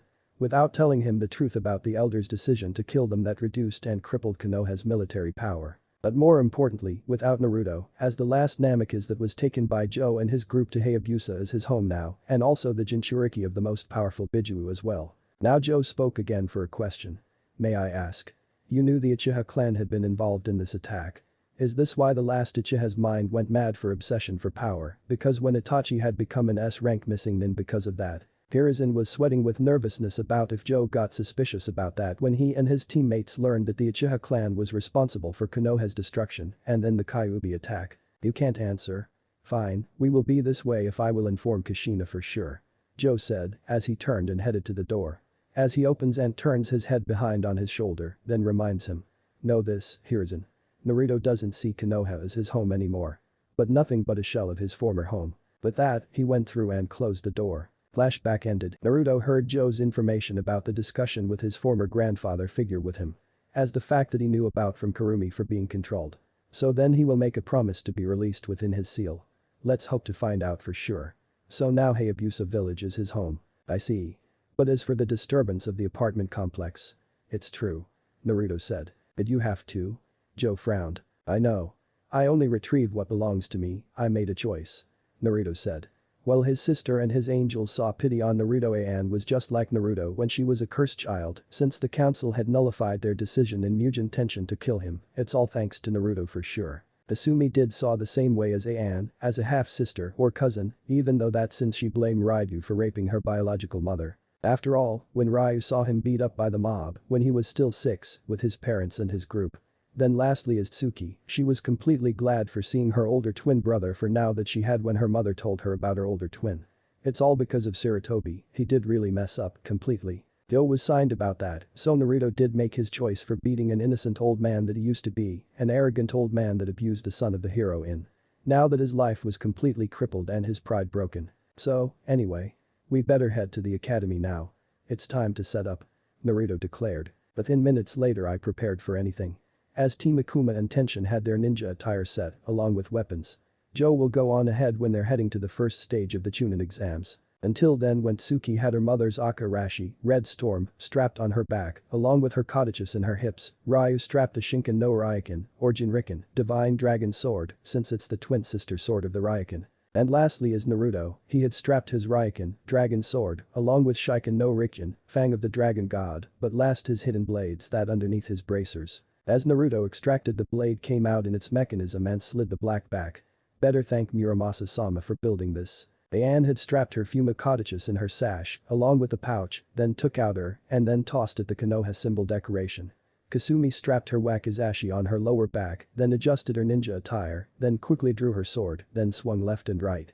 Lastly, Momoiji had set some arrows for her Tenkakyu, Heavensong bow, in the quivers. As she took out her bow then pulled the bowstring backward, she pretended that she had an arrow in the bow that aimed at the Sandaime Hokage's head in the mountain. As Naruto arrives at the front door, he turns to see everyone that they're ready.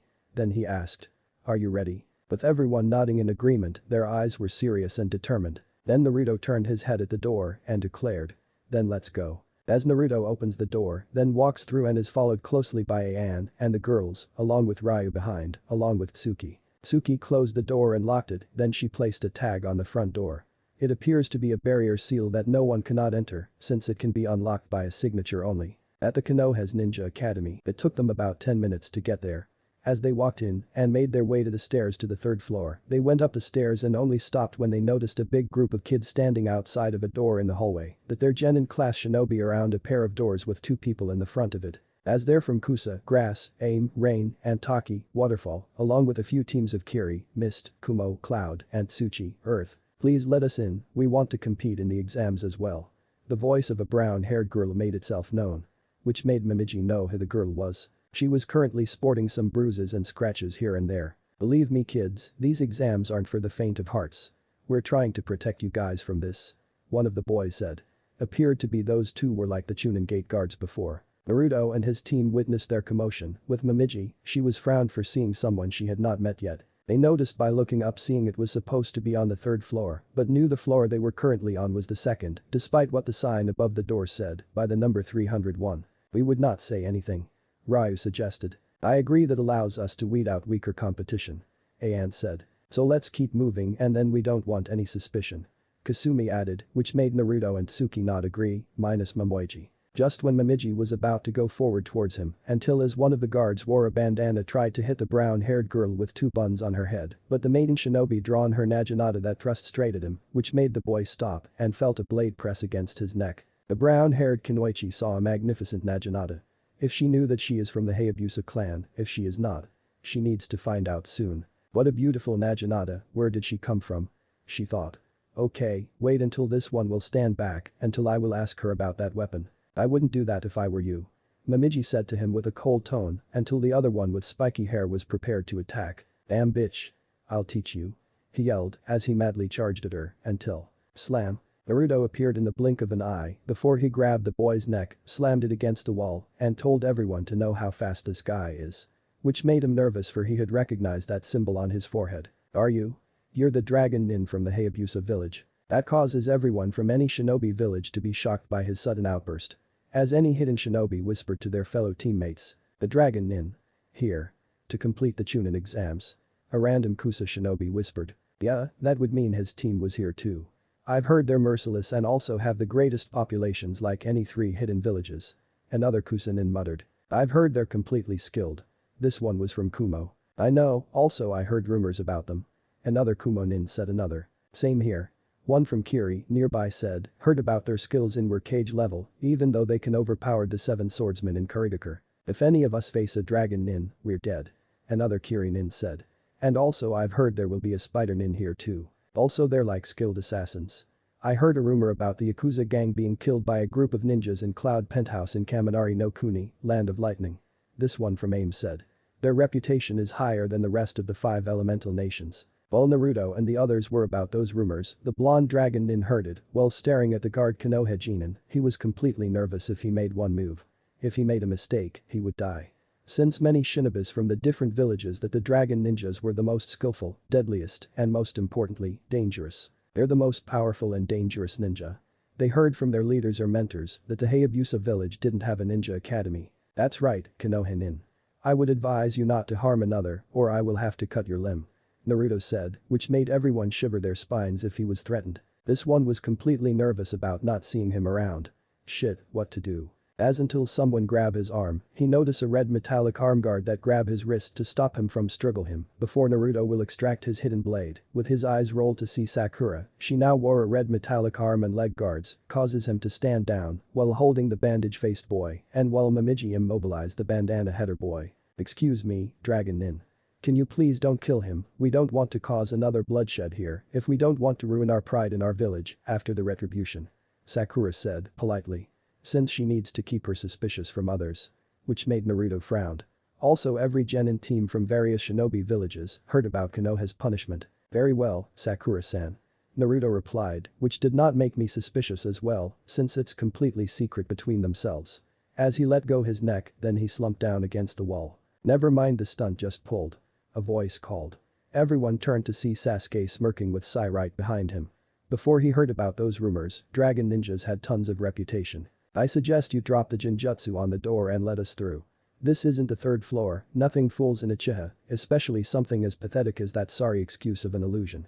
Sasuke ordered. Suddenly the sign on the door changed from 301 to 201. Everyone was shocked, all but Naruto, Sakura and the dragon ninja squad. Baka. An mumbled out. Sakura stood with an eye twitching. Idiot, do you have any idea what you just did? Sakura asked, trying hard not to lash out. I got us all past this first part, Sakura. Sasuke replied arrogantly. You dumbass. Sakura shouted. This was to weed out the weaker competition, but no, you'd had to show off your stupid supposed superiority. Now all you did was give people more competition. She's right, dickless. Sai agreed, due to the fact when Danzo had suspected about Sakura's development, so he needed to keep an eye on her, which made Sasuke growl about his mocking tone, causing Kasumi and Momiji giggled about that comment. That was the first stage if any competitor team will see it, meaning you don't deserve to earn that rank. Naruto sighed about that, since then it turns out that their cover was blown by the arrogant fool. He's right, but it doesn't matter. Guess me and my team will get rid of them for you. Sasuke growled more, while Sakura and Naruto's angels giggled, with Momiji had strapped her pole weapon back on her back. They soon see Lee approach them and present himself in front of Sakura. Are you Sakura correct? I am Rock Lee, become my girlfriend, I will protect you with my life until the day I die. Sakura looked disturbed but knew how to answer. Sorry, I'm taken. Lee's response was dropping his head in shame. Come on, we got to move. Ryu said as they continued on. Sakura turned to see Kasumi and Momiji before the maiden Kunoichi took out her pole weapon. Nice to see you two here, Kasumi-san, Momiji-san. Same here, Sakura-san. Kasumi replied, seeing her fellow future sister wife. Me too. Momiji added. You know them, Sakura? The brown-haired girl asked, she knew her before she went to her family's shop for supplies. Yes, I've met them in Nami no Kuni, Tenten. Sakura replied that the brown-haired girl was Tenten. Since she made a friend with her, along with a certain platinum blonde Kunoichi, for the second friend. Oh. I see, you told me about them. Tenten understands since then that she knew about what happened at that time when retribution from her father was told about this event. The retribution of Konoha's retribution was declared by the Hayabusa village. Her clan family wasn't involved in this since her father was a teammate of the late Yondaime Hokage and a friend. The punishment of Konoha was declared by the Hayabusa village. Since then that tragedy was completely under depression. Even though they're losing their lives, even the kids were completely drifted away from their parents due to their hatred, so they don't want to listen to their words, poisoning their minds.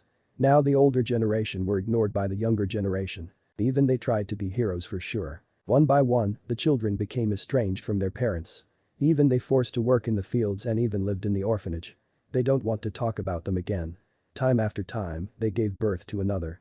Even the civilian side and shinobi side tried to plead with their children. Even when they interfere with the foreign clan affairs. By abusing the Yondaime's son was an ultimate treason. First is execution. Few of villagers and shinobi were publicly executed in front of everyone, including the former matron, by 85%, like the fire daimyo Hiroshima had reconsidered.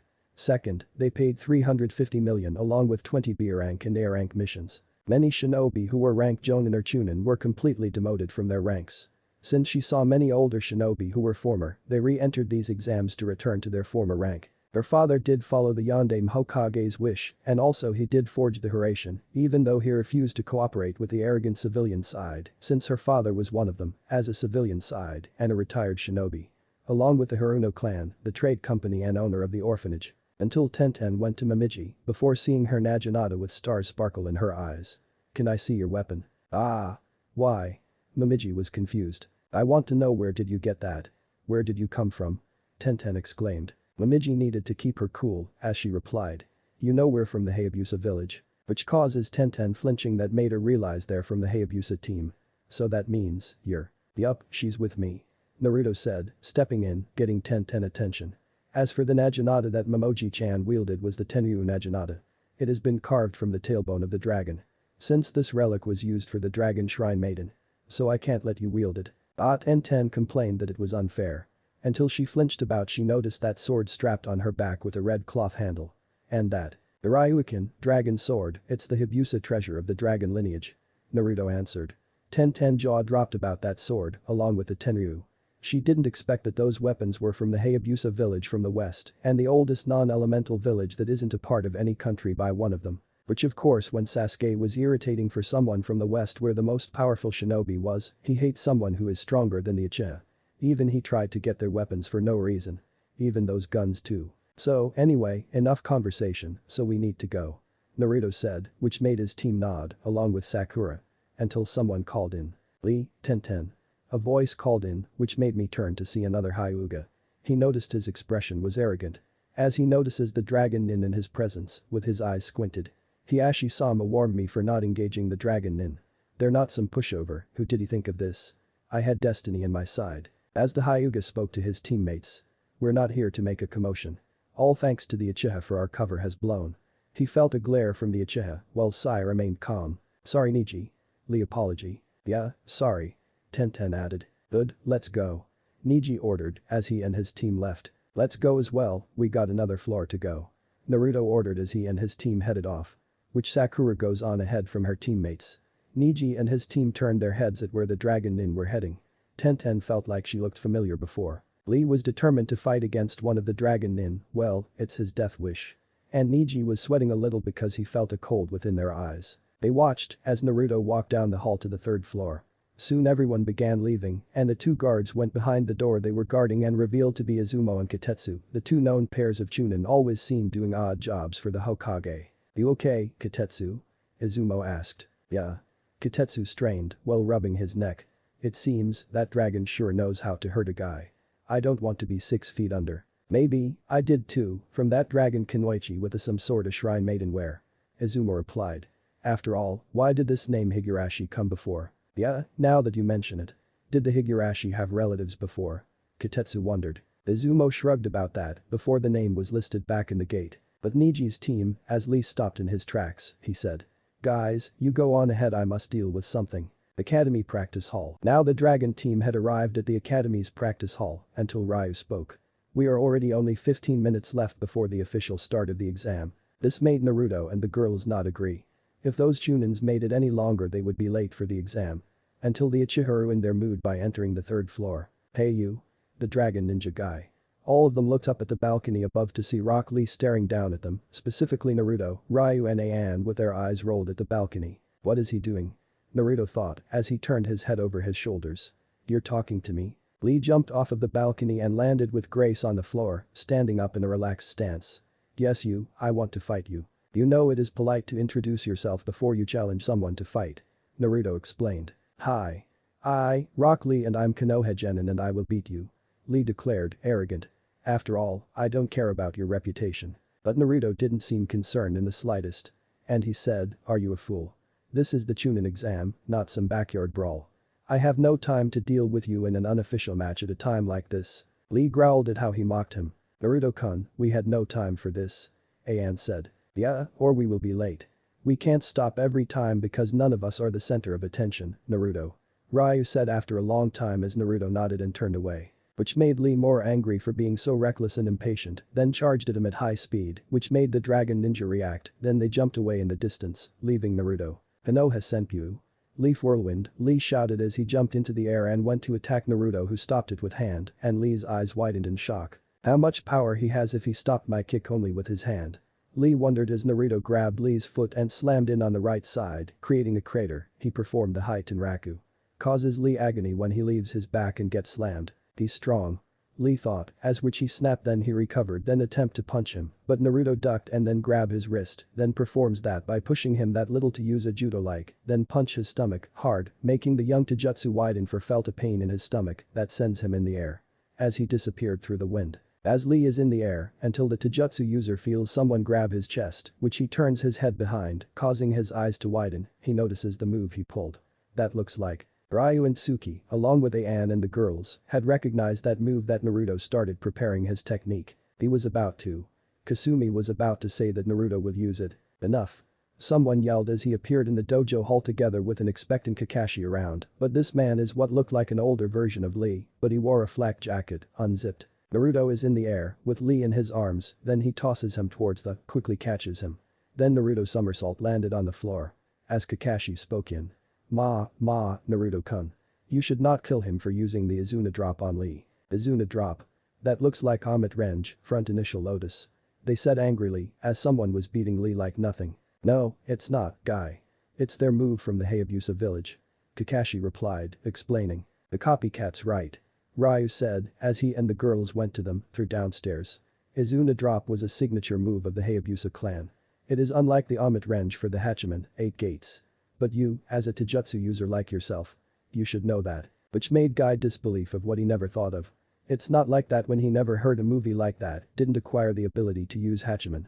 So he cools down his temper. I see. Forgive me for being rude.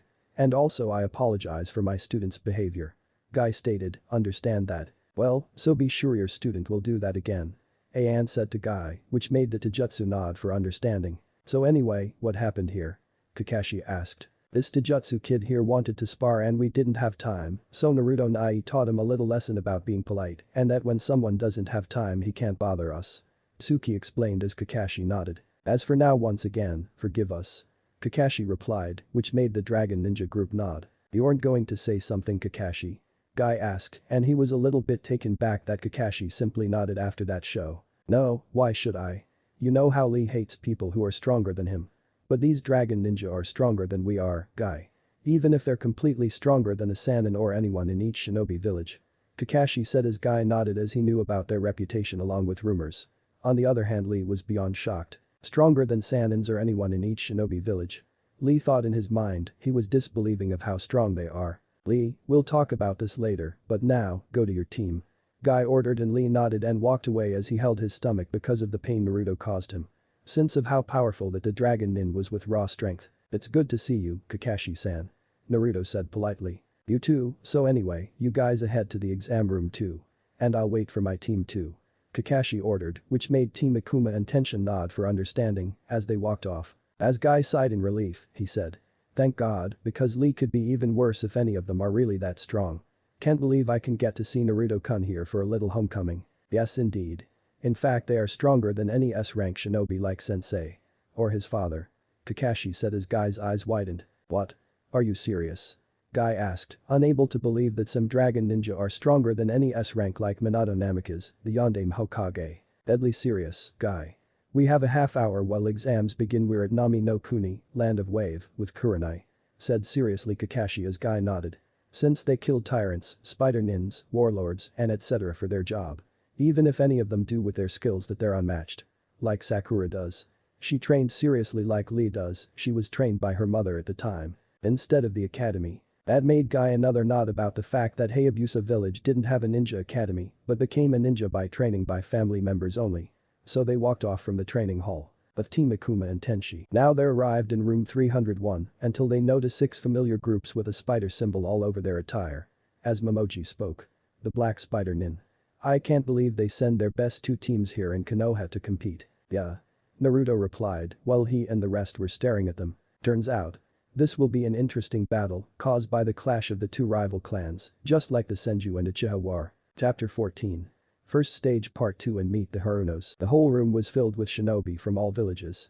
Everyone was releasing their killer intents on Naruto and his team but both Dragon and Black Spider teams stared at each other, ignoring the Kai they felt before and unleashes tremendous Kai on both sides, which is pushed back towards any of them, feeling their spines shiver for how powerful they were. Yeah, did you feel that, Samui? It was enormous. The red-haired Kunoichi from Kumo whispered into the blonde Kunoichi's ear. She happened to be her teammate, but her name is Samui. Yeah, Carrie. It was so bloodthirsty that I wanted to rather kill myself than stand in its way. The Kunoichi named, Samui said with her typical cool attitude. Her teammate Carrie did feel those groups of dragon and black spider ninjas. I never thought that of those 2 rival clans of dragon and black spider. I agreed, Samui. The silver-haired boy wore an attire with a sword strapped on his back, with a lollipop on his mouth. We don't want to get involved with those 2 rival clans. I know, Amway. Carrie said, sneering at her male teammate, Amway. Think about it, we don't want to get myself killed. So the best is you 2 to keep your cool down. Samui suggested and advised, which made them nod and agree. You got that right. Better if I can talk to them, if it's okay. With politely. Carrie stated, getting a nod from her teammates, agreement. Mother will be pleased. You are truly worthy of proving my existence, Naruto Namikaze. Gaara muttered with a sick grin. Great. Gaara is now more bloodthirsty than ever before. Kankuro thought with frown. And more problem, we also have a team of the black spider ninjas, Jigumo Nin. Before he noticed the spider symbol before he and his siblings arrived. So, those are the dragon ninja that the rumors in Kaminari no Kuni, Lightning Country, were true. A feminine said from the black-haired Kunoichi wore a Wagakure attire, also the headband is Iwa's shape of a stone. That's right, Kuretsuchi-san. A chubby teammate of hers said he also wore a Wagakure attire, which was a bandana-style plate and a yellow scarf around his neck. That Iwa Kunoichi said by her male teammate was Kuretsuchi, the granddaughter of the Sandaime Tsuchikage, Enoki. She was from the Kamizuru clan. She is skilled in ninjutsu as well as taijutsu. She has a Kekkei Genkai, bloodline limit, the Yoten, lava release, since this rare element allows to use his quicklime, and even she also skilled in Suiton ninjutsu for her combination with quicklime that makes it dried solid faster. I agree with Akatsuchi, Kuretsuchi.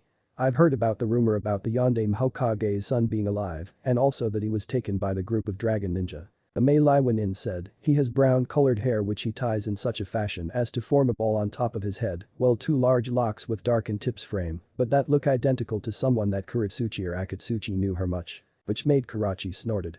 Yeah, like hell if he was Mitsuchi.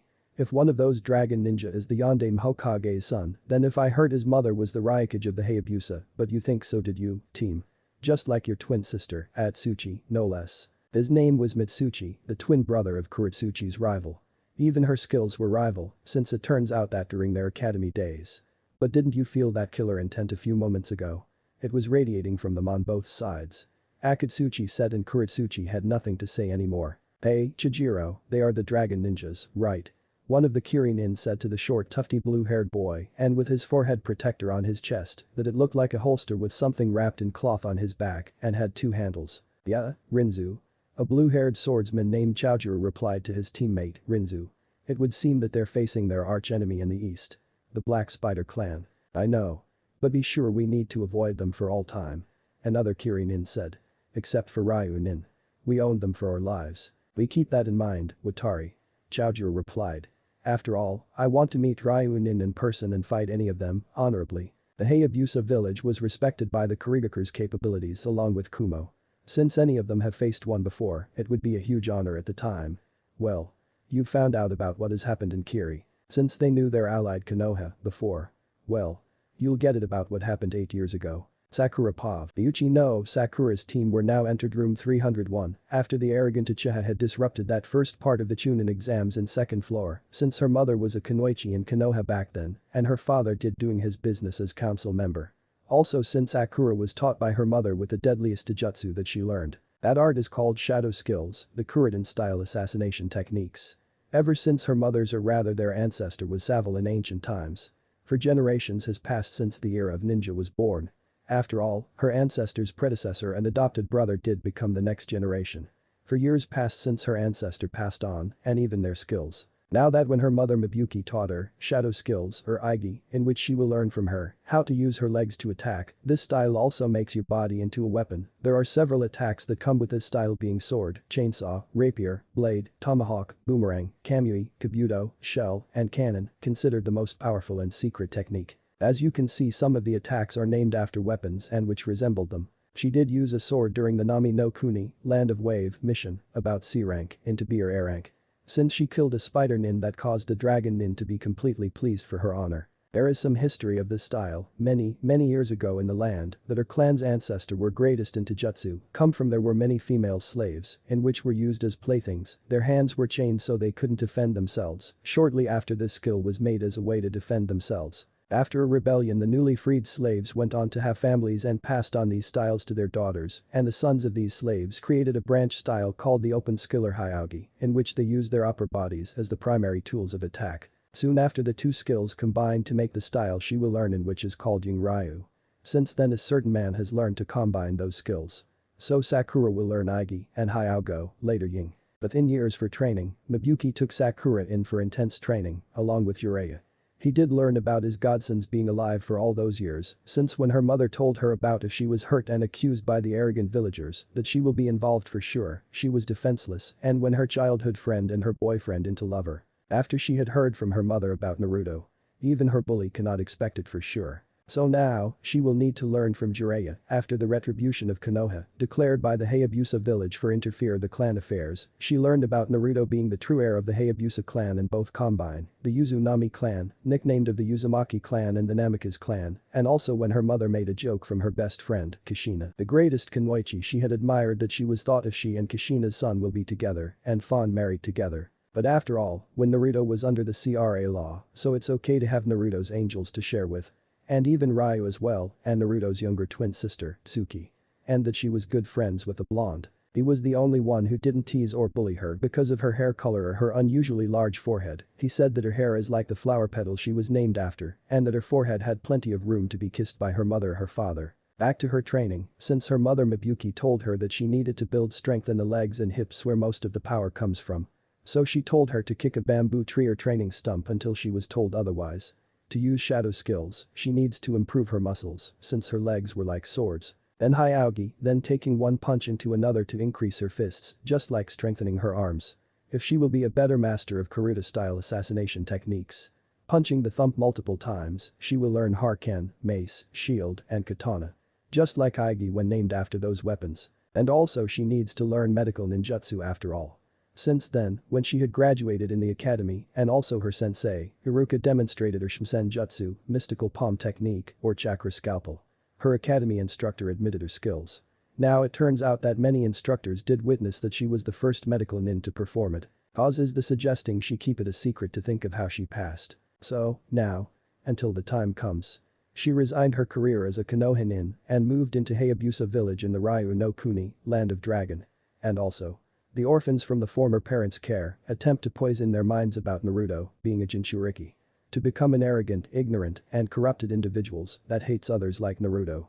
But it was a curse after all. Sakura did inside research about the Uchiha clan's influence of the curse of hatred, better thank her Sanin sensei to learn stealth to infiltrate the Uchiha district. That ideal common were first displayed by the Uchiha's ancestor, Indra.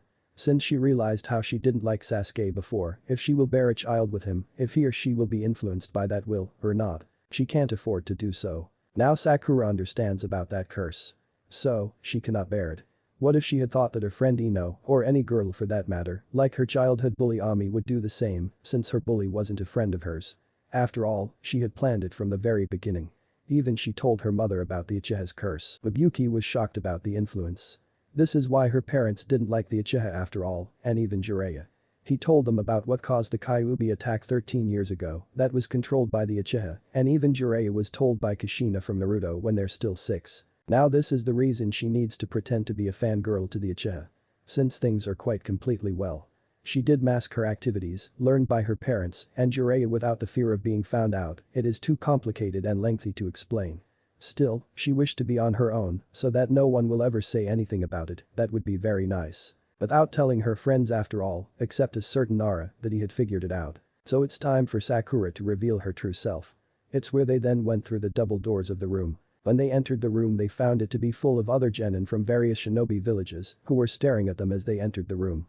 But it turns out that they're frightened until the Rosette notices the dragon ninja group were here, along with some group she wasn't expecting. The black spider ninja. Upon seeing so many different genins that look strong, well, due to the Kai release from both group of dragon and spider, Sakura quickly remains calm for herself, fortunately though a distraction came in the form of a blonde-haired girl. Sasuke-kun. The person cried, where a blonde blur quickly jumped up on and hugged him from behind, was a platinum blonde-haired girl with blue pupilless eyes and wearing purple clothing. This girl is Ino Yamanaka, she is also one of Sakura's classmates, she was her rival back in the academy. Which not that Sakura minded nor were concerned since she knows who it is. Oh how I have missed You no Kud. It must have been awful, being so far away from me, and it must have been unbearable with forehead on the team. Will you get off me? Sasuke's annoyance. Hi Ino. Sakura greeted Ino, who found herself being looked at by Ino, shocked to see her around. And also she notices her outfit is changed, and even her behavior. Hey, Sakura, what happened to you? Are you sick or something? You aren't fighting over Sasuke or calling me Ino pig. Ino asked, disbelief. And also, what's with that wardrobe? Did you change for Sasuke-kun? Sakura shook her head, which made Ino shocked and surprised as the Rosette spoke. I'm sorry Ino. I lied to you, but I was never interested in Sasuke. Because I am with someone else. Boo. Ino wondered, which made Sakura turn and walk towards the group of dragon ninja, which made Ino wonder what she was going through. Until one of the shinobi team from the different village called her out. Hey wait. Are you crazy? Did you want to get yourself killed? He warned her for not going into the war zone. That made Ino's eyes widen as Sakura was going. To the group of the dragon ninjas, she was told by her father about them, their reputation was completely off the chart, they did many highest rank missions, what if her friend will be hurt by them? Until the Yamanaka heiress felt a cold chill run down her spine. What? What is this feeling? With Naruto and his group earlier, the dragon and black spider ninja group were clashing with their killing intents. But until their silence broke. So? The Black Spider clan had sent their best 2 squads, the Tarantula and the Wolf Spider, to attempt to participate in the Chunin exams here in Konoha. Naruto spoke before he had his hidden blade ready. Which made Menma scoff. Yeah right, Dragon Nin. Also I heard a rumor about you being the true heir of the Hayabusa clan. Menma replied with an arrogant smirk, as the same as Naruto will have his claws extracted. After all, I will kill you for the glory of the Black Spider clan. Is that so? I can't let you do that. Suki said to the team leader of Wolf Spider. Before the red-haired dragon reaches her cottages. You think so, girly? Kajira mocked her, which made Suki snarl. Even being the Raikage's daughter too. Don't even try, Kajira the mystic. Kasumi exclaimed before she slowly reached her wakizashi before the black spider Kunoichi suspicious, but since she will use ninpo, her skills in ninpo were completely prodigy, and also her skills in ninjutsu that skilled in and lastly like Haku when she did was skilled as her. 1. Info about her at the bottom after this, unlike the rest. Try to use that if you dare. Anne barked before she took out her own flash kunes or incendiary shuriken.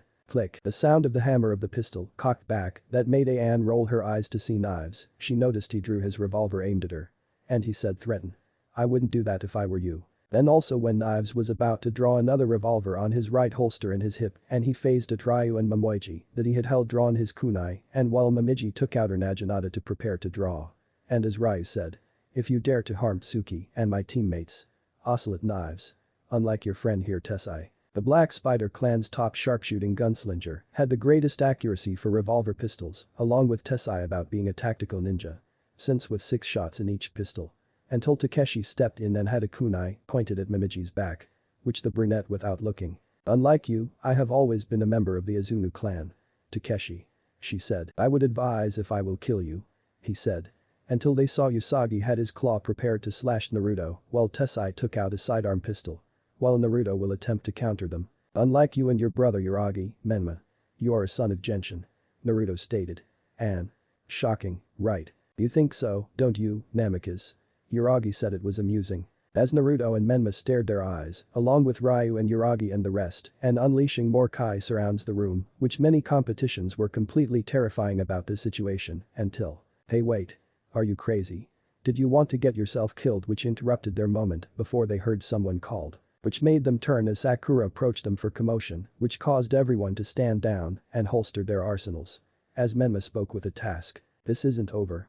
You are all lucky if this pink-haired girl had been interrupted for causing trouble. Well see. Naruto replied, narrowing his eyes at him. But that, as the Dragon Nin squad walks away and then approaches Sakura as Kasumi signals her to walk away with them. As Naruto spoke. Hey, Sakura-chan. How are you doing these days? It's fine. Sakura smiled and shrugged and replied, politely. I noticed Kasumi-san, Tsuki-san and Momiji-san were here too. Everyone in this room was shocked when someone from Konoha talked to the Dragon Nin politely. Whoa, Sakura. What's the big deal? Ino asked her friend about them, which made Sakura turn to her friend. What? Sakura was confused and made into frowns. What did you mean what? Why did you talk to those? Ryu-nin from the Hayabusa village. Ino stated. So, what's the point? Sakura shrugged, which made Ino annoyed. I did meet them during the mission in Nami no Kuni and Beer A rank missions, which used to be a C rank. Which made Ino's eyes widen in disbelief until she spoke up for this nonsense. A SAS. No, he didn't, but only an escort mission, because we're told that it wasn't our client that hand hired us for bodyguard and escort duty, but it was the water daimyo who hired the Dragon Nin to assassinate Geto. Sakura answered Ino's sentence. But Ino says was about to protest. Like I said. The Uchiha didn't, but you thought it was a lie and also an escort mission. Sakura interrupted again, which made Ino's eyes widen in shock about Sakura, never referring to the Sasuke-kun name. Hey you guys. A familiar voice, which made the girls and the Dragon Nin turn to see the girls' fellow genins, they're new people for them. It was Sakura's friend, Ino's other teammates, a pineapple-haired kid wearing shirt that went to his ribs with chainmail under it brown pants and his headband on his right arm, they would guess he was from Nara by judging his expression, and the other was a Fano. A husky kid with spiky brown hair and swirls on his cheeks wearing a green jacket like the Naras with a yellow shirt with the Akimichi clan symbol on it and blue shorts his headband like a hat as he munched on some chips. This is troublesome, Ino. Didn't your dad tell you? A lazy Nara told her. I know, Shikamaru. But Sakura went to them before I had to stop her. Ino looked upset. Naruto and the others sighed about their biggest, so the blonde dragon spoke insisting. It's okay, it's not hard. Shikamaru knew about it when Kiba told them everything in the mission in Nami, since when Sasuke was completely humiliated by the dragon Kunoichi. And he said, I see. We're sorry about our troublesome blonde teammate. Hey. Ino exclaimed. Like Nai-san said, it's okay. Tsuki stated. As she notices Akimichi munching his potato chips nervously until she needs him to calm down. Hey, calm down. I'm not gonna kill you. Which made the oops. I mean big bone boy calm down. As Momiji added. She's right, no need to get nervous. Which made Chaoji take a deep breath and exhale. And that made Nara sigh in relief at what might happen. Then Ryu told them. You two look okay to us. What did you mean? Shikamaru asked. Then Naruto answered. What my friend meant is. If you are unlike the Uchiha and also the pale-skinned boy that Sakura is. He explained. Troublesome. Nara muttered as when Sakura stepped in. Eyes, this is Shikamaru and Chaoji. The Rosette introduced to them. The two boys were named Shikamaru and Chaoji. With lazy muttering troublesome Chaoji nervously waves at them. The dragon group replied with their greetings. As Ayan turns to Ino. And also this blonde-haired girl is Ino, right? Ayan added with a question. Yes, that's right. Ino said, before she noticed she was completely jealous about their beauty and weight, she felt pity for herself for seeing any of them, in each of Naruto's angels' chest size were about C-cup into less. And how did they get them so big? She wants to know their secret, except Sakura did surpass her beauty. Then with a sigh of less frustration from Ino, she turned to the group of the Dragon Nin and asked, "So? When did you meet Sakura?" As one of the Dragon Nin was about to answer, Naruto could not hesitate. "Well, so? The losers are here." A new familiar female voice, arrogantly. Which made Sakura and Ino moan about someone they knew when they're from the academy. Shikamaru and Choji knew about her. Ugh, not her. Sakura and Ino thought jointly with facepalm, but the group of dragon ninjas ignored it. Which they turned to see someone they knew her, along with two familiar male teammates of him. One had a ninjato strapped on his back on the right side and was also wearing a green t-shirt and black shorts. Along with wearing sunglasses with his headband around his forehead, he had tan skin and black hair. And the other has a tanto strapped on his back. They notice one of them with brown hair wore the same outfit as Sais. Probably a comrade of his. This girl has purple hair styled in an asymmetrical cut and brown eyes. A forehead protector was wrapped on her neck. She wore a wardrobe that was rather scantily clad and fit tightly on her tall and slender form. This attire consisted of a dark blue guy and disconnected arm warmers that reached down to her black spandex shorts. She wore a pair of blue shinobi sandals. Which Sakura and Ino knew about her during their academy times. Since then Sakura was a crybaby back then and also Ino defended her for always bullying her. "It's none of your business, Ami." Sakura frowned. Her name was Ami Katsura. She was number 1 bully of Sakura Haruno and even the daughter of Mibuki's archenemy and even Sakura's idol and the mother of Naruto and Tsuki, Asane Katsura. And also the civilian council woman's daughter and also a former ninja within its ranks. Ami frowned and she noticed the dragon nin were in her side and asked. "And what's with that outfit? And who are those new loss?" But Ami had her mouth covered by the black-haired boy, which made everyone in this room hold their breath if the banshee made a wrong move. As she pulled off his arm and demanded it. "What's your problem, Daichi? Do you know who they are?" The boy named Daichi asked about the group, which Ami didn't know. "No, why would it be?" Ami confused, frowned. "They are the dragon ninjas from the Hayabusa village." Another boy stepped in to answer his teammate's question, which made Ami's eyes widen because she was about to insult one of them. "But this one is also an operative of Danzo." "Eyes right, Ami. Because of what you had said. Or else you will have a death wish." Daichi warned her. This boy was named Kai. Ami scoffed. "As if they're nothing but ape." She was cut her sentence. She was surrounded by blades in different points. Naruto had his Raiken, dragon sword, right about in her neck, while Ryu is on the other with his Shinken no Riken. Then Ayan and Tsuki had each of their Kodaches aimed at her sides. Then Momiji had her Naginata on her stomach and Kasumi had her Wakizashi on her spine and her back. As Naruto spoke to her in a cold tone. "Insult us or we will end you. But I don't care if you are the daughter of the civilian council women. But the civilian has no say to the shinobi side. So don't." Which made Ami have her spine shiver because he had a point there. Until Daichi spoke. "I told you. Troublesome girl." Shikamaru commented, which made Choji nod for agreement about that one. Why is her reason for joining the shinobi corps? Choji wondered. All the witness saw everything of how fast they were, even Sasuke was completely jealous about those dragon ninja. Until the black-haired boy spoke and apologized. "Sorry about my teammate's rude behavior." Well.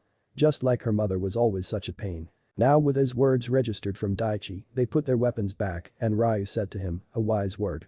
But be sure to keep your teammate on leash." That of course causes Ami to be pissed because she was humiliated and she quickly turns to Sakura and Ino with an angry look. "This isn't over, forehead, piggy." Then she stormed off, with Kai following her behind. Daichi shook his head for he did not admit about her pathetic teammate of hers. Then he turned to the dragon nin as he noticed one of them had blonde hair like the Yondaime Hokage was their leader. "It is an honor to meet a dragon nin before." Daichi said to one of them by offering his hand that the dragon ninja group was tense about this one. "This one is not an arrogant one, Nari-chan." Along with Nara and Akimichi. Kurumi stated. Since her ability to sense negative emotions is given to Naruto as a Jinchuriki, she adjusts the dragon's blood as well to become more capable than any sensory types. As Naruto sheathed his sword and he took it, everyone saw how the dragon nin had handshake a Konoha nin with a great honor. As Daichi commented, "I always want to be stronger like you, as a dragon nin. Sighed after the truth about my parents abusing Yondaime's son for what they did to him. I should have befriended him when my parents did." Which of course for Momiji remained this one as Sanji, she met the young boy in the Hayabusa to become stronger Ryu nin, dragon ninja, like his father. Also, Naruto and or Ryu trained that little brave kid. Also Naruto was mentally surprised that someone didn't like those foolish villagers of Konoha. So he will give him honorable respect. The honor is mine. So I look forward to seeing you there. Naruto replied and had their hands shake with respect. Whoa. Ino and Chaoji awed after seeing their classmate, Daichi was good.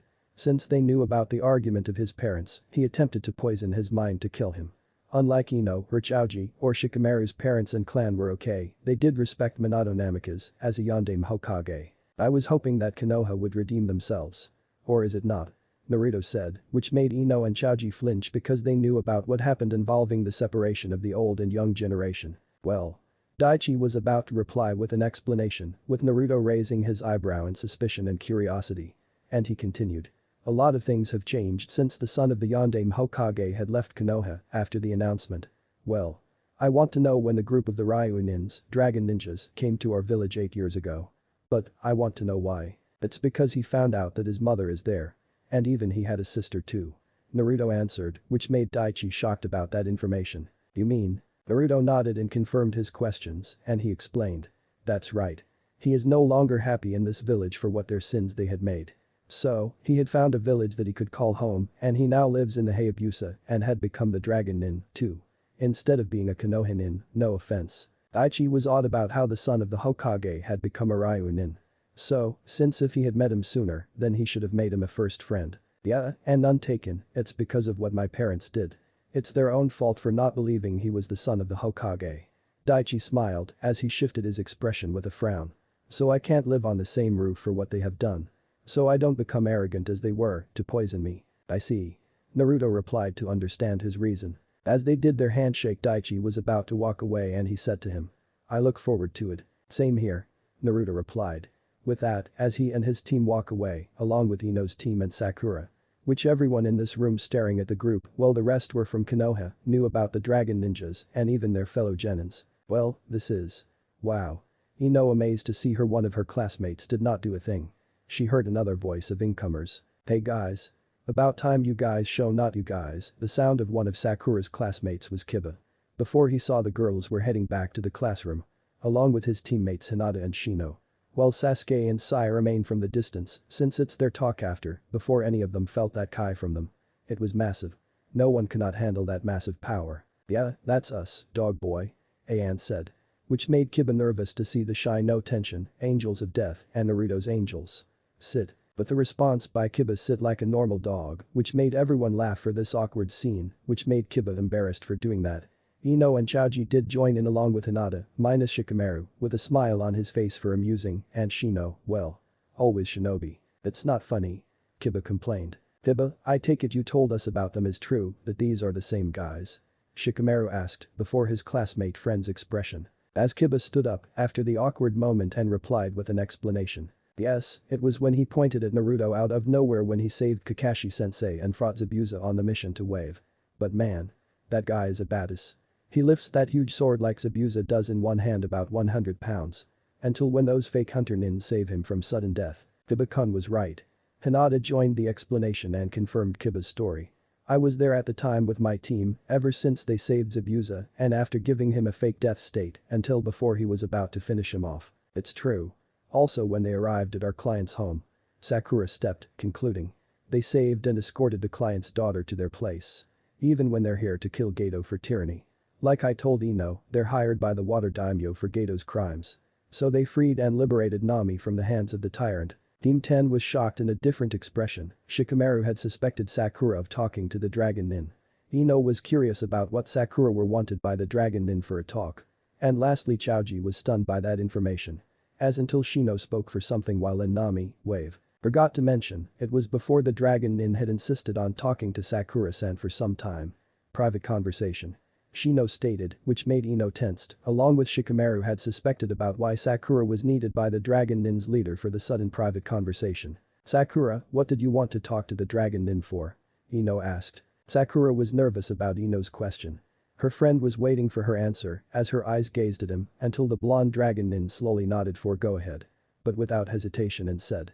Well, let's talk at the corner. So as the Rosette Kenwaichi dragged into a corner. But Niji, Lee and Tenten. As Sakura started to talk to Ino for everything and while the platinum blonde listened for her reason, so Niji, Lee and Tenten watched them from the other end of the room. I can't believe it, I had the perfect chance to talk to him, along with any of his other squad mates, and I let it slip right by. And I even want to know where they got those weapons made from. A disappointed Tenten moaned. Due to missed the opportunity to talk to the dragon ninja, especially after she planned so many different ways she would introduce herself to when she would meet him. I suggest you contain yourself, Tenten, as regardless of our village's dishonored acts, he is still only a person, and just because he is related to famed and powerful shinobi, it does not necessarily mean that he will be as strong as them. Niji replied. But he is strong, Niji-kun, as he even admitted that he punched me very hard, although he did state that he got lucky, and that when those rumors in Kaminari no Kumi. Lee spoke. Perhaps, but I still remain skeptical of the matter. Niji replied, although he did eye Naruto with a calculating look, as if trying to figure those dragon ninja out. Well, regardless, you've to admit, he is an interesting person, along with his team. Tenten said. Indeed. The Hyuga prodigy replied. Except that Kunoichi with the Naginata. Tenten added, which Niji gazed at her, and Lee turned to her with a confused look. I had a feeling that it's like I knew her before. But the Dragon Nin group and the others, Naruto and the others talked to Konoha Team 10, and while Sakura talked to Ino away from everyone's ears, minus Sasuke and Sai. They curiously listened to their conversation, then they suddenly heard someone call out to them. Hey you guys. When the group turned they saw a tall silver-haired young teen with glasses walk up to them. You guys should quieten down a bit and stop attracting attention to yourselves. The silver-haired youth spoke. You lot are the rookie 10 that just graduated from the academy this year, correct? Geez, the way you're all yapping it up and chatting away without a care, you'd think you were on a field trip or something. And I can tell right here and now that if you think this exam is easy, you're fooling yourselves. The boy replied. Look who's talking, did you know me and my team were not fooling around? Kasumi said coldly, which made the silver-haired boy back away a bit. Whoa, never knew you guys from the Hayabusa. My mistake. He replied with his hand in defense, sheepishly. And may I ask who you are? Ryu inquired. My name is Kabuto Yakushi, and this actually isn't my first time here. The boy introduced as Kabuto said. Until Naruto had his suspicions along with An, since she learned from the Gama-san and or his godfather about the spy network. And also a spy like him surpasses its chakra capability. Must be more than twice for you to be as old as you are and still be a genin, though I get the feeling that you're hiding something. Naruto said, which made Kabuto flinch about his suspicions for his cover-up. I'll figure it out later. As the silver-haired boy had his hands in a protected manner, then stepped back and walked away to return his team, without a second glance. That was close. Kabuto sighed mentally. He then offered to give information on the others in the exam, but for some reason couldn't get any information on Naruto or the other dragon nins, and he usually prides himself on his information gathering. But Sakura and Ino, as until Ino was shocked about that sudden information from Sakura. Along with some important topics. You're kidding, right? Ino was disbelieving about Sakura's first childhood friend. You had made a friend before you met me. And a first childhood friend. As Sakura was about to explain her childhood. That's right, also Ka-san told me about my engagement with him, made by Kushina-sama by joking, that when they're friends back then when we're about our age. I did remember her face when I was a baby. I can't believe that you're engaged to the Hokage's son. The mind expert said happily, making her best friend blush. I know, not so loud. Sakura scolds, since she yells letting them hear about that topic. Oops, sorry. Ino replied, sheepishly. Really? Yeah, I still can't believe it either. I may have only found out a couple of years ago, but I only just realized today how important he is to me. Sakura said in a shy voice reminiscent of her young self. It would explain why he's the only guy that can get close to you. You were clinging to him pretty tightly that night. She said with a smirk accompanied by a teasing voice. Ino.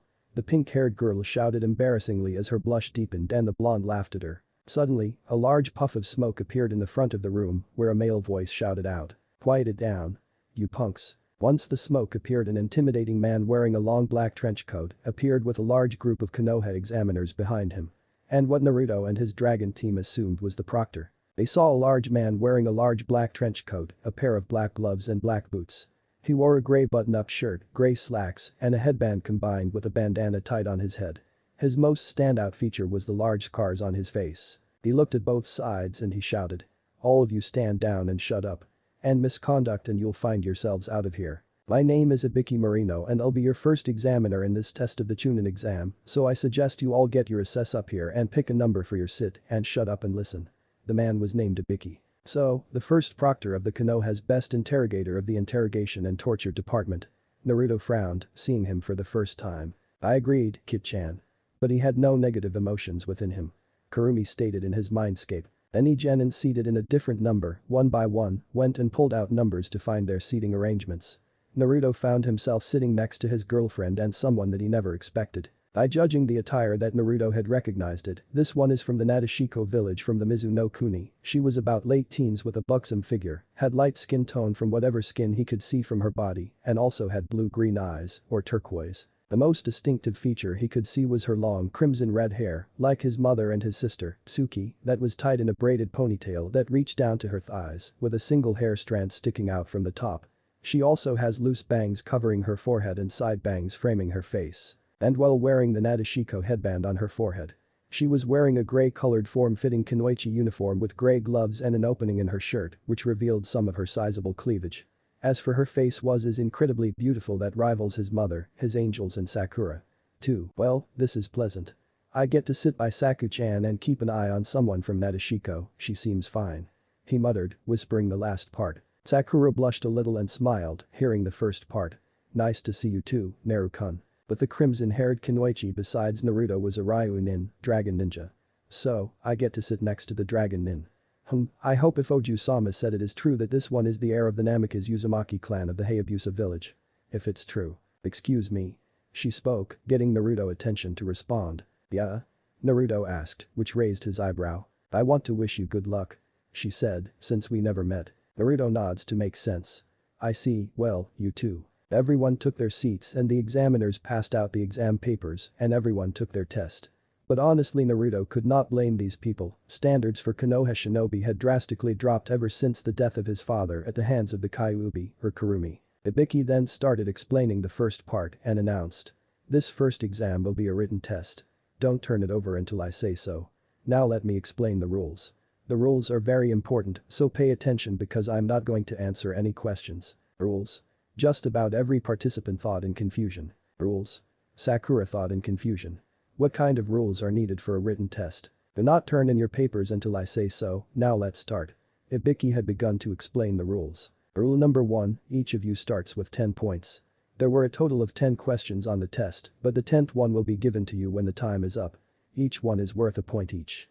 For every question you get wrong you will lose a point. Second, the written test is a team event. Not only does your own score count, but those of your teammates do too. In other words, all 3 team members' points will be linked into a final score. Finally, if during the exam one of your fellow candidates does anything out of the ordinary, or in other words, leads a sentinel into thinking that you're cheating and you get caught 5 times, it will cost 2 points from each member on the cheater's team. Ibiki addressed the sentinels stationed in the room. There's a good chance that during the exam, most of you will lose the total allotted points. When that happens you will be forced to leave. And since no team can pass this exam without all 3 members, when one of you leaves, the whole team goes. There were various murmurs among the crowd as they looked at their tests before them and the sentinels that were scattered about the room. Naruto and his team had narrowed their eyes and they thought the same thing. So, that's his game. You all have 1 hour to finish the test and 45 minutes after I will reveal the 10th question. Ibiki said. You may begin. So, every genin participant was seated inside the room with a test before them and pencil in hand before looking at the questions, without complaining or not. But it won't take long to answer them. Now Naruto uses his pencil to quietly tell An to give him the answers, letting his fellow team know if the perplexed team did give them any answers, since Tsuki was having trouble, so better be grateful to her sister-in-law in future. No one caught them sending secret messages to each other, but Ibiki caught what Naruto and his dragon team were doing. Hidden messages, they used their pencil to communicate with each other, how cunning. Ibiki then looked at the other genins. Aside from a few others no one else is really worth looking at. As Ibiki noticed the crimson-haired girl had her eyes gazed at the pencil Naruto had tapped it without him noticing. This girl is sharp. She did notice it. At the Jonin's lounge, do you know who is going to be an examiner in the first exam? Kurenai asked as all genins of rookie team sat in a room nearby the examining room. Wow. That's right, I'm not surprised that you have not heard of him, Kurenai, since you are a rookie jonin after all. The said with a beard and a cigarette in his mouth also wore a uniform with a sash of the Fire Guardian. That man was Asuma Sarutobi, the son of the Sandaime Hokage. After the 8 years of retribution or punishment of Konoha declared by the Hayabusa village's Ryukage. Konoha was fucked up big time. Since the Fire Daimyo was told about his father's mess. Lying and denying the son of Yondaime Hokage's claims. He should not have lied to him and or his mother in the first place. His father wanted Naruto to stay in that village to revive the Namikaze clan after the group of the Dragon Nin took him to his mother in his home. Damn, she was pissed for how his old man made a mess after all. Since he was told by Hiroshima, the fire daimyo, about it during the private meeting. So it's best for him to ask some questions during the private summit. I heard that the first examiner is Ibiki Marino. Kakashi stated. That sadist? Asuma wondered as Kakashi nodded. Sadist? Kurenai questioned. I forgot you are only newly appointed Chunin Kurenai, so you can't know about head of torture and interrogation department, shortly T&I, Kakashi said as Kurenai's eyes narrowed. The head of T&I on the Chunin exam, as a proctor. What kind of exam must be the first exam? Guy wondered as he drank some water from his cup. Ibiki is born for torture, so I bet that it will be something very hard on psychic geniuses. Kakashi explained. And unlike Konoha's mind sadist and also the man I know trained with those 3 best kunoichis to do the same work as Ibiki-san. A voice called in, which they startled to turn to see Joe enter the Jonin lounge by the door, which made them shocked to see the Shiroi Ryu here in this room. Joe-sama. We didn't expect you to be here. Asuma exclaimed. Indeed. But unlike your father, it was a fire guardian for the Hiroshima-sama. Joe said, which made the chain smoker remain silent about that. Asuma may look like his father. But also when he learned about his foolish actions. So, anyway, Joe-sama. I wanted to ask who are the 3 kunoichis that you mentioned? Kurenai asked, even when she knew the answer. Why is it the Shai no Tenshi, Angels of Death? Joe answered, which made Kurenai's eyes widen for that group of girls during the Nami mission. You and the copycat knew them already while the rest didn't know them. They're a perfect kunoichi on this team, led by Anne. The purple-haired girl. Kurenai refereed. Yes, and also Naruto too. Joe said, because Asuma and Guy's eyes widened about that name. You mean? He's. Asuma was about to say that. Then the one that my student Lee was facing was. Guy was talking about the time when Lee's attempts. Yes, Uratobi. But since our village had our own top interrogator that rivals Ibiki-san, he trained Naruto, and the girls were none other than Kenpachi. The monster of the Hayabusa. Asuma exclaimed. He heard about him, he was an S rank like Joe. Unlike the Kiri's monster of Kurigakure. Since he was extremely brutal. Unlike the Kamikaze clan did use brute strength and also didn't use ninpo. I've heard that this is brutally monstrous. Since a simple katana with serrated edges like the teeth of a tiger. Guy comment. That's right. Joe stated as he walked towards to the window to see the view of the village, well, since it used to be peaceful. Since Naruto was the most skillful of interrogation, also had him under his tutelage, but as for this village, he will never see this village as his home now. He is better off away from this village and despite Hiruzen's attempts to help him. Which made the Jonin frowned, minus Kakashi for insulting the Hokage Asuma's father. As he turned his head over his shoulder, which made Kurenai, Guy and Asuma nervous for they felt a kai bursting around Joe. His eyes changed into a slit dragon eye. And that law of his was ineffective. Because of this, Sandame's law nearly ruined his life. Joe said in a cold tone. You're right, Joe-sama. Kakashi agreed with him, while his fellow co-workers looked at him. But the village itself is full of arrogant monsters. I would never be peaceful for those arrogant mongrels' actions. That causes the Jonins to be disbelief and stunned about what Kakashi said is true, since they did disrespected the late Yondaime Hokage's wish. If they haven't refused to believe and ignored to follow their beloved Hokage's wish, then this village will cause a downfall. As for now, after the separation of the young and old generations. Now that they're 14 or less in this age, they enroll or refuse to enter the ninja academy. After the truth from them came out, like the cat's off in the bag. Joe noticed an adult, a female one precisely, that approached the kid, about 13 or 12, who looked like a worker harvesting. He noticed by judging by the condition, that means he was working in the fields. Until the female adult went to the child, it turns out that it was the parent. Until he saw an argument between a mother and a son. But the mother tried to plead for all those 8 years when the truth had been revealed. Until he saw the boy became furious as he took out a huge rock and tossed her on her head, harder, until she collapsed as he went to her and berated her, rapidly like mad. Until the rest of the villagers saw the commotion and then tried to stop it. As until few shinobi that there ranked about Chunin had stopped him and struggled the boy and then yelled at her by cursing for he heard. You're a monster, bitch. You are not my goddamn mother. You are just a monster like the other assholes. As Joe witnessed how the downfall of this village had been completely wasted. As Kakashi went to Joe while he started the commotion. As the one-eyed silver-haired spoke in explanation. It happens 8 years after the shocking truth from the old generation about their actions they had made. But most of the children had moved into the fire capital to live there when they distrusted them, before they drifted away. Kakashi continued. And they refused to visit Konoha for their biggest mistakes that they had made, and the rest remained here to lived in the orphanage owned by the Haruno clan after the last matron was publicly executed. When they're older, any of them will lived in the apartment to rent and before finding a job.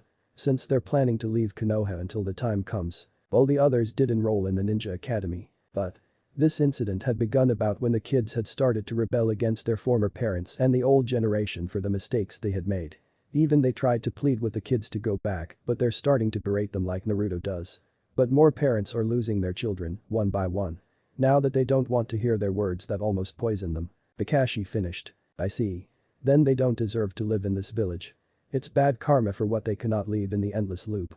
Joe understands, making Kakashi nod for agreement. But the dragon group and the others. The test continued, and after the first several minutes a team was already disqualified, and then more and more got up and left.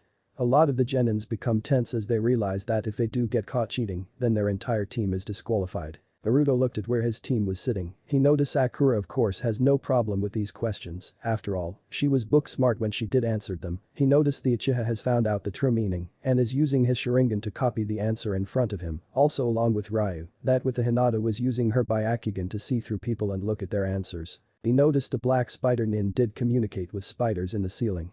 Unlike the Aburam who did communicate bugs, along with the Inuzuka, he did notice a white puppy on his head that turns out he did have his partner to see the answers. As for the rest of the Sakura's fellow ninjas, there is someone had a Byakugan was Niji did the same way as Hinata, then Tenten had the mirrors attached on the ceiling, letting her teammate, Lita see it without any of them notice, by signaling him to fasten his headband to her for letting him copied. Then there is Ino, for using her clan's art, the mind transfers to any of the genins or maybe Sakura that she did finish her test, while her teammate, Shikamaru, as a shadow user, has his friend Chaoji to mimic the answers. As for one of the Sunanin that wore a face paint went to WC, washroom.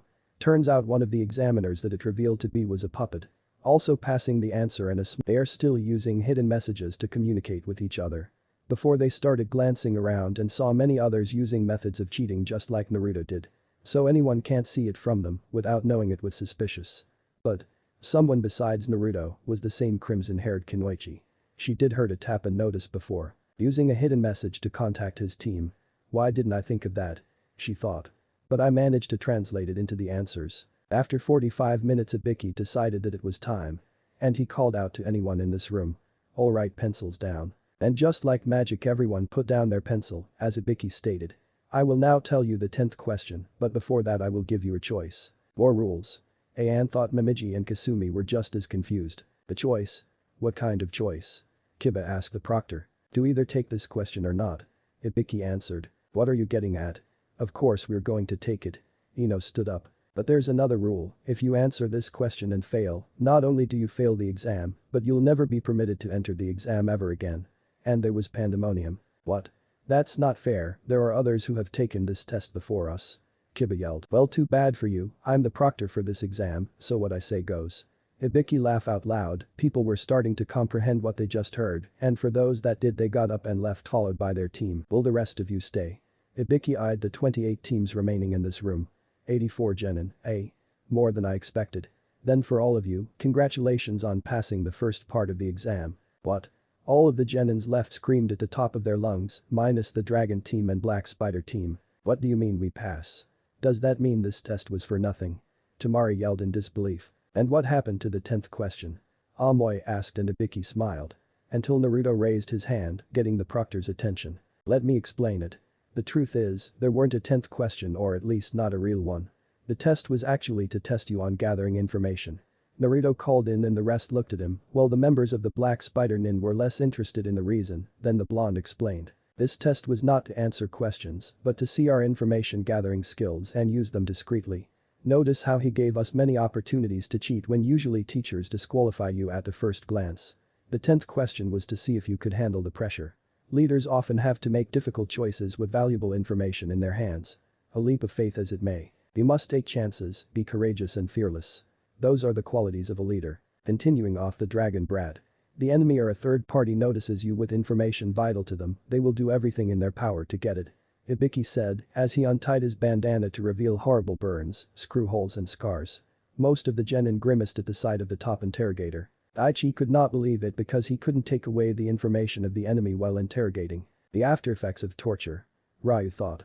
Since then his father's stories about during the time when many of their fellow brethren had fought endlessly against the Black Spider clan and the fiends. Oh my kami, who would do such a cruel thing? Sakura thought with a hand to her mouth. Which Ino and Ami saw the result of how brutal of torture is. Also An, Momiji and Kasumi did see his own scars. Ibiki put his bandana back on his head as he said to the genins. The ability to make snap decisions and have courage. That is what it takes to be a Chunin. Being a means risking your life more than you would at your current rank. You will be forced to partake in more life-threatening missions down the line. In this exam, staying means you'd be willing to face the odds even if they're stacked against you. Well, those who left would have another chance to take it, but in real life, there won't be a second chance, especially on missions where you have to lay down your life. That is what it takes to be a Chunin. And seeing you all here proves you do have the guts. In other words, this is a test of courage. Naruto plainly said. Getting a nod from Ibiki for agreeing. Ibiki's eyes suddenly shifted to the nearby window. Something crashed into it and took the form of a banner reading, introducing. The sexy and single Anko Mitarashi. Appearing before the banner, right in front of Ibiki was a tall violet-haired woman. Who wore a tan overcoat, complete with a fitted mesh bodysuit that stretched from her neck down to her thighs, along with a dark orange miniskirt. But Ibiki, standing behind that banner, she made a good appearance, and sighed. Always jumped in the gun as usual. What's up, maggots? I'm Anko Mitarashi, and I'm your second proctor for the Chunin exams. She declared, with her fist pumped up into the air. At this everyone in the room just stared at her, with looks of disbelief. Minus the black spider nin, Iwa, Suna and Odo for what she made her appearance. As outside of the academy when something had their cue to. A crow flies past the academy. All the genin in the room minus the Suna and Odo genin looked totally surprised and shocked. What the hell?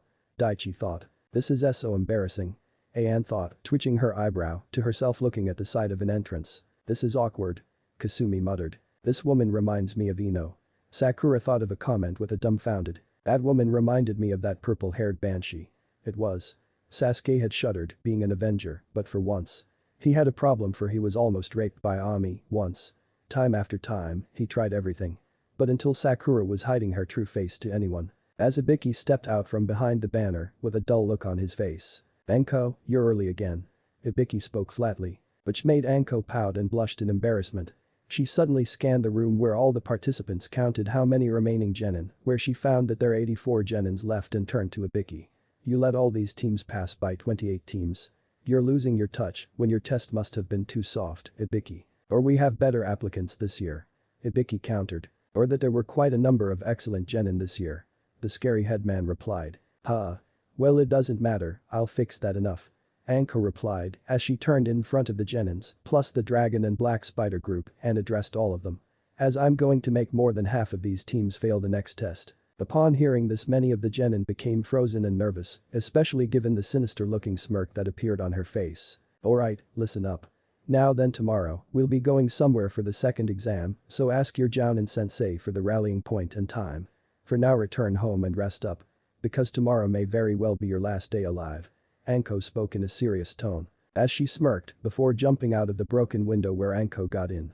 After being dismissed by Anko, the remaining genin began to walk out of the room to talk to their Jounin sensei. Naruto and his squad left as well, feeling relieved that part 1 of the Chunin exams was over. At the streets of Konoha. Before they headed home, the 6 stopped at Ichiraku for some lunch, until Sakura came along as well. As they sat down and enjoyed their ramen, since it was better than any shops, except Suki enjoyed it, Naruto spoke.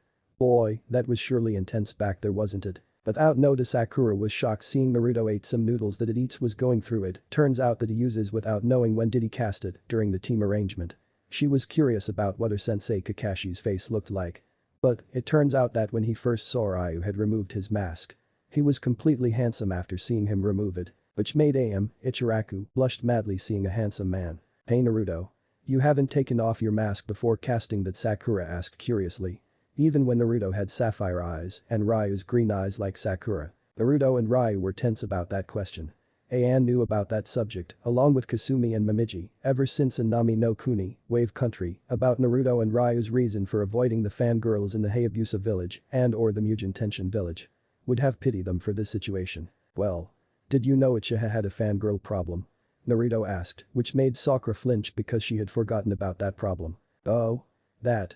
Sakura understands. Now that you mentioned why you guys wore that mask in the first place.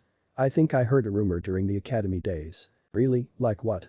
Curious, and the girls need to know about the Uchiha's problem. Well. When that happened, I heard Sasuke Uchiha's scream from halfway across the village. Sakura said. What happened? Kasumi asked, she wanted to know what happened in this sudden event. It's about Ami, that she almost raped the Uchiha. It was hilarious. Which made them shocked in disbelief as Kasumi and Ayan started to giggle about that and Ryu was amusing for what he had heard. As Tsuki was about to hold her laughter about that gossip. I heard that rumor before. Ichikaru stated. You sure, Ayam-san?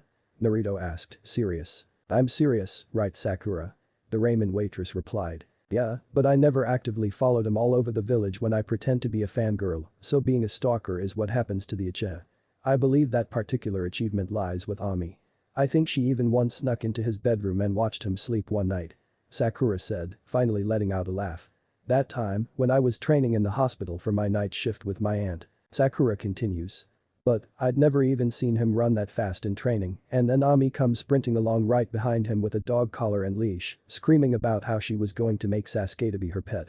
I heard that afterwards, he had a room renovated so that the doors and windows had nearly 7 kinds of locks and seals to prevent anyone from getting in aside from him. What's even more hilarious was that not even 2 weeks later, he woke up one morning to see Ami laying right on top of him and talking about how it was going to be so wonderful to wake up to his face every morning when they were married. His scream that time could be heard over in Suna and poor Sasuke needed 3 weeks with the Yamanakas doing mind wipes and therapy before finally getting over it. The entire group started laughing at the Uchiha's misfortune, along with the ramen shop owners couldn't help but to laugh about how poor Sasuke was, as Kurumi within Naruto's mind was laughing as hard as she could.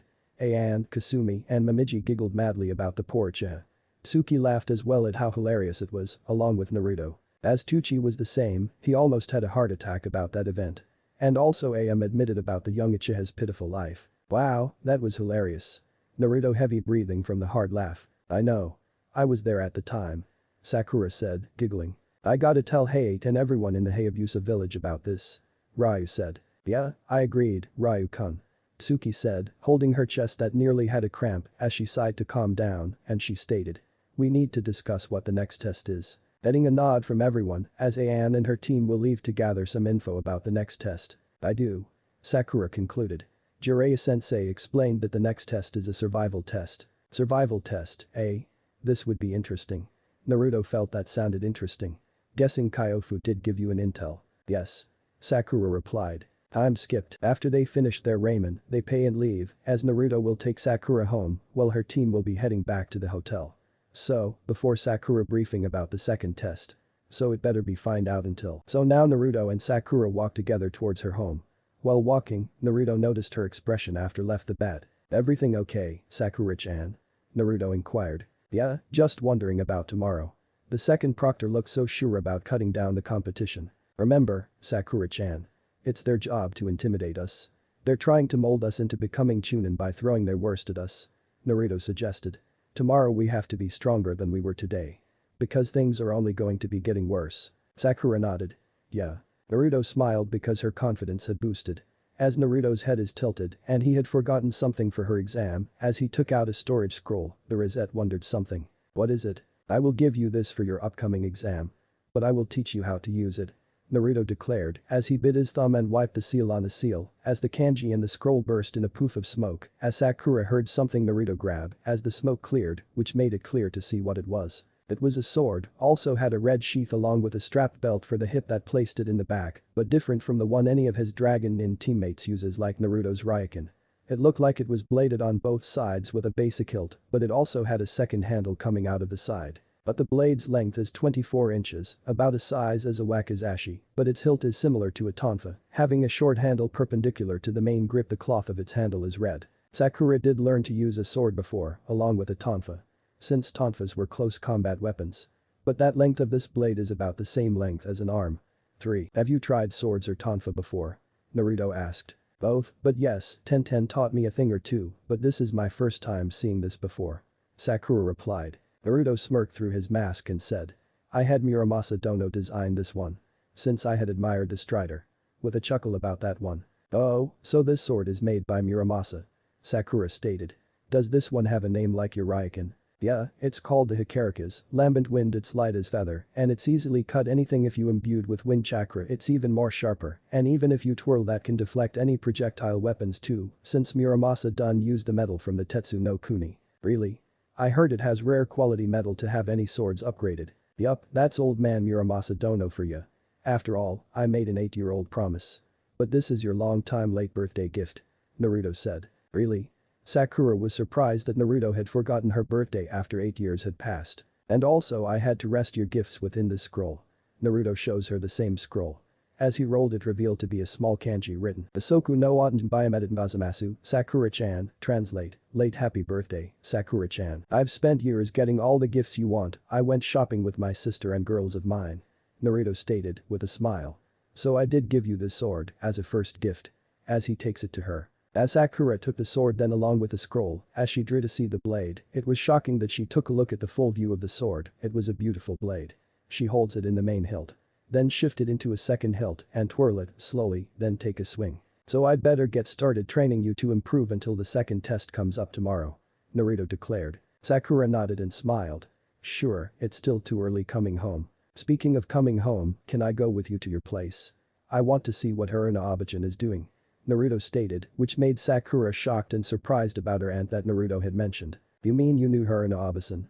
Then that means you're the boy that she mentioned it to you.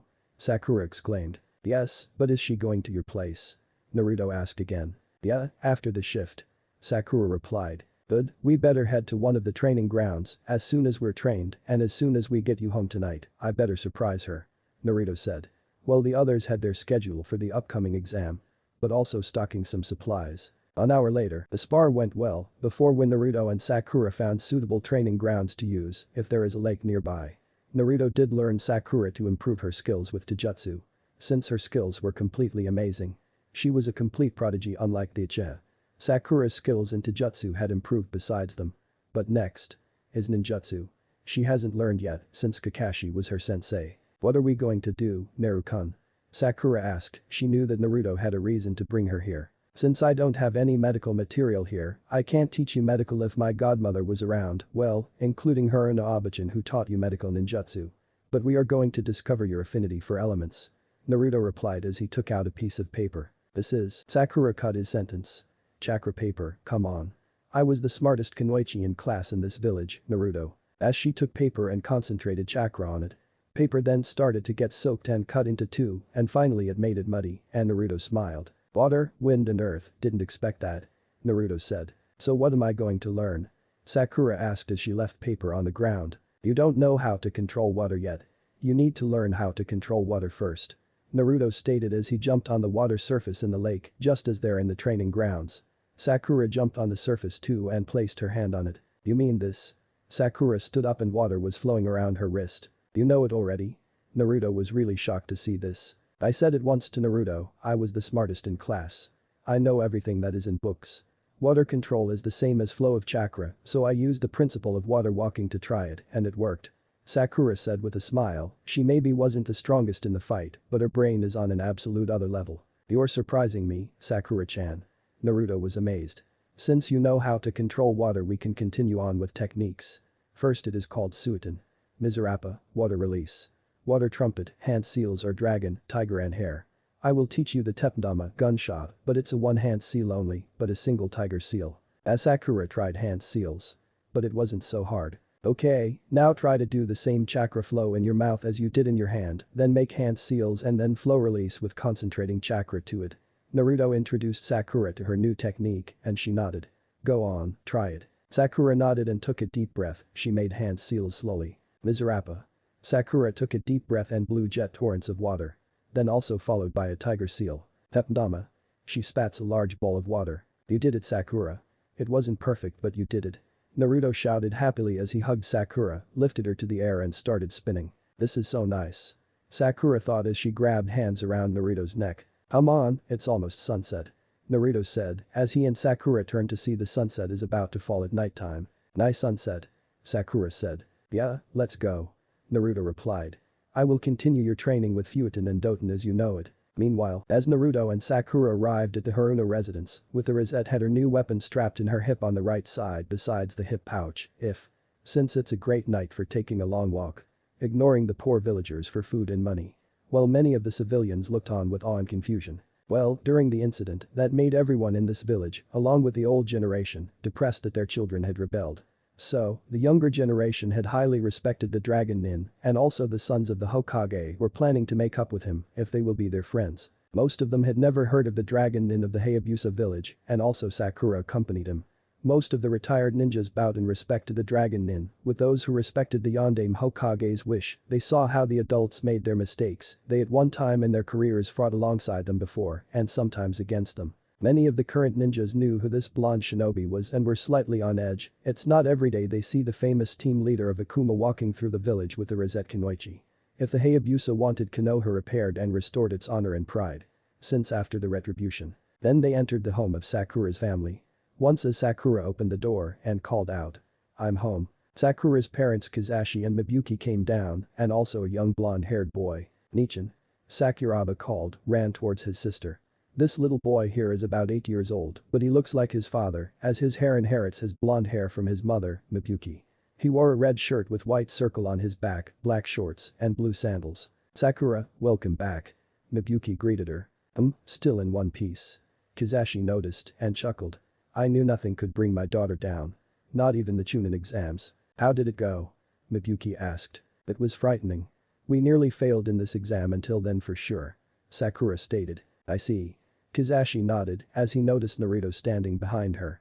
And who is this mysterious ninja? Yeah, Ni-chan. Who's that? Sakuraba asked nervously.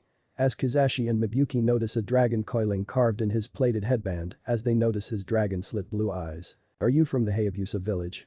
Kizashi asked, while Mibuki had her eyebrow raised, which made Sakura shocked and surprised. Sakura tensed about Naruto being with him as she gestured to him to present her to her parents. Dusan, Kasa, Sakuraba-kun. He's the dragon nin that you know about. It was him. Which made her parents' eyes widen. As they thought in the same mind. Is that? As Sakuraba nervous replaced into shocked and surprised. Is he the real dragon nin? Sakuraba asked, seriously. Sakura could not hesitate and replied. Yes, he is. Which Sakuraba could not believe, for he wants to see a real ninja like Konoha nin does. As Kizashi smiled brightly, he had heard about it. As the young boy asked seriously. Are you for real? Naruto smiled at the young one's questions as he patted his head and replied. Yes, young one. I am. Which made Sakuraba squeal, then he jumped up and down excitedly to meet a dragon nin. I can't believe how much I actually met one. Naruto and the adults chuckled about his behavior, and even Sakura admitted as the pink-haired Kunoichi turned to him. Are you gonna show your face? Naruto shrugged about that as he replied. Sure, guess no other choice. As the blonde dragon nin took off his mask and let anyone see Naruto, it turned out that Kizashi and Mibuki were completely shocked about seeing his face, while Sakura had seen his face before, since her inner Sakura was crazily excited to see his face. Now they see another Minato in his face, due to the fact that they noticed before he had his whisker marks before they were now gone, but were replaced with stilted eyes and fangs that jutted from his upper lip. My. You look like Minato when you were his age. Mibuki looked stunning. Yeah, I agreed. Kizashi replied. Since I do know you don't have those whisker marks anymore. Nice, and why did you have sharp teeth? Sakuraba asked innocently, which Naruto was chuckling about this. Well, the truth is. That is actually part of my Kekai Genkai. Naruto replied. Heck what? Sakuraba blinked confused, which made Naruto couldn't help but chuckled that he was reminded of himself when he was young. He means just like the Hyuga had eyes that were white. Sakura explained. Oh, you mean those bad men with eyes while. Well. Sakuraba was about understanding someone his age.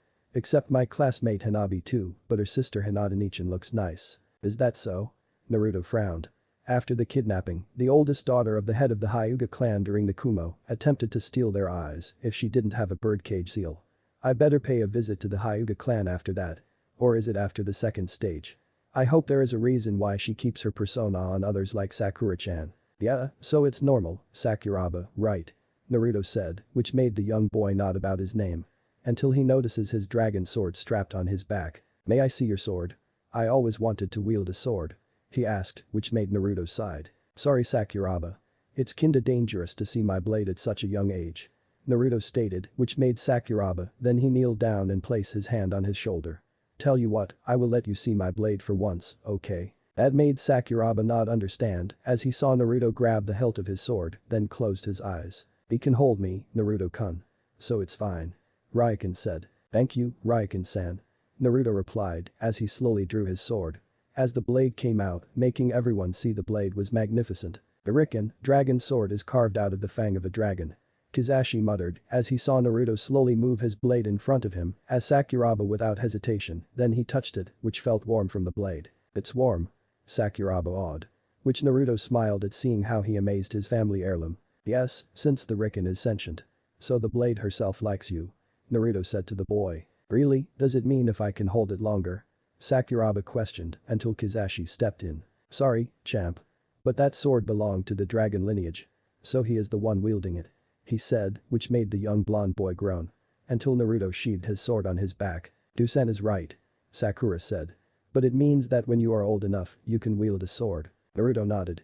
Yeah, just like Sanji needed to become stronger to be the greatest dragon nin. Sakuraba was signed because he always wanted to wield a sword until Naruto felt sorry for him.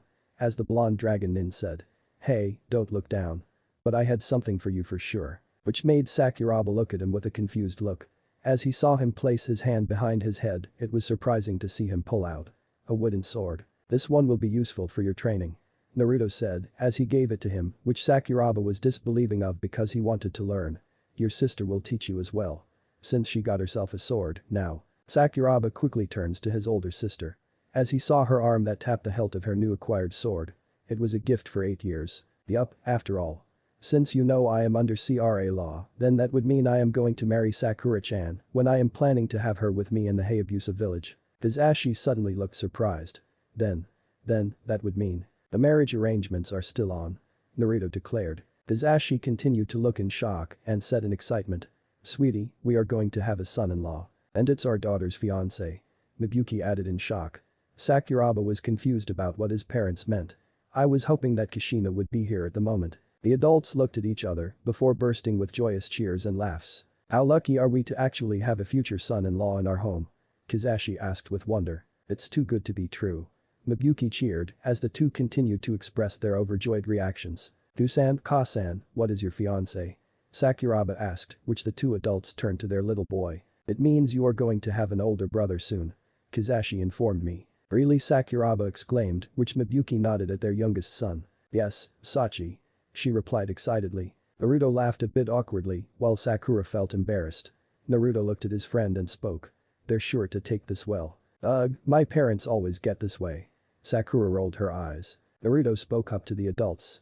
I'm flattered to see how well you two are taking that when Ka-san did make a joke, but we had an important event organized for the upcoming second exams. The two adults ceased their joyous ranting as Mibuki spoke. You're right. Well, I may have been able to teach Sakura the greatest taijutsu that my ancestors had learned. Thanks, Ka-san. Sakura smiled. And I for one, to the orphanage intact if that no good war hawk will attempt to take children. Kizashi stated. You'll do that. And I will even contact Ka-san for sure. Naruto said. Oh. And can you say hi to Kushina for me? Mibuki added. Sure. Naruto replied. As until they heard the door open and they heard. I'm home. Ah, that must be Haruna-chan just now. Kizashi exclaimed when Sakuraba heard her aunt was home. As someone entered the living room, as Naruto rolled his eyes to see that he remembered when he was her patient. Appeared to be a woman with pale pink hair and a bob cut and soft green eyes wearing a Dr. Lab coat. As the woman was shocked, she was expecting to see a guest entering their home. Uruna Abasan. Sakuraba said, happily ran towards his aunt by hugging her legs. Uruna was chuckled for seeing her nephew around. Hiya, Sa-kun. Uruna, how was your day in the shift? Kizashi asked. It's usual, Haruna replied as she noticed Naruto. And to think we had guests here. And did you know who he is? Mibuki asked, which Haruna turned to her sister-in-law with a no. That made Naruto get a signal and turn around, which lets her see his face. While making Haruna covered her mouth and gasping for seeing a younger Minato.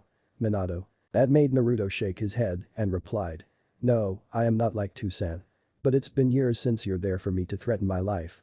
Haruna Abachan. Haruna was more shocked to see someone she had known for all those years. Neri-chan. Naruto nods for confirmation, which Haruna ran to him and gave him a reunion hug.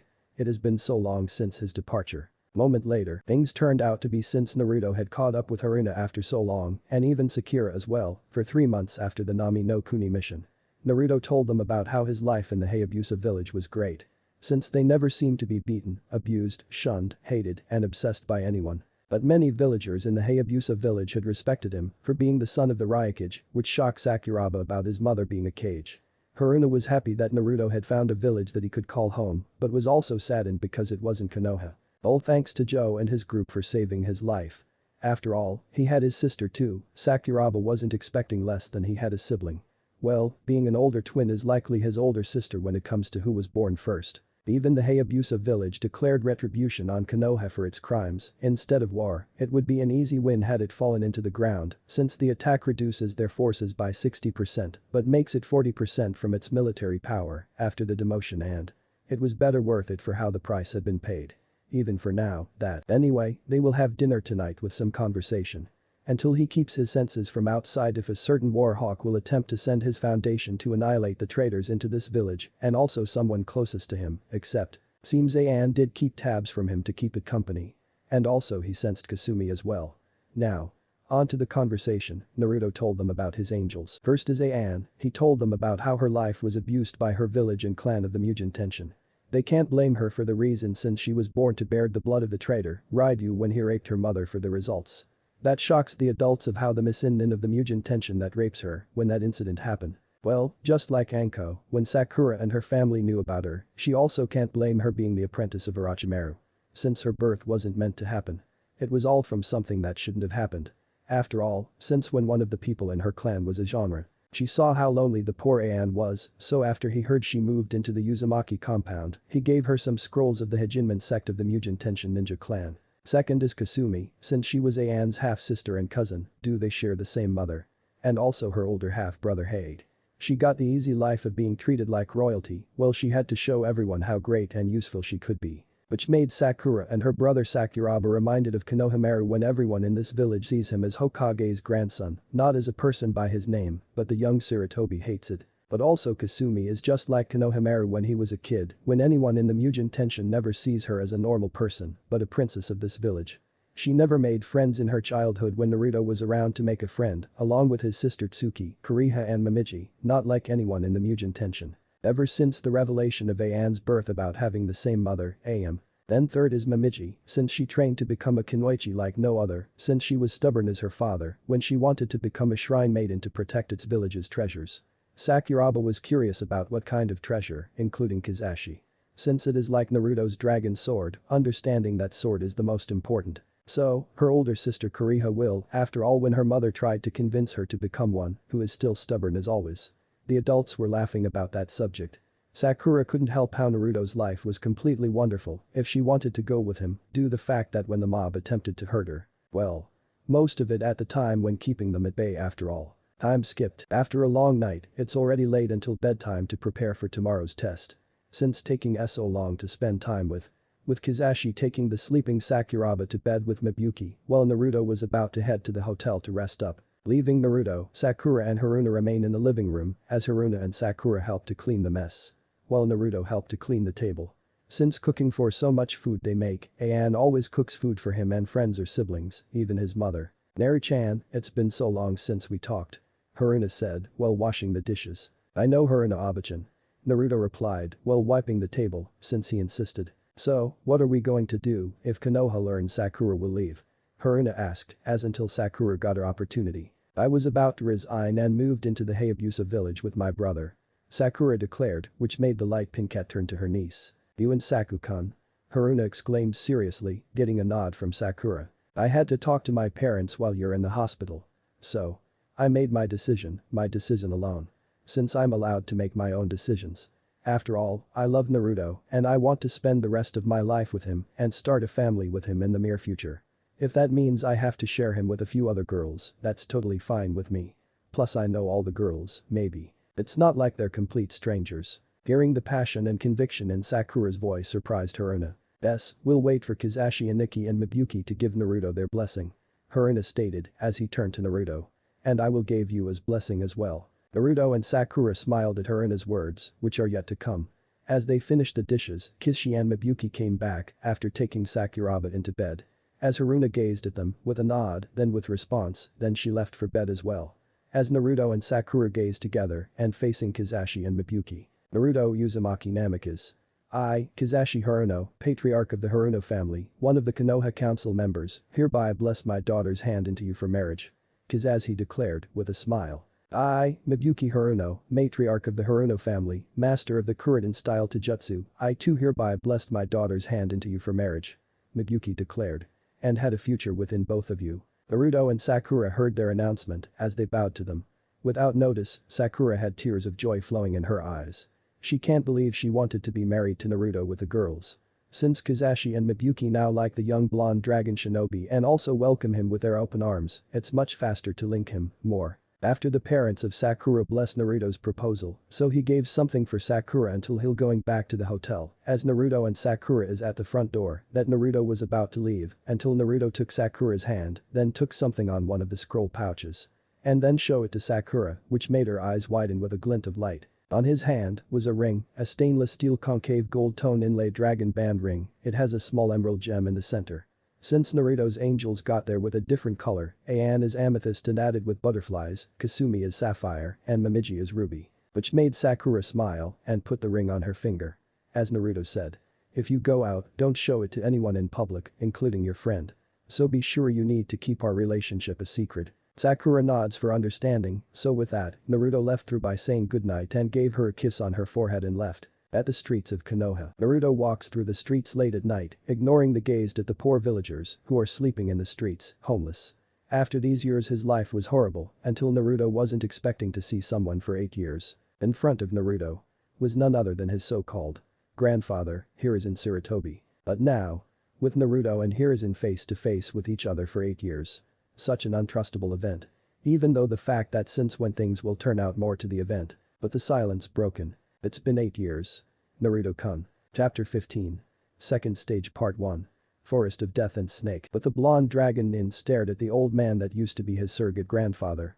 After all his trust was betrayed for so long of how his life was horrible within the village of Konoha. Naruto had stated that the fact that this old fossil leader of his hellhole did keep him in the dark, the fact he did not tell him about his lineage to deny his heritage, the fact that he wanted to keep his weapon safe from harm. And lastly the fact that he wanted to revive his clan here in this wretched village to be sure without the Hayabusa village learned about his bloodline. So keeping Konoha balanced within the stable is to ensure their pride to be the greatest shinobi in history. Keeping him as a lapdog to do this village's dirty work. Then the old cage saw his dragon slit eyes, instead of that it wasn't the eyes of the fox, while wearing his face mask to keep his face, without seeing him, gritted his teeth, anger. So this is the bloodline of the Hayabusa clan. If only I had him stay in this village to become a Konoha nin to revive the clan, and even being the Jinchuriki of the most powerful in this nation. Hiruzen stared at his eyes. If I had sent an ANBU to save him and take him away from the mob before Joe and others were here. None of that would happen. It's good to see you for so long. Hiruzen greeted, hoping that Naruto would respond and address him like always. Greetings, Hokage-sama. I had no idea what you were talking about. Naruto responded, naturally and less respectfully. Which made Hiruzen's eyes widen in shock for a sudden response. Naruto-kun, so how are you, my boy? Hiruzen asked if he hoped he would respond again. But Naruto didn't respond, he only looked at the Hokage with a blank stare. This seemed to unnerve the aged cage. As I thought, Joe was right, he is not the same boy I've known. Hiruzen thought. Until Naruto started to walk forward, just before he passed him, he stopped suddenly. Have a pleasant night, Hokage-sama. I will head back to the hotel. And I don't want to talk about it because you made my life horrible. Naruto said, in a calm tone, before he continued to walk down the street until head to the hotel. Now Hiruzen was completely shocked that Naruto is no longer the same boy knew for years. Letting out a sigh, Sarutobi nodded sadly. Very well Naruto-kun, you may go, and have a pleasant night. Naruto made their way into the hotel. Without the old Hokage noticing hateful eyes, he had activated his bloodline with rage expression. Down the road, Naruto had his eyes narrowed on how nervous that senile old man was just to greet him, then nothing happened. As he calmed down, he heard a feminine tone. So, did you take your time with Sakura? Which made Naruto smile, then calm down, and he turned to see Ayan and Kasumi, minus Momiji, since she went somewhere to do it. It was Ayan stated about when she knew he needed to cover his back after all. Yeah, it's great. Naruto replied. And did you take care of our uninvited guests? Hi. Ayan replied. And we took care of them, too. Kasumi added. Yeah, good to hear. Sighed since it's been years since the last time I saw Sarutobi around. After all, that old man is either getting senile in his old age, or he's just plain stupid. Naruto said. Though, I agree with you Naruto-kun, why do you believe the old is senile or stupid? I may not hold much respect for him, but he is known as the god of shinobi and the professor for a reason, Ayan said with her arms crossed. Kasumi nodded in agreement with her half-sister, while they may hate the old cage, he is quite formidable. Based on a few facts, first he did not see me as the little boy he had known. Naruto stated. Guessing that Joe-san did give him a jab. Kasumi comments, getting a nod from Ayan, as the brunette turns to her lover. So, how is Sakura-chan doing? She's great, I met her little brother and her parents, and I managed to see her and Aobasan again. Naruto replied, with a smile. The girls were told by Naruto about her doctor in charge. I see, good for you. Anne replied, and before showing the same ring. And did you give her this? Along with Kasumi, which made a nod from Naruto, he said. Oh yeah, I did give her that ring. And also I had given her an 8 years present. I see. As for Momiji, she's been going somewhere. Kasumi said, with relief. Which made Naruto tense. Does it have to do with the brown-haired girl that had a Chun-Li hairstyle? Naruto guessed, which made Kasumi and Anne nod. Guess that's the reason why she was here. But we notice her stare at Momo-chan. Maybe. Let's wait for her until we need some sleep for tomorrow's next test. Anne declared, which made a nod from Naruto and Kasumi, and walked out into the hotel. It will be tomorrow when the second test comes out. Next morning, when the sun rose over Konoha, Naruto and his group, who was already dressed and armed as they prepared for the next test, as one of the examiners were sent by Anko, were informed all the participants were stayed in the hotels to give them the coordinates to where the next stage was, well, all thanks to Sakura to know where it is. The group of dragon nins were ready for anything. The following morning the four genin met up again and arrived at the rendezvous point a few minutes before 8. When they arrived, they found that all the other genin had arrived and were waiting for Anko's arrival. Soon enough, Naruto, his squad, and the rest of the Chunin exam participants stood outside a thick forest, surrounded by tall fences and warning signs, but the second part of the exam took place at the deserted training grounds, but that was rather odd-looking to the others. There were no training dummies or posts. In fact, the grounds around the area looked as if it had been forgotten about years ago. Now all the 28 teams were gathered in the front of the large forest. As they waited and looked at the forest, figuring that this would be where their next exam would be. This place is creepy. Ami said nervously as she looked at the dark forest. That's a forest? Naruto asked in disbelief. Looks more like a jungle, like the Forest of Shadows. I know. Ryu commented, since he and friend were playing in the Forest of Shadows like when they're training and playing. As Naruto turned to see Sakura and her team had arrived, so as he walked over to her, if that wasn't the Uchiha's team, and grinned while the Rosette turned to him. Glad to see that you made it, Sakura-chan. Are you prepared for it? Naruto told her and Sakura smiled. Which made Sasuke frown about the dragon nin talk to her, as he was curious about Sakura's new weapon, and also Sai was curious about whether that weapon was based on a tonfa. Yeah, I hope we can make it. Sakura said to him and Naruto snickered. Before long Tenten and Lee noticed them and came up also. Excuse me, Sakura. Can I see those swords on your thighs? Tenten asked with her eyes gleaming. Naruto and the others sweat dropped at her words and giddy attitude, but the Rosette slowly reached for his tonfa blade by the tonfa-like handle and passed it to Tenten, who was looking them over like she just found a lost treasure or something like that. Who made these? They're amazing. This shiny metal, the firm, yet soft handle. The uniqueness of the blade. It's so awesome, Tenten said, and Naruto rubbed the back of his head nonchalantly. It was a gift from the dragon nin. He came to me and gave it to him, and it was made by an old man named Muramasa. He really did a good job. Sakura said to answer her question, and soon everyone watched as Tenten dropped Sakura's tonfa blade to the ground.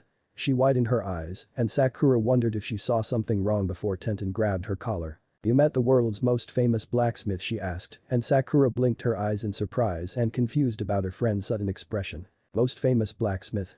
Sakura asked, confused, while Sasuke and Sai wondered what she was talking about, to which Tenten slapped her forehead and sighed as she took out a scroll and unfurled it, showing to her team, Lee and Naruto's team. It was a sketch picture of an old man. Since the Hayabusa and Mugen Tenshin clan knew Muramasa as a family friend. He has been the friend of the both clans for generations. Muramasa, this is the guy who actually made the 7 swords of the mist for the original swordsman of Kiri. How could you guys not know this?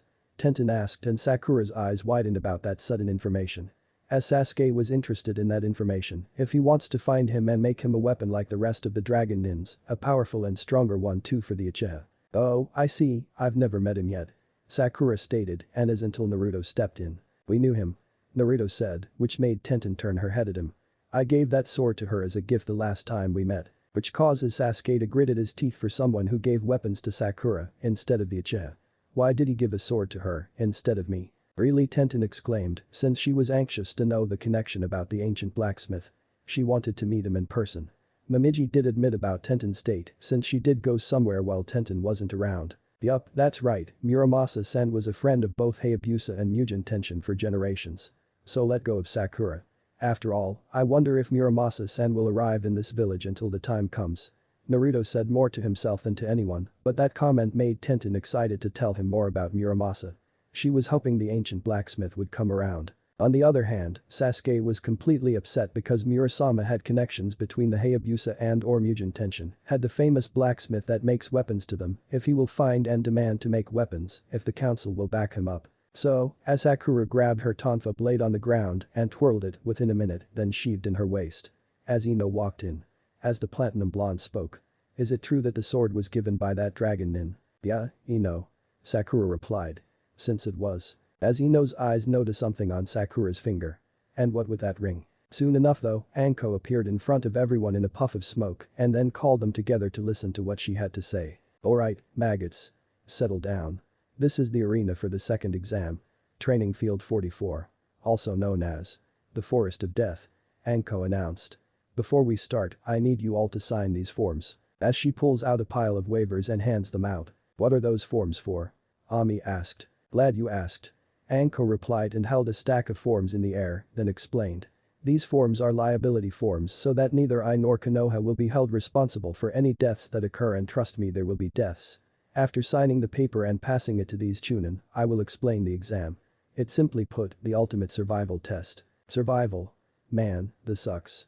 Shikamaru thought as he got the papers. Anko pulled out a scroll and let it unfurl open, revealing a map of the training grounds. Area 44 is a circular training ground that is surrounded by 44 locked gates. The vast majority of the area is forest.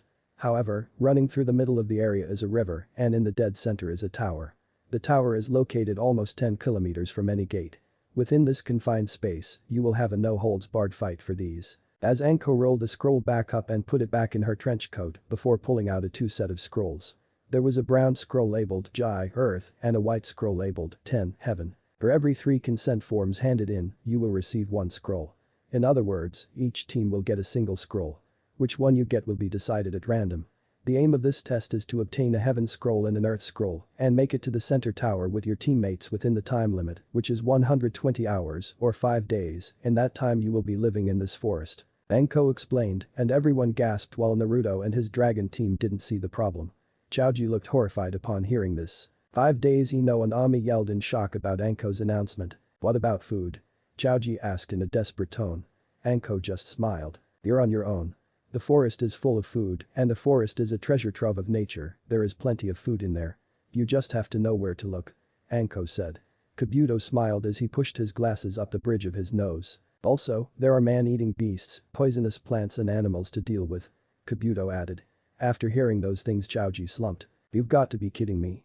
Chaoji said with a depressed look on his face. Shikamaru and Ino just sighed at their teammates' antics. Anko put the scrolls back where she got them from. People will be hurt during the fights for the scrolls, and those who cannot bear the program's strictness will emerge as well. Anko continued to explain about the exam. Then suddenly Shikamaru held up a hand. Are we allowed to quit during the exam? Shikamaru asked. He really doesn't want to deal with this exam. Lazy ass Nara. Anko turned to Shikamaru and said to him, as a rule, you are not allowed to give up during the exam. You will spend the full 5 days in the forest. Anko looked around at the genin teams before she continued. While we're on the topic, I should tell you what can fail you in this exam. As she held up her index finger in a bored fashion. First, if a team cannot bring both scrolls and all 3 teammates to the tower before the 5 days is up, you will fail. Then the proctor unfurled another finger from her closed fist. Second, any team who loses a teammate or produces an unrecoverable teammate will also fail. Just as a note, you are not allowed to open the scrolls until you reach the tower. Sakura looked interested and spoke her mind. What if we do? Sakura asked. She really wondered what would happen if they opened the scroll during the exam. Anko just smiled again. That's a surprise for those of you who open it. If you become Chunin, you will be expected to handle top secret documents. It's to determine your reliability. That's it for the explanation. We will exchange the consent forms for a scroll at that booty over there. Anko pointed to a booth where 3 Chunin in grey outfits sat. After we have chosen your gate entrance, everyone will begin at the same time. Anko sighed as she took a deep breath. As a final piece of advice. Don't die and stay alive. And after the explanation from Anko and all of the different applicants went on to sign the forms, the teams were dispersed and went to a hut and to acquire a scroll. A black curtain was attached to the front of the booth. The curtain would open to allow the team to enter as the examiner came through. It's almost time to distribute the scrolls. A Chunin called out from the hut. And allowed a team to walk inside and then close as the team inside would trade their forms for a scroll. And one shinobi from each squad receives whatever scroll they were randomly given. But Sakura, before she noticed the curtain was attached. As she thought. I see. So you can't tell which team gets which scroll or who is carrying it. Everyone here is an enemy and most likely someone will die there. Naruto was watching from the side as Ryu was getting the scroll and thought. So that's how they intend to trick us by concealing which scroll we have, that way no other team knows who to go after. That makes it even more challenging. Naruto began looking around, seeing all the competition. He saw a lot of them were Konoha ninja and noticed the other foreign shinobi from Kumo, Cloud, Kiri, Mist, Iwa, Rock, Aim, Rain, Suna, Sand, Kusa, Grass, Odo, Sound, and the Black Spider Nin, includes Nadeshiko Kinoichis. Among the shinobi he scoped out, he saw the two groups Black Spider Nin from yesterday. He scowled at the six before directing his attention to another squad from Kumo, composed of a boy with dark skin and short white hair, a girl with dark skin and red hair, and another girl with short blonde hair, along with a voluptuous rack. The boy continued to search through the competitors and fell upon one Kiri shinobi, who was a boy no older than him. He wore goggles on his forehead and saw he was carrying something large wrapped in bandages. What stuck out were two sword hilts from it. That looks like a big sword. Not as big as Abusa's though. But I wonder. Naruto thought before he continued to look upon the other competitors before seeing Gaara and his squad. Naruto still felt uneasy about the red-haired shinobi before looking at a team of Kusa shinobi. He eyed the woman of the team before he blinked something and felt a dark presence. What is this feeling? Naruto thought. Until he heard his sister figure's voice in his mind. Hit-chan, this woman was a man in disguise. Kurumi exclaimed, which made his eyes blink. Are you sure, Ni-chan? Naruto is serious. Hi, but this one reeks of snakes like that Kabuto guy from yesterday, before I notice that something is strange about him, so be careful around him. Kyuubi warned Naruto. I see, I understand. Naruto mentally replied. Then the only person besides the Proctor, Anko, was none other than Orochimaru, the S-rank missing nin of Konoha. Kurumi finished the sentence for revelation. Aniki Tsuki asked, as the blonde dragon nin snapped out of his thoughts. Oh, Tsuki, what is it? Ryu-kun got our scroll, while Lei Ann's team got theirs. Oh, okay. Naruto replied. Ha ha. It's finally starting to sink in. Why do we want those consent forms? Anko thought before yelling. Alright, everyone, follow your proctors to your respective gates. When the signal sounds in half an hour, the exam will begin. The different teams were then brought to different gates around the forest. After filling out the forms and receiving a scroll from the booth, Naruto led his team to gate number 32, while Lei Ann's team were on a different gate. Everybody. The second Chunin exam stage starts. Now.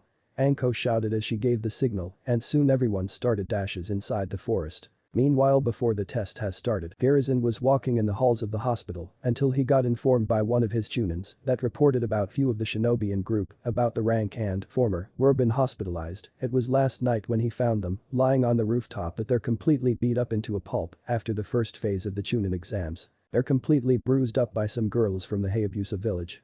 They're completely respected by Konoha before, after the retribution. Since one of them was told to kill a traitor within the village, the Hokage was told that any of them will harm Sakura Haruno and her family. Now the Sandaime stood at the patient room looking among his Chunins within bedridden. They're covered in bandages and had their arms broken in 6 different places with slings, their legs were plaster cement and black eyes, as with his disappointment. For such supposedly grown men and women to stoop to such low and childish actions. He could only shake his head and sigh. They are a total of 6 or 8 of what the doctor said about them, they're used before when they're demoted within ranks. There is something that all of you have been doing in your careers after I demoted any of you into that before you're back then and I let it go on thinking maybe things would change and you would see for yourselves that what you're doing is wrong. I was wrong to think so. Your actions have been disgraceful. The Hokage said to the Chunin who could only look at one another in question. You are all shinobi of Konoha. You earned your place as Chunin and were hired to teach the next few generations and learned respect for foreign villages. By attempting to prevent any of the Ryunin dragon ninja from passing the exams.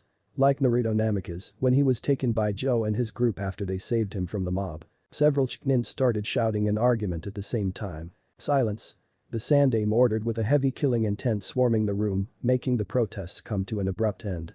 Towards against the Ryunin, I have found that several of you interfered them and the exams by judging those conditions you had, where they had greater retribution and by doing so, you are planning to interfere the exams by harming one of my ninjas, letting the Uchiha pass by favoritism and getting killed for stupid and arrogant actions he may make on the field on his first higher ranked missions. Such actions can only be held if his Jounin sensei is unable to fix it. If this continues, then by the time Uchiha-san is promoted into the exams, he will think everything he does is right, even if it jeopardizes a treaty. We have caused the next war. The Chunins, or former paled white at the thought of both the Uchiha getting killed because of them or Dragon Nin causing the next war because of their actions. Konoha will be completely alone without allies to back them up. War could start over the slightest of insults after all. And then there's the situation with the Dragon Nin. You all forgot that they're used to being allies of Konoha for years and then declared them outsiders. It's not only disgraceful, it's ridiculous. You had us almost regain our redemption yet and had the village revoke our status as a shinobi village. I know you think that by slowing them down and harming young Sakura Haruno or any of her family, you'd have no idea how damaging the village would be if you all nearly harmed Naruto Namikaze, but let me make something perfectly clear. The Chunins, or former, were silent about the son of the Yondaime Hokage since 8 years passed after the group of dragon ninjas saved him, but nearly had their death awaited. After the announcement of the truth, the Hayabusa village had been cut off and tripled the price of the economic goods. And 4 years passed since the fire daimyo somehow ordered all the samurai to liquefy everything. They tried to stop them, but they couldn't. Everything was completely wasted, but leaving less of its budget since when the younger generation had drifted away from their parents after the shocking trust and also started to rebel against them. Even when they're taking jobs at a young age. First is execution that reduces their military power and civilian population. Even they witness their loved ones suffering more and more. Nothing can stop them from execution.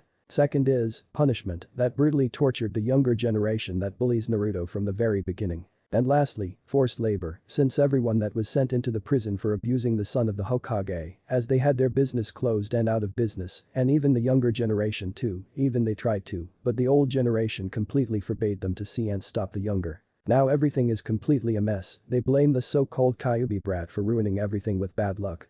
After the fire daimyo had somehow terminated the Kyuubi festival, permanently. Now they cannot celebrate anymore. Even the trade routes were avoided and then when any of them had declined them. But it was a worst move that they harmed and backstabbed the clients for refusal. That only ruins Konoha's reputation, nearly, since the Sandaime Hokage was completely furious for the stunt any of them had pulled and somehow publicly executed. So, the client that had recovered from the stab wound and left the village without paying its bill for the hospital. Now that the rumors around the fire country were spread like wildfire that continues to burn anything in its path.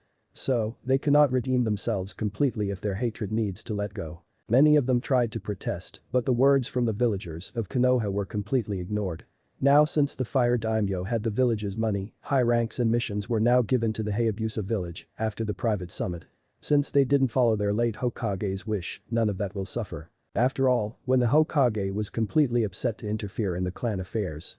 The same way as Yondaime Hokage's wish. Without knowing for sure, Naruto was the son of the Hokage from the very beginning, and even the mother of his was alive too, but also the Hokage's wife. And lastly was the Godame Raikage. Denying his parentage and keeping him in the dark was a foolish idea. Now, they don't have anything to do with it. So they were planning to kill or slow the Dragon Nins from the Hayabusa village to get their village back into its former glory. But, it was completely backfired. Naruto is not the Kyuubi. If he was, I assure you, he would have destroyed the village ages ago for the ignorance and vindictive childishness the civilians and you have shown towards him. The Yondaime Hokage did not choose Naruto for sealing Kyuubi to be a scapegoat, he wanted the boy to be seen as a hero for keeping it at bay without even knowing it. Hiruzen exclaimed. That was his dying wish and I can bet he's turning in his grave with each passing day he sees the village not only ignoring that request, but dragging it through the mud. When you do anything to abuse Naruto, you are not hindering them, you're hindering an innocent young adolescent with the potential to be the greatest shinobi to walk in the Leaf Village. When you seal a kunai into a storage scroll and cut the storage scroll in half, the kunai is released and unharmed. Kyuubi's the kunai, Naruto's the scroll. The Yondaime Hokage designed and created the seal holding the with Naruto to protect the village, yes, but it was mostly to protect Naruto himself, should anything happen to him within the village or out. If Naruto is fatally injured, he is released and the only one who would be able to defeat it is Naruto because of that seal, because Yondaime chose him. Would you expect someone scorned by their own village their entire life to protect it from the very thing his village feared the most? Most likely not. But Naruto would. He is far more honorable than most people, much less those who are ninja, and all of you apparently combined. Almost ruining our glory of the Shodaime's will of fire that Konoha has formed. In all my life, with all I've seen, I have never stood in front of the most disgraceful shinobi. If it is to continue, consider all of you hereby suspended from the ranks until further notice, and if you resist, I will have the ANBU to have you all in level 6 protocol. The Chunin's eyes widened as they looked up towards their Hokage. Level 6 protocol was used for prisoners who were too dangerous to be left unscathed before their trial. So they had most of their abilities sealed. Or directly removed. In other words, they are no longer shinobi. Forever. But most of it is. It will take away their ambition. Revenge. If you do that stunt again in one more time, then it's up to having your chakra sealed and all that you've learned were erased. Is that clear? Without hesitation, as they nod to understand for what he had said is true. That protocol will take away their chances, forever. Good, until you leave from further recovery, then drop your Chunin vests on my office until you are released. I will have ANBU watch any of you 24/7. All of them showing faces of fear, remorse, regret, guilt in nearly every way as they bowed and still in bed of how things quite worst after the 4 years in retribution. It was a backfire for harming their fellow shinobi. It would be Sakura if she had declared traitor for contacted with an foreign shinobi. The only one who didn't have a look of anything but rage, holding in the urge to shout and scream in protest as he left, was a certain silver-haired, did you know who? Except you Mizuki. Hiruzen said, which made the now former named Mizuki have his eyes widened, along with the rest. You're still planning to steal the forbidden scroll of the Yondaime Hokage that was given to Jo-sama from the beginning by myself 8 years ago. So you're hereby for your treason by leading to an attempt to harm any of my ninjas during the academy. But favoritism, and even famed one of the academy students, paid you by the civilian council for letting Sasuke Uchiha pass and earned the title as a rookie of the year. But you, on the other hand, sicken me. ANBU. Get this trash up. Level 6 protocol. As the two ANBU arrived via Shunshin flanking Mizuki, his fears increased as he heard Hiruzen state. No mercy. Mizuki's screams of terror echoed as he was sunshine away with a scream that was silenced. Now. The former shinobis had witnessed if that's how that happens, then it's their turn to be its victim. Sighing, the old man then left the patient room in the hospital, hoping this exam was taking long if Naruto and his Dragon Nin group passed, before getting back to filling out his paperwork. Ugh. Paperwork. How Minato did finish his paperwork so quickly, already. I wonder if Kushina figured it out as well. At the Forest of Death same time, before the test starts, as Naruto and his team were in the Forest of Death and while Lei Ann's team were on the other side of the forest. Until then, it was completely easy to accomplish. But something unexpected happened when Naruto's team encountered a team of Kusa, but unlike the other three Naruto saw them. Flashback started. Naruto, Ryu and Tsuki were jumping through the trees since they were searching for a team like Leaf or etc. Before the test starts, they have a heaven scroll if they need an earth scroll for the finals. As until they heard someone's yelling in a rage. Leave her alone. Which made scattering that hides different trees before they heard a yell of the feminine, but judging the loud, it was she was yelling for someone with an angry mood. Why would you defend an outsider? A male exclaimed, that sounded arguing. As they investigated, they saw 3 Kusa shinobi, 1 male, and 2 kunoichis. One of them had argued that the brown-haired boy was a female. She had fair skin, waist-length white hair that had a Kusa forehead protector, as the side of her face was left side and grey eyes with multiple circular patterns, which looked like the fable Rinnegan. Also, there was a crimson red-haired kunoichi like Tsuki and Kushina that was on the ground that she was holding a bruised cheek, but her glasses lay beside her, as Naruto and Tsuki noticed their hair was also red. They frown when someone berates their fellow shinobi. Even if you still treated Karin-chan like that, there is nothing wrong with it. It's none of your business, Ryuzetsu. She and her bitch never welcome us to our village in the first place when we can't be trusted, but you on the other hand defend her. Is that so? Which made the Kusa team react, then they turned and looked up to see 3 dragon nins were standing in a large branch, with Naruto having his arms crossed along with Ryu, while Tsuki had kneeled down, beside them. It's disrespectful for harming another fellow shinobi of Kusa. Naruto stated, with his narrow eyes, glared at him. And one more thing. I can't let you harm her, someone me and my sister interests. As Ryuzetsu and her teammate made a defensive stance, the brown-haired boy demanded nervously. Who are you? Did you want to face death? Ryu asked, which made the Kusa shinobi more nervously as he slowly stepped back if needs to flee and left the girls behind. Don't try to run away like a coward or you will fall to your death. Tsuki said to him to notice his body language, which made his eyes widen and then he turned before he jumped away until he tripped himself. As the arrogant brat turned to see, his ankle was wrapped with chains. As he turned to see another Naruto with his Kaiketsu Shoge, it appeared to be Kage Bunshin, then he was pinned down by the other clones. As the 3 landed on the ground, they saw the white-haired kunoichi defending the red-haired. As they approached them, Ryuzetsu was about to take out a kunai. Then Naruto raises his hand at the girls. We're not here for a fight, well me and my sister want some questions. And Ryu, keep our guest intact if we need him as a witness. What did you want with Karin-chan? Ryuzetsu demanded. For questions, of course. Tsuki replied, as Karin felt something within them. I didn't sense their chakra. But who didn't sense it earlier? Karin thought, before taking her glasses to the ground, then placing them in her eyes. Tsuki noticed that someone had worn those glasses before. She looks familiar. Tsuki wondered. Who are you two? Karin asked, because she was a little scared that she couldn't sense his chakra at all. It's not polite for someone to say it's customary to introduce yourself before asking someone for their name. Naruto said, smiling through his mask. Karin. The red-haired girl said simply. Your full name, please. Naruto asked, scaring the girl more, as Ryuzetsu still defended her. Oh look, here's my scroll. Let me go and you can have it. The Redeed said, holding out a scroll. It was an earth scroll. As the same boy yelled while struggling. Don't give that scroll, you be smack. Ryu chopped the back of his neck to knock him into silence. He was so annoyed if any of the shinobi team took out their position. I didn't come here for the scroll though, but to be curious to meet you. Naruto said. Just give out your full name, so I could be sure of what I already know. Uzumaki, okay, it's Karin Uzumaki. The now scared girl said. As Ryuzetsu was waiting for Karin to get out of here, she was completely at a disadvantage, and surrounded, she knew that those were the Dragon Nin. Turns out, they're completely strong to match against them. Just as I thought, I noticed someone had the same glasses as hers. Tsuki exclaimed, which made Naruto and Ryu turn to her, along with Karin and Ryuzetsu. Who, Tsuki? Ryu asked. Ah-san told me that I've shown a picture of her cousin she had after the siege, the only family member that was named Kirika. Which makes Karin shocked about her mother's name, along with Ryuzetsu. She did meet her when they're kids. As the red-haired spoke for questions. Did you know Ka-san? That's right, we're hoping that Nai-san and I will encounter a fellow Uzumaki. Tsuki stated. So we better introduce ourselves. I agreed, but let me introduce ourselves. I'm Naruto Uzumaki Namikaze of the branch Hayabusa clan. The true heir of the Uzunami clan and the royal line, head of the Namikaze seat. Said Naruto bowing slightly. And I'm Tsuki Uzumaki Namikaze, heiress of the Uzunami clan, head of the Uzumaki seat. Liars. The redhead screamed as she jumped to her feet, which Ryuzetsu paled for shouting at the Dragon Nin, pointing an accusatory finger at the twins. When my Ka-chan was still alive, she said that there was only one person left from the royal line, and that was Kushina Uzumaki, my Ka-chan.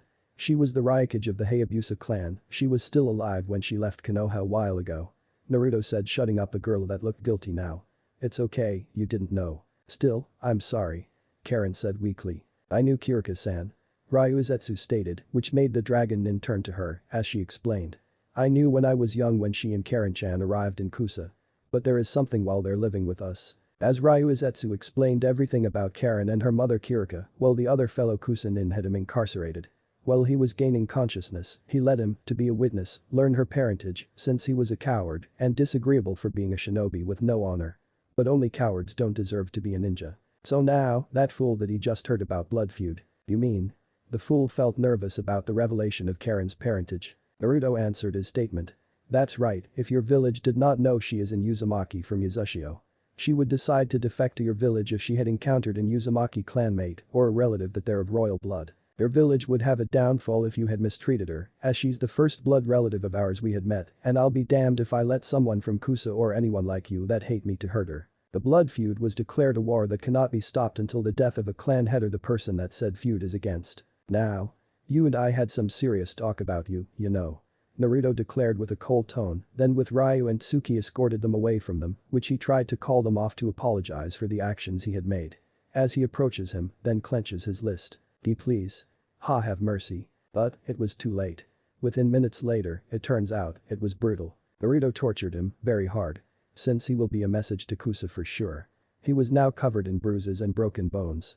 So, they decided to let him live and tied him up, hanging on the large tree, at the higher branch to be sure of any wild animals to get to him.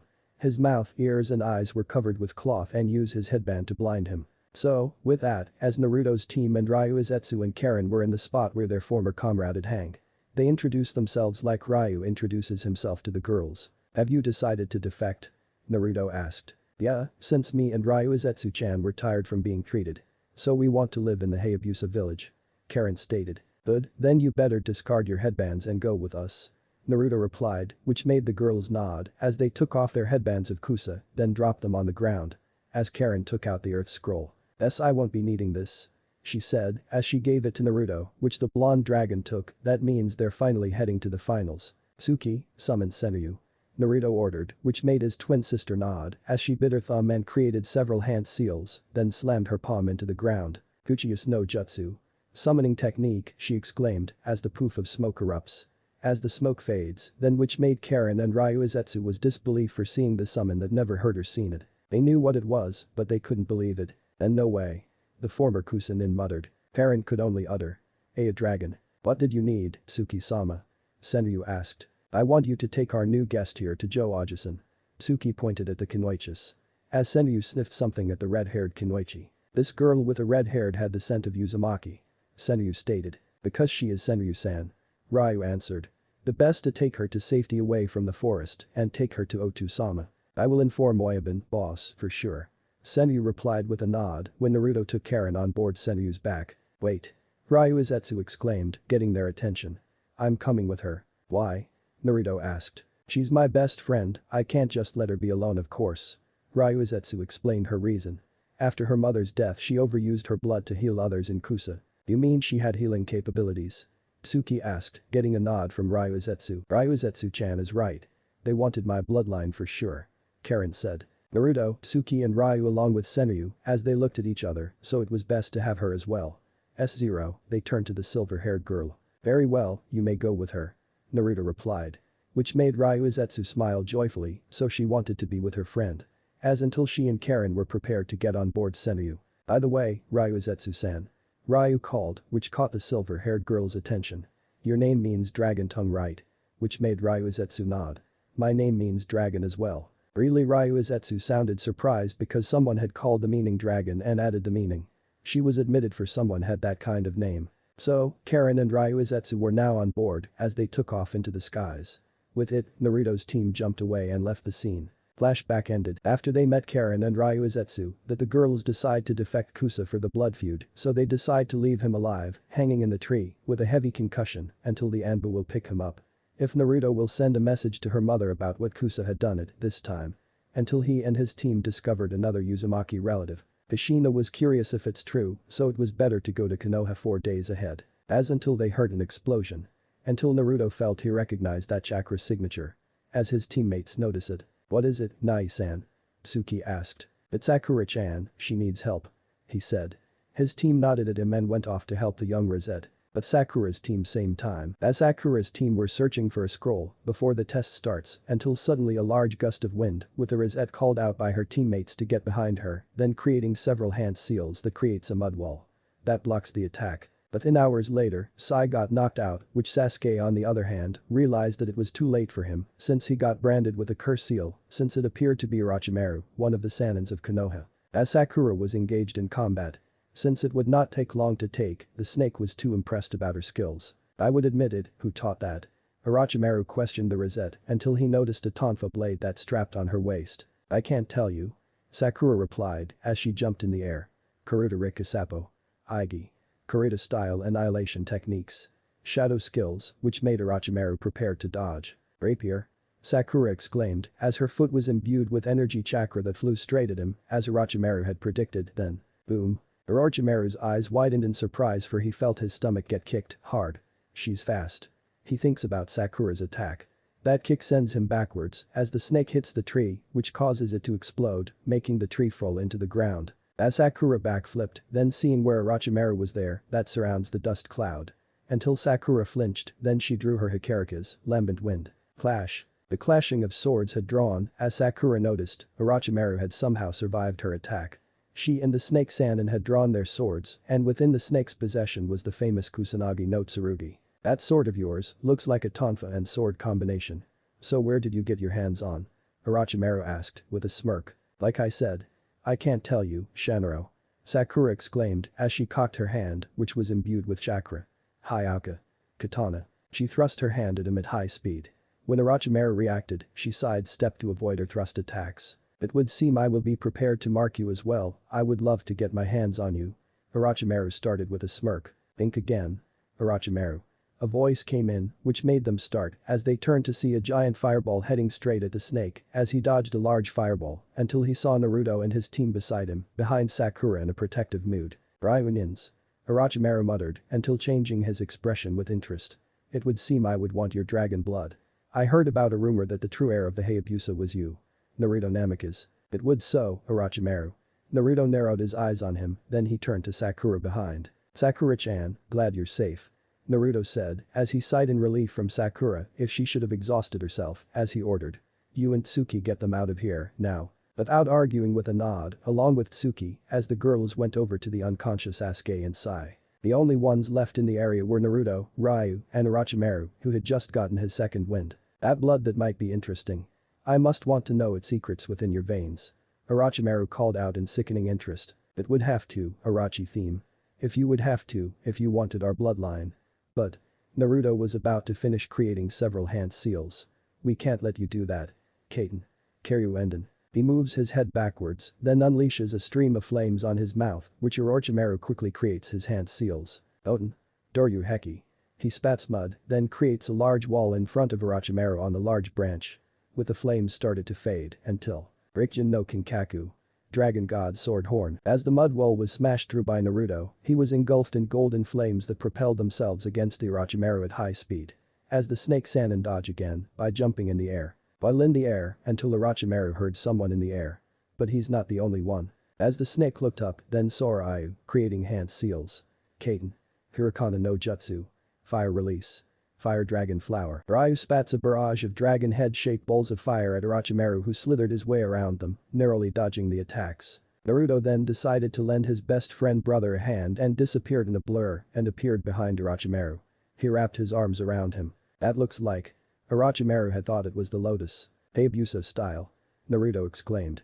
Izuna drop. Or he performs a spinning pillar driver in high ground. Slam. Naruto had slammed Orochimaru on the ground, then he flipped over until. Naruto, move. Which signals Naruto to jump away from the blast zone. Ryu had dived down towards Orochimaru and was still pinned down as he was creating horse and tiger hand seals. As Ryu glared at the body of Orochimaru and shouts. Kaiten. Gaoenkyu. Fire release. Great blaze ball. The fiery ball the size of a meteor blasted from Ryu's mouth. Obliterating that towards him until it hits, that creates a huge explosion. As Ryu was landing next to Naruto. Think we got him? Ryu asked. No, but let's go. Naruto said. The two dragon nins disappeared in a gust of wind, unknown to them. Orochimaru was watching them keenly. He had a malicious smile on his face as he stared at Naruto and Ryu before they left. I never thought Kushina and Joe had wonderful prodigy sons like Sasuke-kun, so. Sensei keeping him alive for so long, I would have abducted him from the beginning. He can control a golden fire at will. I think I found two new vessels. He thought. He disappeared into the shadows with new plans for Naruto and Ryu. Now he has Sasuke under his grasp. Chapter 16. Second Stage Part 2. Sakura's unleashed the beast and tower. At until nighttime in Forest of Death. After they encounter Orochimaru, Naruto and Ryu jump from tree branch to tree branch. As then, he needs to find Tsuki, Sakura and her team into the hiding spot. While in tree jumping, as Naruto and Ryu were searching for them. As the silence broke. So, did you give Sakura-san a Tonfa blade? Ryu asked. Yeah, I did give her Hikaru K's, lambent wind. Naruto replied. After that, the Tonfa blade needs some upgrades, better thank Muramasa-san for sure. I see. Ryu said he had a point. What about you and that red-haired Nadeshiko Kunoichi during the written exams, next to you and Sakura? Which made Naruto tense about that subject as he nervously chuckled. Well. She only says good luck and that's it. You sure? Ryu stated with a smirk through his mask. I'm positive. Let's just drop the subject and let's find Sakura-chan and Tsuki. Naruto exclaimed. Fine. Ryu replied, shaking his head. But Sakura and Tsuki. As the girls found shelter, as they placed two of Sakura's team, they're still unconscious. After encountering Orochimaru, the boys were resting underneath a tree while trying to keep them safe and not get into worse conditions. Until then, Tsuki and Sakura had managed to seal the influence of the curse seal, which the snake had marked him. Are you sure it will hold? Sakura asked, since she assisted Tsuki, as her friend, for the seal that she had performed. After all, Tsuki is in Uzumaki, since her skills are about not far equal to Naruto's. More like she is at a low Jonin level. Yes, I did manage to use the Fjumin, evil sealing method. But I better need Nai-san to strengthen the seal. Tsuki replied, then gazed at Sakura, appeared to be her proclaimed future sister-in-law. You? I did manage to heal some of their wounds. I've done all I can, the rest is up to them. Sakura replied, as she finished placing a cold washcloth on Sasuke's forehead. We better get everything ready as we know it. Tsuki replied. Yeah, after all. Sakura not agreed with Tsuki as her new friend. Then she drew Hikaru's lambent wind, tonfa blade. But I think I can. Good. Let's wait for Naruto Nai and Ryu-kun to arrive.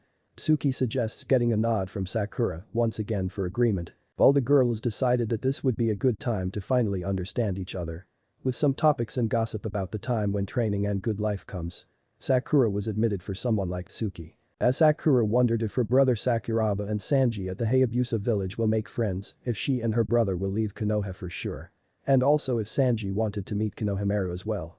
So now with the conversation between the girls. So? How long has it been since you kept your hair so long? Tsuki asked, which made Sakura tensed about that question. It's been 8 years since she has cut it into short hair after so long, if she wanted to see her childhood and soulmate again. Then Sakura replied. Well. I was about to cut it since that was a cover-up for my pretending. So it was ruse, right? Tsuki stated. Yes, it's been 8 years, I finally get to see my soulmate again. Sakura said. I do it because of the promise I had made. Promise? Tsuki asked. Yes. You see, when Ka-san dragged me away from Naruto-kun when we're little, after she explained to him for my protection, I made a promise that I wouldn't cut my hair until I finally get to see him again and left Konoha by resigned myself, along with my little brother and the orphans that they live for us. Sakura explained. And I will be by his side. Until we depart to no Kuni. I see. Tsuki understands. Then you and your brother will be welcome to the Hayabusa village if Ka-san approves your entering our ranks. Thank you Tsuki. Sakura appreciated it. Hey, just call me Tsuki-chan, after all, you're my new sister-in-law besides Ayan-chan, Kasumi-chan and Momiji-chan, if Naruto Nai will marry you. Tsuki countered. Sakura giggled and nodded. Sure. Tsuki-chan. Nighttime, Naruto and Ryu were still jumping in the trees as they landed on one of the branches. As each of them had prepared to draw their swords. What is it? Ryu asked Naruto, due to the fact that his sensory senses were gained by Kurumi, the Kyuubi no Kitsune, along with dark energy sensors. It would seem we had a company. Naruto informed me. As the cloud covered the moon's light, it was unable to see in the night. Ryu was about to take out some shurikens, while Naruto had activated his dragon's eye to see through the dark in someone's heat signature. Until someone landed in front of them, that came out in the clearing, seeing him kneel down. When Naruto's eyes narrow at someone, then the clouds slowly pass, letting the moonlight shine to see if someone is there, which might be. Naruto and Ryu were tense about this one being one of the genins in Konoha. But turns out, it was. Ryu-nin. There is something I would like to discuss. I'm just a messenger. To Hinata-sama. That reveals to be. Niji Hyuga. As the two Ryu-nin stood down, then looked at each other, then he turned to the branch Hyuga as Ryu spoke. What message might be? Next morning day 2. As the early morning dragged on into the afternoon, Sakura struggled to keep herself awake as she had been up most of the night keeping watch over the unconscious Uchiha and Sai with Tsuki. Which Ichiraku had struck on the ground that behind her for protocol. Until Tsuki flinched, which Sakura reacted to turn to her as she saw the red-haired dragon Kunoichi place her finger in her ear. It turns out, she had a communication. Nai-san. Tsuki responded, which before she knew that was the voice of her twin brother. Yeah. Sakura-chan is with me, she's safe. They're unconscious. What? Did you? I see. I sealed the curse seal that Hibi team placed on the Uchiha. Any sign of Ayan's team? I see. Just you better find us. I know. I'll be careful and I'll keep Sakura safe. With that, she ended transmitting her brother, then glanced at Sakura. What is it? Sakura asked. Nisan told me that I was with you, so I replied to him you're fine. He seems concerned about you. Tsuki stated, which made Sakura blush a little. Also, a Hyuga encountered Nai-san and Ryu-kun. Which gender? Male or female? Sakura asked. Male. Tsuki replied. Niji. The Rosette guessed, since she doesn't like the male arrogant Hyuga prodigy. What does he want? I don't know. We'll brief Nai-san about this. Tsuki replied. And Ayan-san's team? Sakura asked, which she had heard about Naruto's angels. They're not rendezvous with Nai-san and Ryu-kun just yet if we can't contact each other via communications while in this exam, but only with different frequency in each team that I had known. Or if they'll find us here, if they had a scroll by now too, if it's heaven or earth. Tsuki replied, which made Sakura not understand. Once we're done, then we better get them to move to another location, Before Sakura noticed Tsuki reacted. What is? Tsuki raised her hand for silent Sakura. I think. We're expecting uninvited guests. Which made Sakura's eyes widen as she quickly grabbed the harakas, then made her defensive stance, with her hand holding the handle in the reverse grip. As Tsuki took out her katachus. Alright you bastards, I know you three there. Come on out. Tsuki exclaimed, which until appearing before them were the three Oto genin. So. That Ryunin knew about our presence and made an ally to the Konoha. The last time we heard its retribution. Dosu stated. You three. Tsuki exclaimed, remembering Orochimaru's headband. We seek the one called Uchiha Sasuke. Zaku explained. Where is he? Kin asked. Tsuki and Sakura saw Sasuke was still unconscious along with Sai and still in no position to fight. I'm afraid he's taking a nap right now and mustn't be disturbed. Sakura answered. Smart aleck. Kin frowned. Well, looks like we'll have to fight our way to him. Dosu ordered. Kin, Zaku, get ready. Sakura, don't let your guard down. Tsuki told her while she handled the Kodachi's, while Sakura still gripped the tonfa blade with both hands. 3 against 2, the odds are in our favor. Zaku smirked. Quantity isn't always better. Tsuki answered. Kin notices a tonfa blade that Sakura wielded and she comments. Nice sword, I hope I can get that from you after I kill you. Attack. Dosu ordered. Zaku and Dosu went for Tsuki, while Kin went after Sakura. As Sakura fought Kin when she used the tonfa blade to block punches and kicks, the sound Kunoichi was throwing at her with a flat side. Sakura had admitted about those skills she had learned from her lover, Naruto, but while blocking the blows by her opponent. As then it's her turn to attack, as she twirls her tonfa blade while charging and madly slashes at Kin, that barely dodged the strike, then Kin tosses another several needles, but it deflects its attack. Then Sakura slashed her horizontal with the tonfa blade's perpendicular handle. Pretty impressive weapon you got there. Kin smirked, admitted. It is, isn't it? Sakura asked, smirking as she moved her tonfa blade pointed at her with her other hand on the sword handle. Like the Halo Legends. The duel. Fall vs Haka. Meanwhile Tsuki was fighting against Dosu using the devices on his gauntlet to release sound waves disrupting Tsuki's hearing. Gotta do something about that sound. Himeko groaned agony until her eyes changed into a dragon slit which made Dog's eyes widen when he saw her. Those eyes. There. Then Tsuki channels her wind chakra in her Kodachi's. Beat this. She shouted throwing the Kodachi's at Dosu that grazed the gauntlet on his arm, putting a long tear in each, thus disrupting Dosu's sound attack.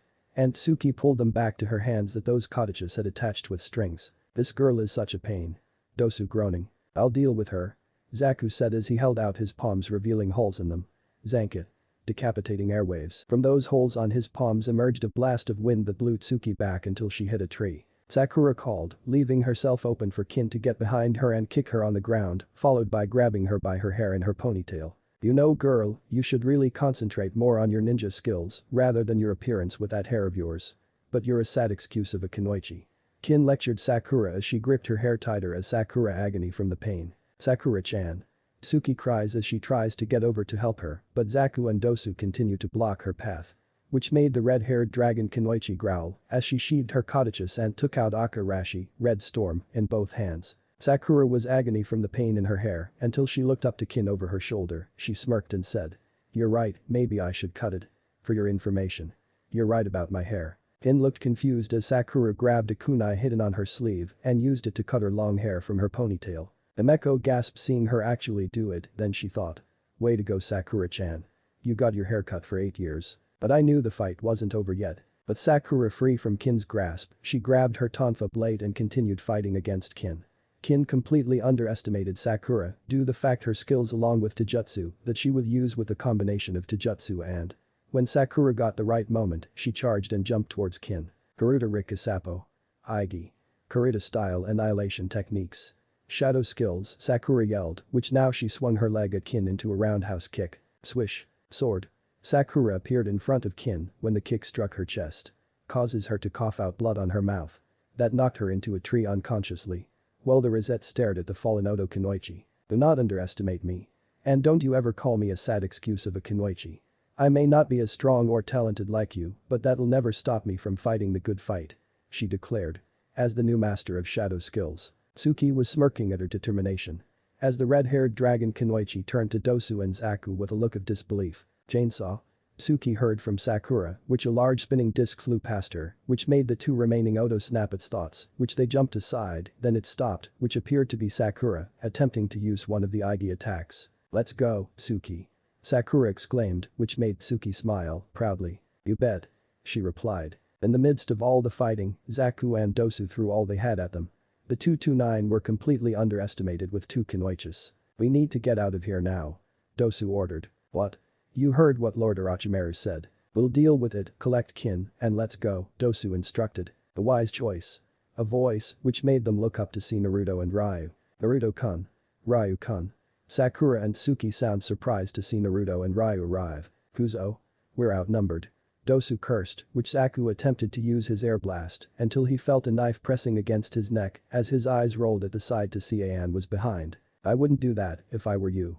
The said that made the girls turn to see An, along with Kasumi had her Wakizashi as well, then turned to see Momiji that she was on with the unconscious kin, had her Naginata, preparing to kill her, since considered her a hostage to the maiden Kunoichi. It's An-san, Kasumi-san and Momiji-san too. Sakura added. Dosu reacted by raising his hands in the air to surrender. Wait. Spare us or we will give you the scroll. While Naruto focuses on Dosu, he would play tricks on them. As any dragon ninja cannot fall for them. So he felt the emotion on them. So without hesitation and said. Fine, we'll spare you 3, so drop a scroll, get your teammate, and leave. Very well, then I agree. Dosu replied that it would be pointless to refuse as he took out an earth scroll. And pray you survive the events that follow. As Naruto gazed at An, with a nod, An lowered her weapons, as followed by her teammates, as Zaku went to Kin, while she was still unconscious, as he lifted her up by hoisting her over his shoulder. But that the two Odo Nin took off with their female comrade. But they're gone, as Sakura dropped her tonfa blade, which she almost collapsed, as Naruto quickly appeared and had time to catch. And he said in praise. You did good, Sakura-chan. Thanks. Foxy-kun. Sakura replied, which made Kurumi squeal because she had heard her call him by nickname. Along with Naruto with a smile. It's been 8 years since you called me that. Naruto admitted. Which made Sakura nod about how they're kids. As his expression has changed, then he turned to see where Sasuke and Sai were unconscious. Which made Sakura wondered why her lover turned to where her teammates laying down. Okay. You saw everything while we're fighting, leaving Sakura-chan and me. Sai. Naruto said. Which made Sakura turn to see Sai that he had regained his consciousness. He recovered after the blow from Orochimaru. Forgive me Ryu-nin. I guess nothing slips by you. Sai said. Really? So me and the rest will take a break, well I recommend Momiji and Ryu to stand and watch. Naruto ordered. Roger that. Momiji replied, along with Ryu. So they disappeared via a gust of wind and the Sakura petals. As Naruto noticed Sakura's hair had shortened, but kinda messed up from the way she had cut her hair. Sakura-chan. Naruto called, getting her attention. I'll have Kasumi-chan cut your hair, I would love to see if you had your hair short like An-chan. Which made Sakura blushed and turned her head away. Well, Naruto got the point, since her hair is uneven, since she did cut her hair, well. No matter, it's been 8 years she hasn't cut her hair. Ibaka. She muttered like a tsundere manner, with a small smile, which her inner person appeared behind her. Shanro. Thank you Naruto-kun. Inner Sakura exclaimed, with her fist pump in the air. Okay, Sakura. Time to let me fix your hair. Kasumi said as she pulled out her kunai from her pouch. Thanks Kasumi. Sakura smiled as she let Kasumi work on her hair. While Kasumi was fixing Sakura's hair, as Naruto checked the seal on Sasuke's neck while he was still unconscious, he did manage to reinforce that hickey on his bare shoulder so that the seal wouldn't react again. Since Tsuki did manage to seal it first, Naruto increases with a double barrier. There. That will do. Naruto said. Are you sure the curse seal will react until Sasuke-san is awake? Sai asked. He'll be fine. Since he can't do anything if he wants power, he will use it for the first time. Naruto said. And to maintain it, he will awake within hours. I see. Sai understands. He skills in Fuinjutsu that equals any seal masters like Jiraiya of the Sannin. Better report this to Danzo-sama about this. Well, we're done here. Kasumi said as Sakura stood up with her hair neatly redone now being the length of her shoulders. Sakura. Naruto felt astonishing. Sakura blushed and turned her head a bit. How does it look? Perfect, you look just as cute as you did before. Naruto responds, with a smile. Sakura smiled. Arigato, Naruto-kun. Okay, now it's time to move on. Naruto declared as he turned to An's team. Did you get the scroll yesterday? Yes, those fools didn't expect anything. An informed me. It was easy to obtain a scroll. Using a charm to get the scroll. Right. Naruto guessed. You could say that. An replied. Naruto turns to Sakura's team. Thus we'll part ways. Since you will be heading to the tower yourselves. Naruto stated as he explained. After all, we can't bring any Konohan in with us. I understand. Sakura replied with a nod for understanding, along with Sai. Naruto bit his thumb, then created several hand seals and slammed his palm on the ground. No, summoning technique. As the large poof of smoke engulfed the field, that reveals to be Kaiser and Senryu. Then as Naruto said to Senryu. So, did you get them from Joe Ajisan? Yes, Naruto-sama. Joe-sama had us send them to your father's place. Senryu replied. Good, can you take us to the tower in the center of the forest? Naruto asked. Sure, Naruto-sama. Kaiser exclaimed. Everyone hopes for it. As each group climbed on Kaiser and Senryu's back as the dragon flew off. The dragons flew through the forest dodging all the trees and branches that were in the way. As Naruto heard Aian's voice. Naruto-kun, are you sure that you can't take Sakura and her team? Aian asked via comlink because she changed frequencies. Since with anyone while they rode their dragons were using communications. Just like the helicopter when anyone wore communication headphones. Well, noise-cancelling headphones while in flight. As Naruto placed his finger on his ear, he replied. I had to, since we cannot interfere for sure. Since it's my decision to do so. I see. You're planning to give her a secondary weapon? Aian asked. Maybe. We're heading to the tower. Although, since we knew that Sai Kid had the potential to use Ink Ninjutsu, Danzo's teachings in his foundation. Naruto said. I agreed with you, Naruto-kun. Kasumi's voice on the radio. We can't let him or those fools in Konoha take you away from us. So, am I, Momiji added. After all, I will shovel their ass with my Tenryu. Naruto chuckled about that comment to his third angel. Which Ryu spoke. The girls are right, we must not let our guard down. Ryu-sen was right. If Danzo will have the civilian council will learn about your arrival. Aian replied. Same here. Tsuki spoke. Better let those bastards learn their place, as I am the younger twin sister of Naruto Nai. Naruto nodded before looking ahead, seeing the tower, then placed his finger in his ear and exclaimed. Look alive, people. Tower straight ahead. Take us down. Aian ordered as they guided Kaiser and Senryu down to the ground. Thanks, Kaiser and Senryu, we can take it from here. You two head to your realm and rest. Naruto ordered. And tell him to keep Karin and Ryuzetsu safe. Hi, Naruto-sama. Kaiser and Senryu nodded in unison and they disappeared with a poof of smoke. Let's go. Naruto exclaimed, so they approached the tower by foot. Once they arrived at the tower, as they headed through the double doors that were marked for them. Let's go inside. Naruto said. He walked towards the door and grabbed knobs and opened it. He went inside with his teammates and Team Tenchi following him. Naruto and his group were now inside the tower. Inside the tower, after entering the large hallway and reading the large notice sheet, Naruto, Aian and the others soon realized that they needed to open the scrolls inside the hall. Once they opened all 4 scrolls together, 4 large puffs of smoke came out of the scrolls, where the 3 boys instantly recognized the summoning inscriptions on the scrolls and threw them away. Once they threw away the scrolls, 2 large puffs of smoke appeared, where when they dissipated, they saw that the people that were summoned were Katetsu Hagane and Izumo Kamizuki. Congratulations to you both, you've all passed the second stage of the Chunin exams. Izumo explained. Congratulations. Katetsu added. After hearing that they had passed the second round of the exam, Naruto and the rest of the dragon group smiled in victory at passing the second round. Katetsu and Izumo then went on to explain how this part of the exam was to test their abilities to follow orders and to work as a team.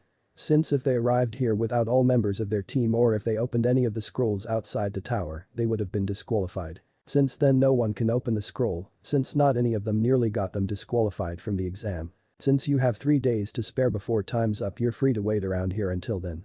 We have rooms prepared for all our guests.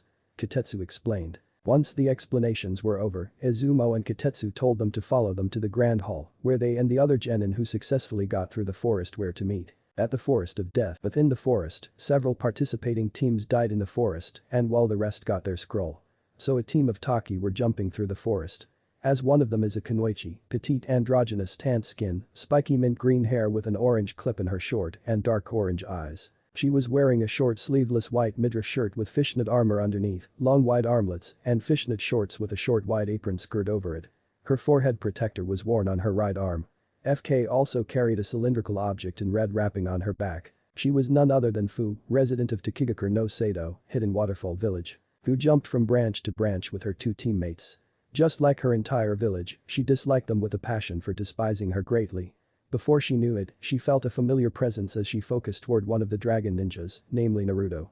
As before she felt an imminence of Kai from clashing clans of Dragon and Black Spider. She understood that she received all this hate simply because she so happened to be the Nanabi no Kabutamushi, 7-tailed horned beetle-s. I wonder if that blonde-haired dragon nin will survive this test. Fu thought to herself before looking back to the 2 boys on her team who glared at her.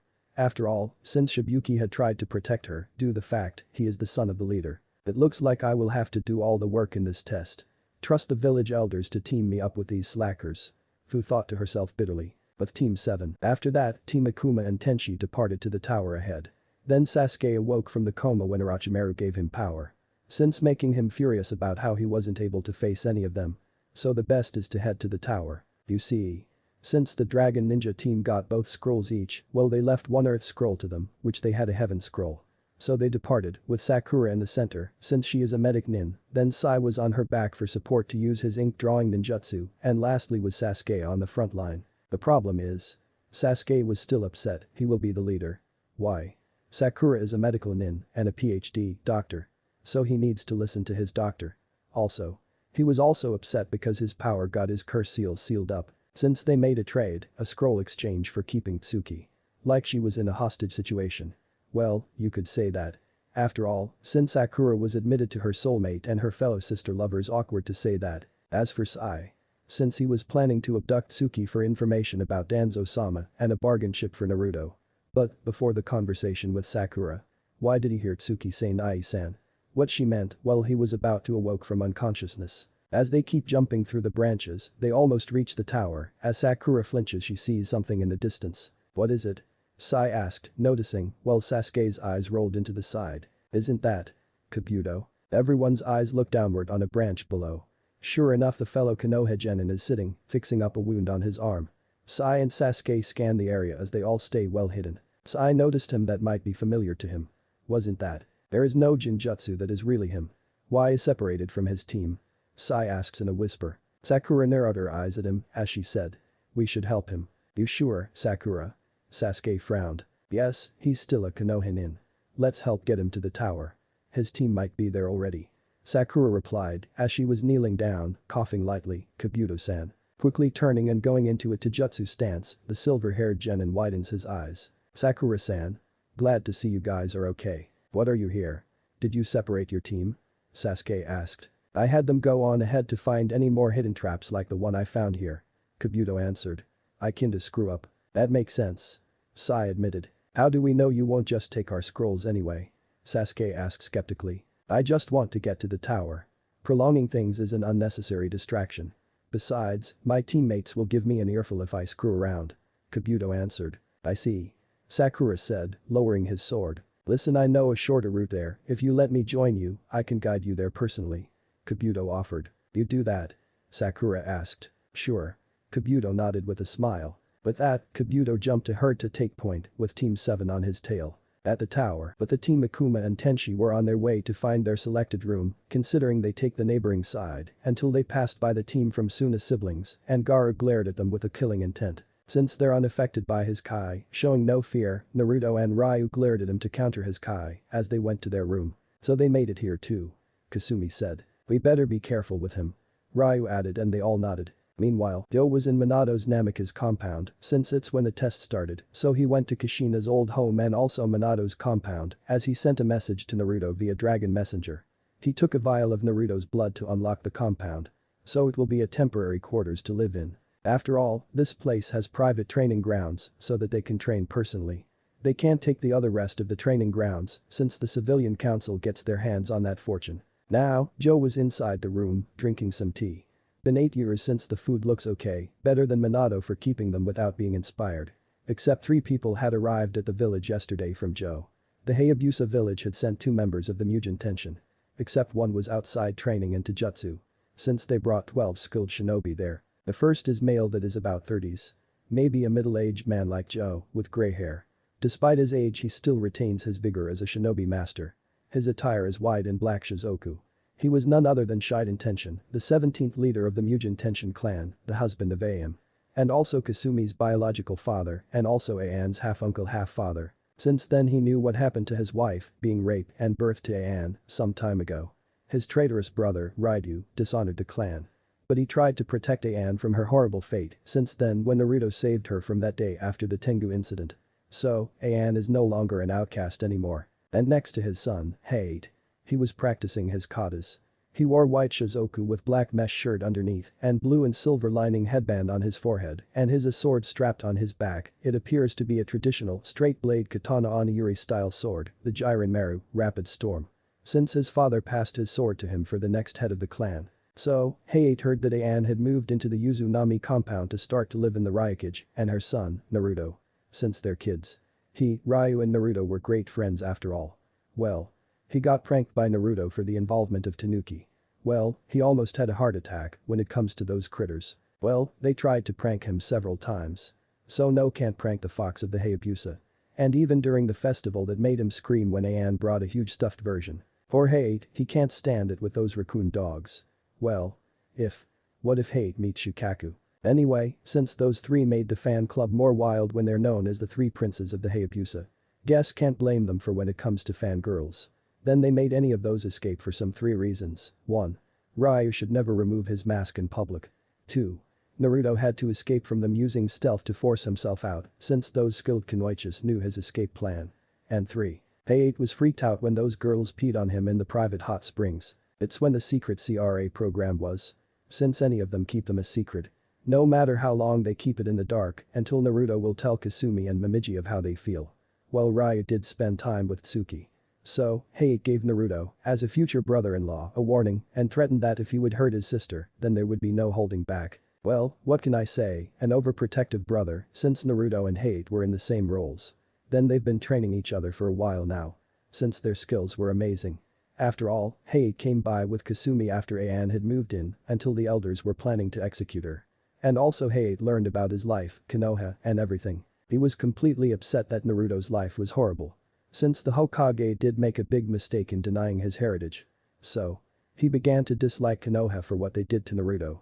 And even he cannot trust a single Konohan in. Well. Since Kushina had sent Shiden and Hei to Konoha, after all, she will be going there later until the finals. Also, with Joe, Shiden and Hei were accompanied by. It's none other than the oldest wise man in history. It was Muramasa, the legendary blacksmith himself. He appeared to be an old man of medium short height and usually bends forward when walking. His eyes are covered by his long wide eyebrows and he has a long white goatee growing from his chin.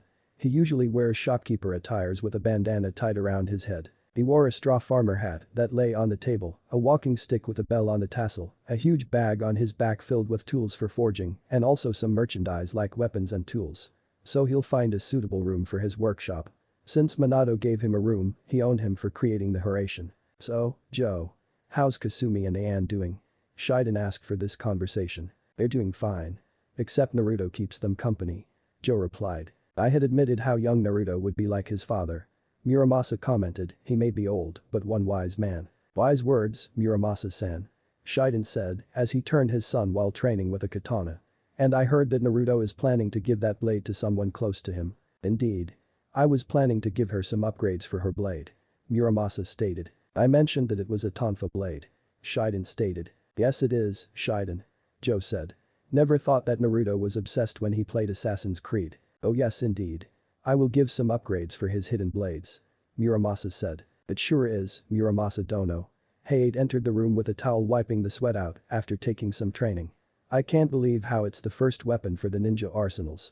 Since those blades are for assassination. Not only that, Naruto had mentioned to me that her name is Sakura, correct? Yes young Hei.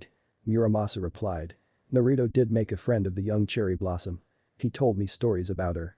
So, he made a request for forging a sword for her gift. In 8 years. I read a message from Naruto about how we had black spider nins in his exam. Joe informed me. After Shiden and Hei arrived Konoha.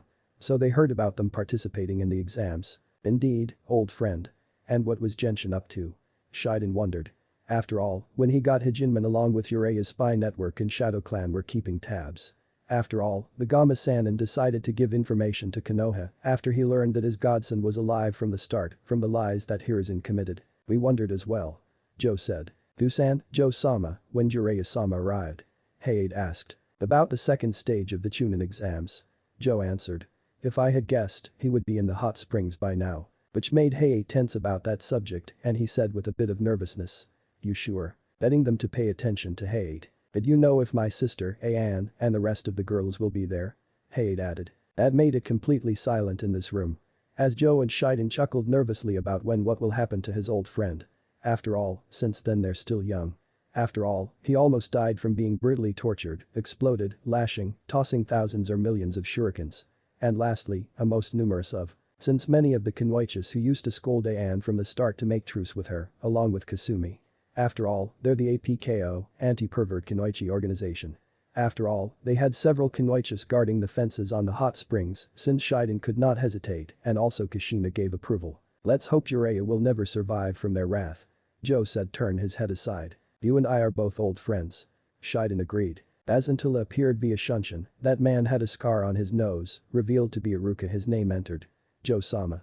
Iruka bowed his head. The two super ninja and Hei turned to Iruka as Joe speaks. Yes, Konoha-nin, what brings you here? I'm happy to report that Team Akuma and Tenchi made it to the tower unharmed. Iruka explained. Joe and Shiden were relieved along with Hei, glad that his sisters, especially Ann being half-sister. Are they okay? Hei asked. Hi. Iruka nodded. Yes, he never broke his promise. Hei comment. This news puts my heart at ease, though how are they? Shiden asked. They're all doing okay as well. Iruka answered. If you want I can take you to them. Does Sandaime Hokage have his ANBU guard the tower? Joe asked. Yes, in case Orochimaru has more accomplices. Iruka replied. As they stood, then Shiden spoke. Then we must head to the tower in haste. I better surprise them when we arrive. Hei exclaimed. And I'll remain here with Karin-san and Ryuzetsu-san. Muramasa added, since they're taking guest rooms. You'll do that, Muramasa-san. Thank you. Joe replied as he turned to Iruka. You may be dismissed. And I knew about you when your parents died at the hands of Kyuubi. Yeah, it's not the fox to blame for my parents' death. My parents told stories about how Kyuubi was a guardian. I did not know it was true. But let alone it's not a demon. Iruka said, then he disappeared via Shunshin. Now Iruka left and Joe declared. Let's go. Thanks for listening. I do hope you enjoy it. If you want the next part of this video, turn on that bell notification. Like, subscribe and comment down below. And also check out the others videos I have created and enjoyed it. See you guys next video.